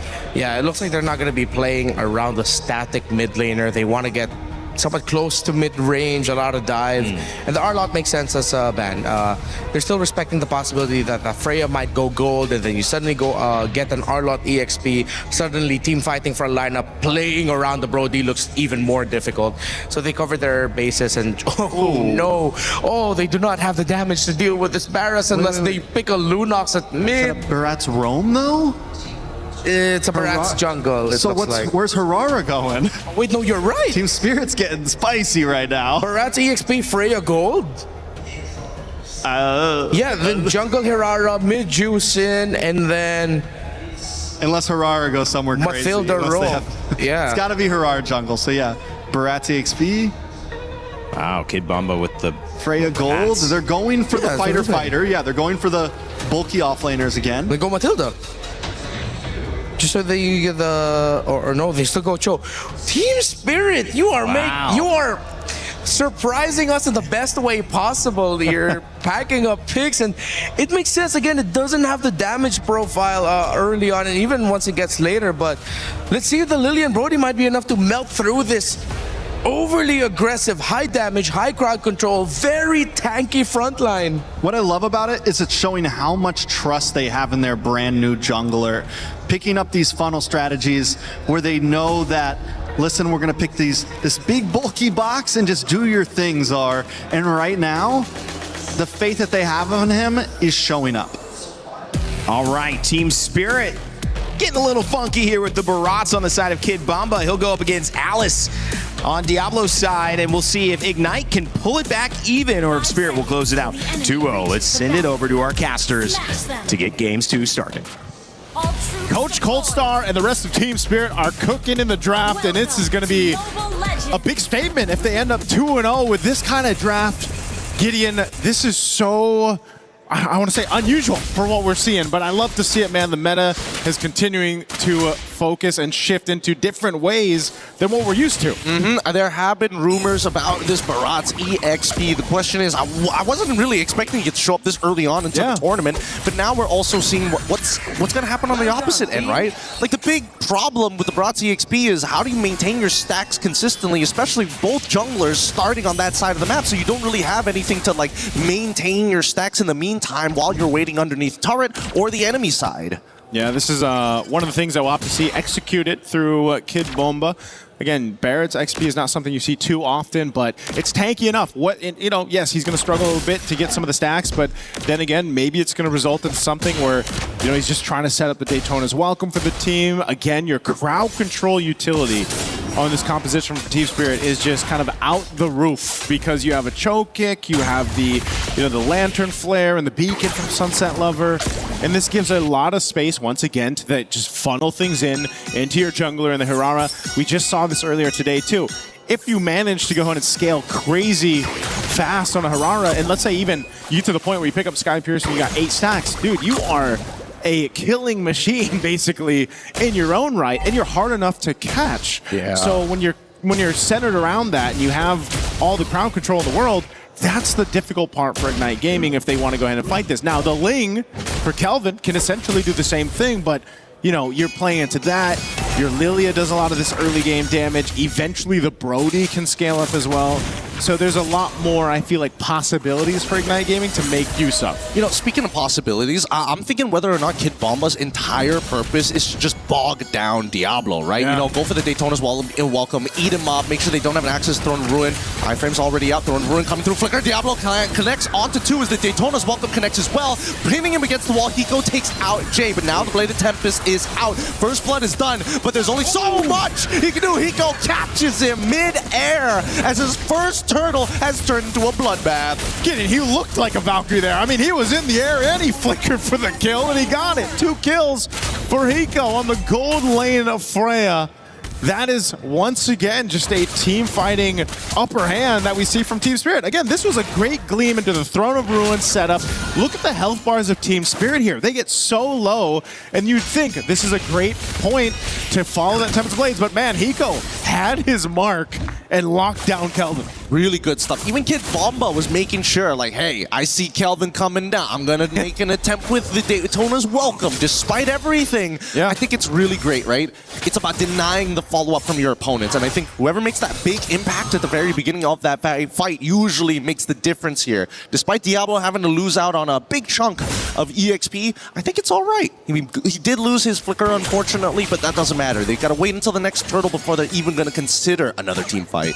Yeah, that team fight basically showed us that kind of this choreography here. As you see it again, you know, the Gleam, the Throne of Ruin being used up. But I feel like even if they land those, they're just not, unfortunately, in that position to go ahead and capitalize it unless Kelvin is there. You know, he's a big part of this. Daytona's welcome, though. Well, it's already good, and I think they should be able to find a kill here, but the Blade of Tempest will allow Kelvin a way out. Does he still have his Finch Poise? Yes, he does. And now he's going to exit from this area. I don't think they have the early game damage to make this work. Yeah. Kelvin is running the killing spree. He's not running Warcry for the early exceptional damage. And not to mention that even CS has been kind of isolated for a large majority of these fights as well, because they can't seem to get the rotations down. Roy, maybe it's some trouble. Black Shoes already out here, and that's just the power of this Hirara. That's one of the scary things, you know. Zara doesn't have to do anything crazy. It's just like he does the combo. You essentially have to pop your Black Shoes, your ultimate, or even, let's say, a flicker later on. So, you know, that's something to deal with if you're IG, not being able to fight at full force. And what you're noticing, too, Kid Bomba, because he has a Daytona's welcome, and sometimes he's just going for Kelvin, you know, gets the ultimate out of the Ling. You don't have that anymore. And slowly but surely, that's going to delay the Ling further for Kelvin. But they're going to fight it off here. Second turtle is up. He's going to grab his purple buff. We'll see if he gets here in time. It is delayed quite a bit, so IG does a good job at that. Team Spirit, though, they'll calculate this. Again, he goes pushing up top towards that top turret. Here they break out, though. Yep, they're slowly attacking him. Sawo spots out where the backline is supposed to be. He goes thinking about maybe going for it, but he's shown presence here on the map. He might start making his way over into the mid lane. Bomba still maintaining his stacks as much as he possibly can here. Throne of Ruin only connecting onto one, but Sunset Lover is looking to respond. With max stacks on those butterflies, Sawo finds the kick in a perfect angle on top of the glue. Jay should explode here, but he's got nobody to jump on, and Sawo just makes it out with a sliver of health. CS takes him out, and now Hirara looking for an opportunity, but unfortunately just ain't enough, and even flickering forward with the Daytona's welcome. Kid Bomba, can he get the trade? Misses out at the very end. Unlucky for Team Spirit, but it's not over apparently. Jay decided to take matters into his own hands. Okay, I understand what Jay was doing there. They had a whole lot happen for IG in that team fight. Oh they my really God, punished. Oh, Kelvin. Okay. He survives, stays alive, turtle secure. That's what matters. But again, going back to that fight, it just seemed like Team Spirit was actually not in connection. You know, like they were all going in at different times. They got kind of caught in a bad position, and it was great to see IG punish that. But then, of course, you know, they need to continue building up on that. And that's why I was saying, you know, playing into their cards here, they've got many options to play with. There's a kick once again. Oh, it looks good now. Okay, Throne of Ruin comes down through. Sawo is in a lot of trouble here. Forces out the conceal. Even Diablo is going to cut him off eventually. He should die, but no, it doesn't seem to be. Kelvin finally finishes him off. The Black Shoes has been called as well. These fights are slow and painful, but that's exactly what both sides want. Yeah, right now, too, CS has been able to go ahead and farm up on this Brody. It's going to be a big part of it. You know, earlier on, he had the Blade of Hepsees. He was actually able to do some decent damage just with that one item. But, of course, you know, getting those marks off and then that torn apart memory, he's got a lot of space that he could work with, depending on how the team sets a fight up. But that's, I guess, the biggest part of that is where does Diablo land with his Throne of Ruin? Is he going to be able to gleam on the right targets? Because like in the last one, again, whether you hit 1 or 3 members, that changes a big part of the team fight, you know? And so now these battle spells are coming back online here for Team Spirit. Same for IG. You still got about a minute for that flicker to be available. And, you know, the flicker isn't always needed for an Alice to get that setup that you're kind of looking to see, but nonetheless, it's better if you have it. You cover more distance, you know, and you can surprise Team Spirit from that. So right now, they're just kind of staunching the bleeding here. There's a kick. Oh, it's so good, but do they have enough damage? Unfortunately, not enough. Blade Tempest is already out, attacking Hirara, and even using the Finch Poise, thinking about chasing, but Kevin decides not to. Sees Kid Bomba and Sunset Lover and has decided, I'm out. I'm done with this. Even Diablo and Roy, just making sure that the rotations are slow so that the reinforcements don't come in time. This is an opening, though, for Team Spirit to go ahead and take this turtle. Retribution still not available for 15 seconds, so this should just be an easy turtle to take. Oh, Throne Ruin coming in, and now the descent with Valkyries as Hiko's thinking about who he needs to be on top of. For now, Jay able to at least get one with the help of CS. Are they not going to punish this? I'm expecting a punish here, but Sabo going to go for a completely different target as Diablo is dead. Hiko takes out CS, and can they? No, didn't see it, but Roy will pray so hard. Like, how do you get rid of this Freya continuously walking in your face? Kevin is gonna try. Oh my god, he's about to get Sunset Love. Finch Poise gets him. He might actually outplay this, and he does. He gets on out of there just in time. That's what we need to see from a Ling if it's picked up. Great play and movement there from Kelvin. And yes, Team Spirit was able to get a couple kills in the hands again of Hiko. But you gotta keep this Ling scaling up. You gotta build that snowball. Man, that was some hot stuff. I mean, he just purchased the Haas Claw, and all of a sudden now he can enter in and out of the fight, especially if the rest of the members of Team Spirit just don't look at him for half a second, right? Because the fight begins, they start this huge engagement right into the center of the turtle pit. The worst part about it is that Zara Egoist didn't take any of that damage. That's why it's so difficult to kind of get past the anchors of Sunset Lover, because even if you do commit, that's a lot of HP to cut through. Yep, looked like there was an initiation here in the mid lane. They're going! And counter initiation even better as they find it. Ignite might have just cracked it open as Team Spirit have already lost 3 of their members in this fight. Mid Tier 1 going to collapse. Wow, that was a big fight. I wonder if we're going to get a chance to go ahead and see how exactly that all started. But again, the off of it, Tier 1, Tier 2 falling now in the mid lane. IG, this is the ignition they needed, man. Ignite Gaming finds it.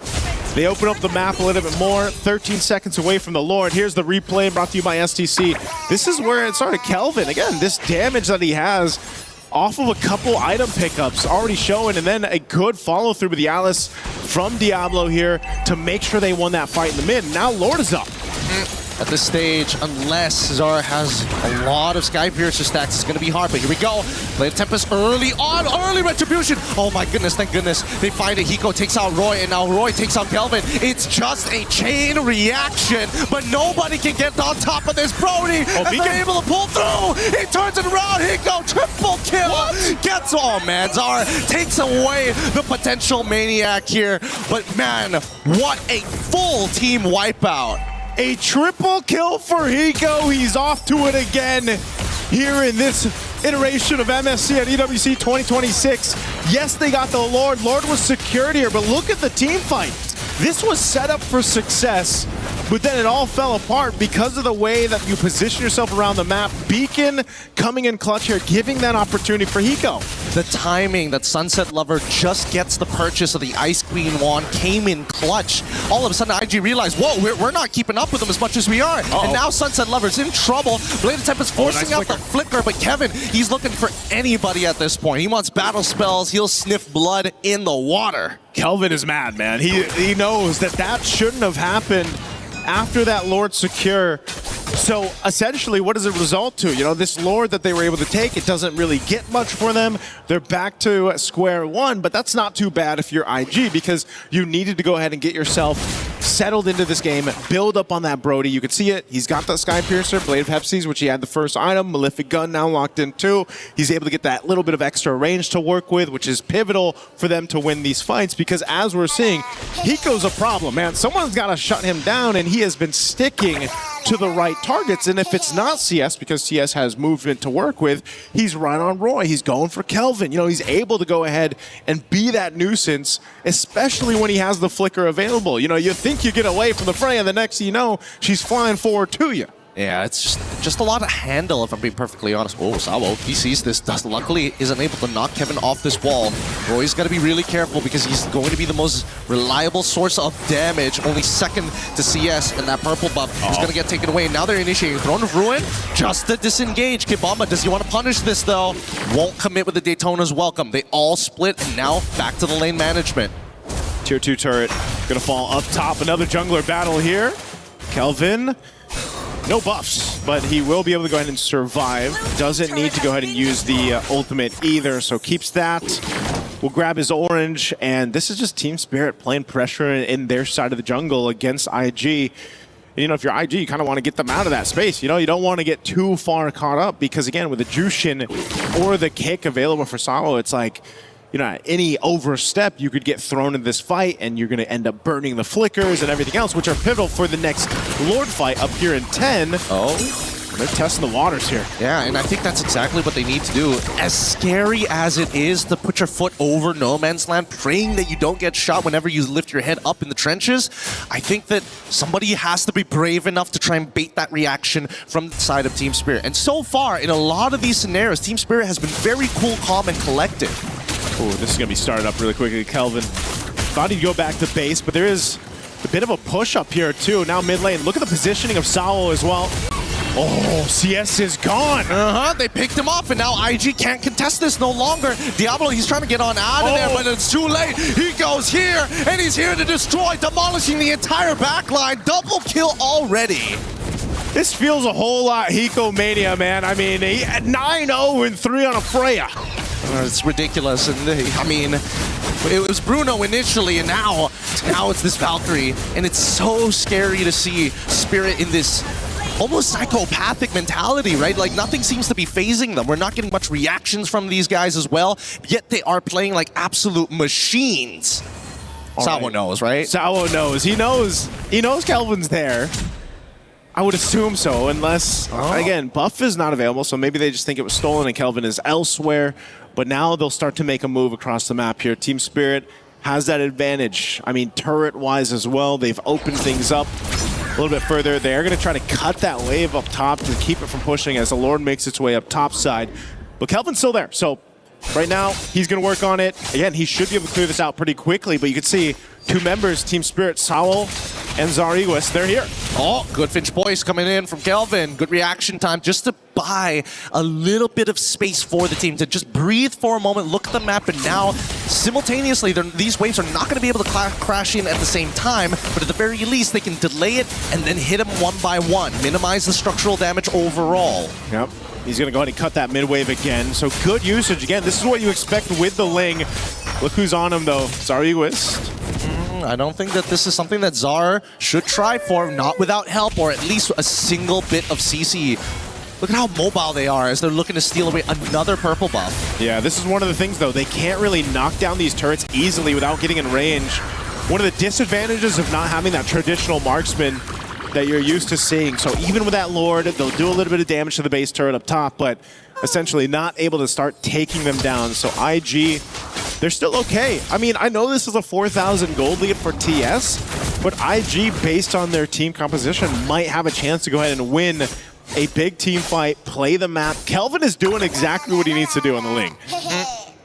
He's finding that space. He's buying that time. We're already 16 minutes in, and probably not exactly where Team Spirit was hoping to be. Oh, he just got off the Finch Poise. He's in trouble right now. He's gonna get dragged. He's got the Bladed Tempest here, but the question is which direction to go. He tried to outplay it, but unfortunately, it's just too much damage for him to handle. And now the rest of the team might just be in some trouble as the way the dragon has already been used. They're trying to pull him away, and now they pull him right in front of Roy. He doesn't get it off in time, and the rest of the team is now in some huge trouble as Team Spirit. Oh, they're gonna let Hiko die for this? Nah, they just want to punish Jay. That should be it. That should be an inhibitor turret unless they can stop this. And they hit it. I mean, what can they do at this point? Under tower, they literally can absorb all the damage. They're gonna chase down Diablo too. They're gonna whittle him down enough. They got a mid-wave push here. TS looking to cap out a game. They're gonna be able, they might actually, no, wait, hold on. Roy, how long until he's come back up? I have no idea. Now, apparently, his Eternal Black Shoes as Diablo get kicks out, and that is going to be it. Look, Kevin, does he have it? Retribution, anybody to try and clear that wave, and manages to do it in time. Oh, Kelvin will keep them in the game for now. IG buying themselves a chance, but the Lord is up, and Team Spirit will make their way forward. Yeah, the purple buff's going to be taken, but based on what we just saw in that team fight, that misplay from IG, Team Spirit will get themselves this Lord and get ready to go ahead and once again get towards the base of IG, capping out potentially this series. Yeah, but now the rest of the team is actually scaling. There's some real damage here from the side of Ignite Gaming. The only problem is whether they can consistently peel Hiko, and that's the big issue. There's so much CC across the board that splits them apart. Here's the good thing. What's a good thing? A lot of the battle spells are down for Team Spirit. Okay, that's not bad. And what we've seen so far for Hiko is he's wanted those flickers to be able to make those plays, right? So there is a chance here for IG to go in and clear this out. Conceal going to be used.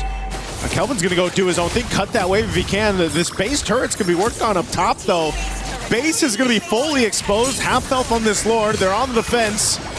They're going to go and try to slice and dice their way through this as Lord is cleared out.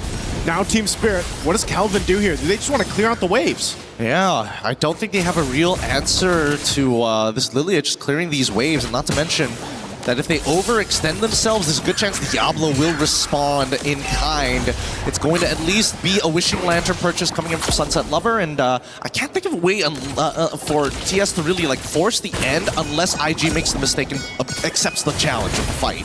Yeah, this has to be one of those cases where that end angle for Team Spirit is they got to get a pick. Oh, comes to Blaze used. Kelvin's going to be fine. He can just Finch Poise on out. But, you know, essentially when you're waiting for this, 90 seconds for that Lord to be up, this is, again, very similar to what we saw in the previous match where you had 80 stacks on the hero. This one's 77, but nonetheless, still deadly. So dangerous. And I mean, at least for Ignite Gaming, they're playing the tactical approach, right? Just continuously be hidden shadows across the map. Make sure that TS has to react to you. And if they respond, they're the ones wasting time and not the other way around. Okay, Hiko pops that ult. And the flicker as well, leaving Jay all by himself. And now the conceal comes through for the side of Team Spirit. But really, no need to fight here. Just wait for the Lord in 60 seconds. Yeah, interesting that he attempted that. I think that was more of maybe a limit test type thing, just see what he could end up happening, but he's not going to have the flicker now for this Lord take. Oh, I just saw the items, and Jay has been a very naughty boy. He goes for the Genius Wand on top of everything else, and there's only two people that really benefit off of this, which is the Alice alongside with Roy on the Lilia. He just wants to shred that magic defense, man. Shredded enough where then maybe the Lilia, maybe you have Diablo contributing to those fights, getting them down. Because, again, what is Jay going to essentially do? He's going to find his target, he's going to stick onto them, whether that brings him back to the team or not. But yeah, maybe if he was a little more durable here, a little tankier, it could help them in the long team fights. But right now, they just don't have much of a choice, Gideon, given how the nature of this game is gone. You're down this much gold, which at a certain point, it doesn't matter so much about the gold difference. It's more so how they're executing things. And this Lord is up, so they want to get in position, it looks like, to actually contest this one. But they're going to have to get here fast if they want to. Already half health on the Lord. Positioning from Salvo through this. Kelvin's going to join it. Where is it? Oh, whoa, wait. Actually, Sunset Lover loses out on his ult and is forced to recall here. IG take the space, and they might be able to steal this Lord away. Kid Bomba looking to take the space back. Salvo, is there going to be a kick? No. They're going to reset it, but now the front root already catching onto 4 targets. They're looking to turn this around as IG needs to start kiting backwards slowly. In Diablo, can he regain composure? But the same Kid Bomba goes down. XP laners traded. Battle of the XP laners falling on both sides. They got a wave pushing up top and mid. And this is the advantage right now of having the base turrets down. Team Spirit has an angle here to go ahead and start up this Lord once again, even without Kid Bomba. They know that IG has to deal with the waves, but this is an evolved Lord, so it's going to take a little bit longer for them to secure. And the wave clear from IG is great. But half health now, they're back here for it. Oh, Kelvin, he's going to try. He's getting spotted out by Hiko, and they completely give this up. They're attacking Sunset Lover, but he immediately has to use the Winter Crown. Blade of Tempest is out. He flickers away. All defensive spells have been used. And now Team Spirit understand we've won the game of attrition. We get the Lord now. What a push and pull for this Lord. And Team Spirit shows that experience, that veterancy that they have in this basically evolved type of dance. For the Lord, it's weird to see, especially when assassins are in play, but that's the nature of things now. This is some Muay Thai, right? We thought it was boxing. No, it's kickboxing. No, it's straight up Muay Thai. They are doing everything they can to hurt their opponents, right? Low leg kicks, hurt the ankles, make sure they can't move around as well, get away the battle spells. And now this could be the final moment. This Lord healthy and heavy, pushing on in. They're going to go for it. They're just going straight for the end game, straight for the base, and you can see that he's not hesitating. He goes for the throne. There you have it, 2-0 in favor of Team Spirit. A day of sweeps here in our opening day for MSC groups, and man, I'll tell you what, it was great to see all the unique drafts, the way the teams, some of them had their debuts here on the international stage and everything else. We can chalk some of it up as, working on the nerves, international stage, but there's also clearly teams here who have refined what they've showed us previously in previous MSCs and previous internationals.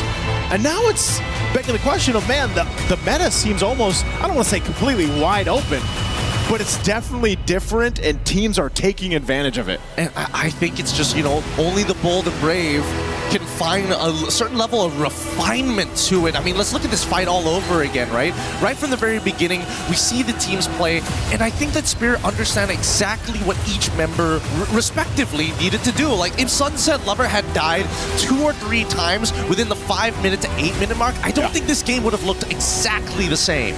Yeah, this is, once again, it was a game, too, where the adjustments for Ignite Gaming was better. I feel like they had a better idea of what they want to do in comparison to Game 1.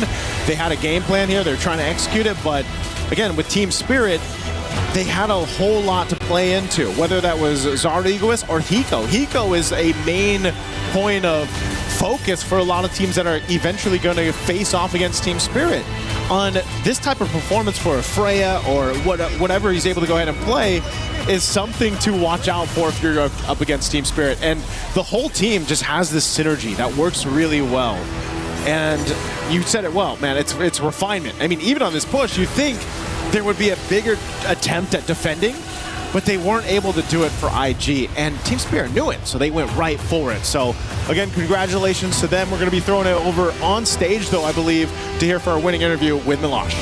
We have the one and only Zar Egoist with us here. Congratulations to him and to Team Spirit. A few questions post-game. Now, how does it feel to finally play at MSC now that you've hit 16 and officially part of competition? Thank you. I don't have any feel. I don't know. I just play this game. I just enjoy, and that's it. Okay, well, then about the meta itself, how do you feel it's been developing so far, especially that your Ling in this game was flawless? Еще раз. Как вы считаете, сама мета, как она развивалась? Особенно, что ваш персонаж, Линк, был вообще просто великолепен. I think it's very good meta for me because I like play assassin hero, and yeah. You looked very comfortable. Look, I have to say it. You have Egoist in your name. You're seen as this big prodigy mechanically also that's coming up. Is this how it is in the team, or are you more laid back, everybody's playing together, focused on one goal? Еще раз. Вы такой прodigy, все так видят, что вы так удобно играете, да, вам комфортно. Это ваш общий дух в команде? Вы как вообще ощущаете себя? Да, это общий дух. Yes, this is a general team spirit. General team spirit. It's not Team Zar Egoist. It's the entire squad together. Yeah, of course. Very much so. Thank you very much, Zar. Thank you to you and to Team Spirit. Congratulations. Big story for them. Let's send it back to our desk and wrap it all up. Thank you, Milosh. Zar Egoist on the Ling made a big impact, and Team Spirit continued to dominate as they, yes, were your winners, as you guys predicted as well. I think it was 92% or something like that going for Team Spirit heading into this, and yes, you were absolutely correct. But it was a longer game again, and Renmar and Trex joining me back on the desk here to close out the day. I think we've seen 2 series that were pretty one-sided. However, that second game is given despite what you guys thought, which is the 9%, which was correct in terms of Ignite Gaming did not have a chance to do it against Team Spirit. We saw improvement. We saw different choices in the draft. We saw ways to elevate and try to go toe-to-toe. Haymaker versus Haymaker instead of just sitting in a corner and getting wailed on. And I think that was hopeful for these 2 teams because they've still got more MSC to play. Yeah, you definitely could see that this could have gone to a Game 3 at multiple times. It's just that I feel like the lineup that Team Spirit fielded with and some of their timings, especially with the entries of Hiko and the eventual entries with whatever pick Zar Egoist would end up with, or specifically in game number 2 when he ended up with a Hirara, it just asked too much from Ignite Gaming just to deal with one pick. And then when they've rightfully so used everything that they can to take down that one pick giving them problems, there's another.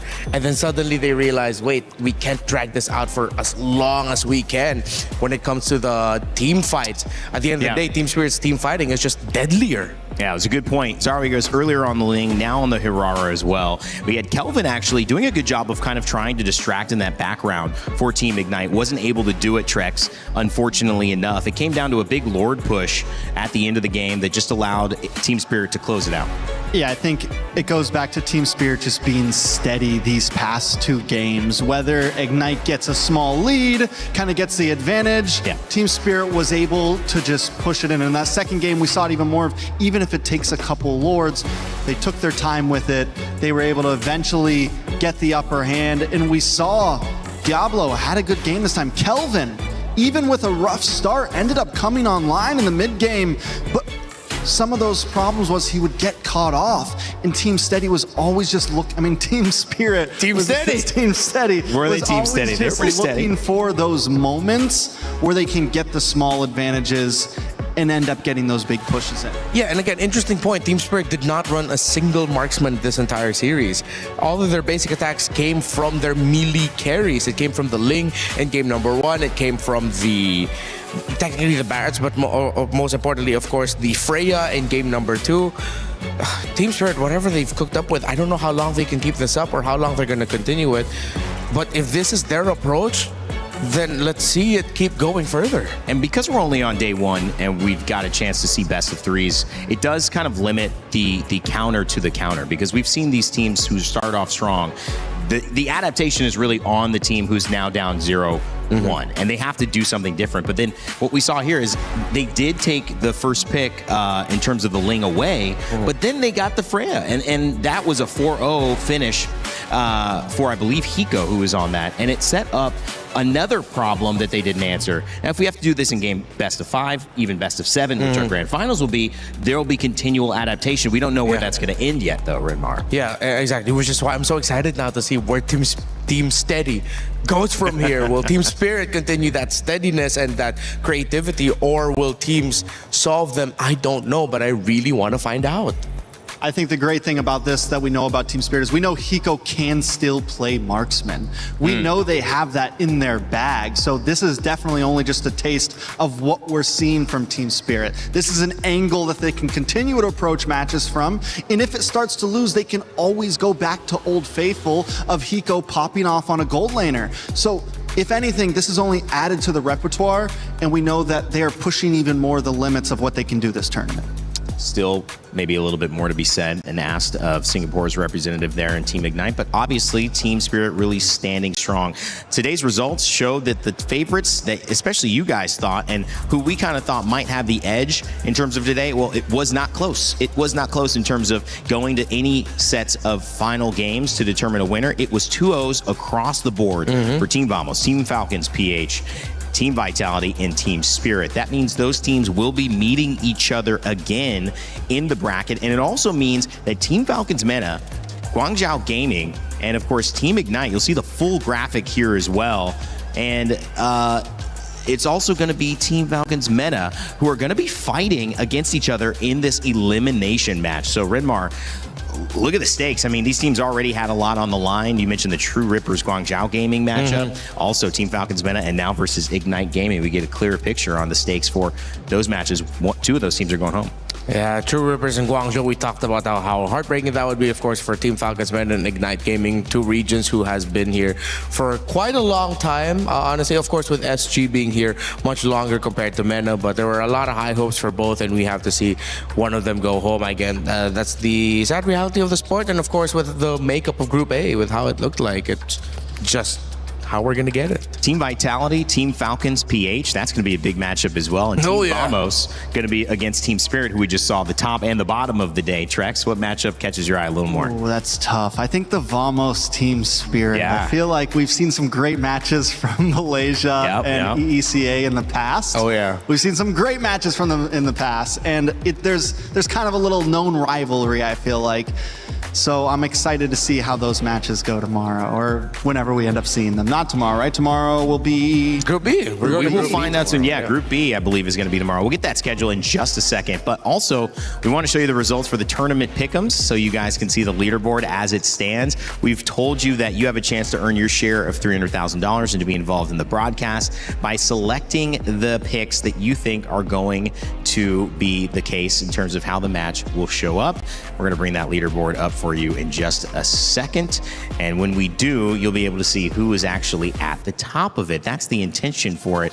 Because again, you guys have been right for almost the entire time. Renmar, we've seen it as well, that the audience has almost leaned completely in favor of the winner. Whether that's a little bit of just knowing the scene so well, or maybe that's a little bit of just maybe there's something special with our audience watching MSC. No, they know. They've been You're not special? For Is a that what long you time. I'm just a dude. They're special. I'm just here. No, but honestly, our viewers, our community, they've grown so much. They've really studied everything so much for such a long time. And you guys are great. All of you. You're all great.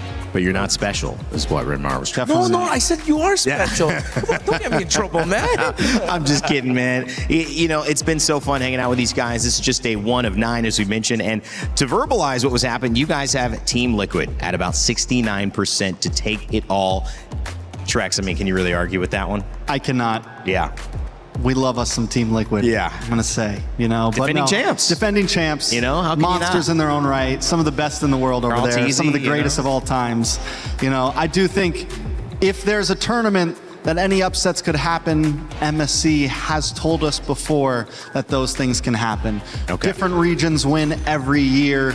Can TLPH give Philippines a back-to-back win in MSC? We haven't seen it for 4 years now, maybe a little over 4 years since we've seen a region win it twice. So first step back on the golden road, right? Trying to get there. So big conversations for this MLBB tournament. Of course, tomorrow the conversation continues and we'll show you what to expect as you tune in. It's Group B's opening day, which means that we get to see who Mirko was really excited to talk about. And just from a top-down point of view, Renmar, many thoughts that we had with our first panel indicated that we could see a winner of this entire tournament from this group. Yep.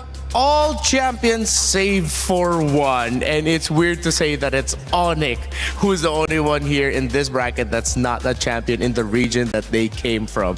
Who would have thought in the year 2026 we would be saying that about MSC in a specific group?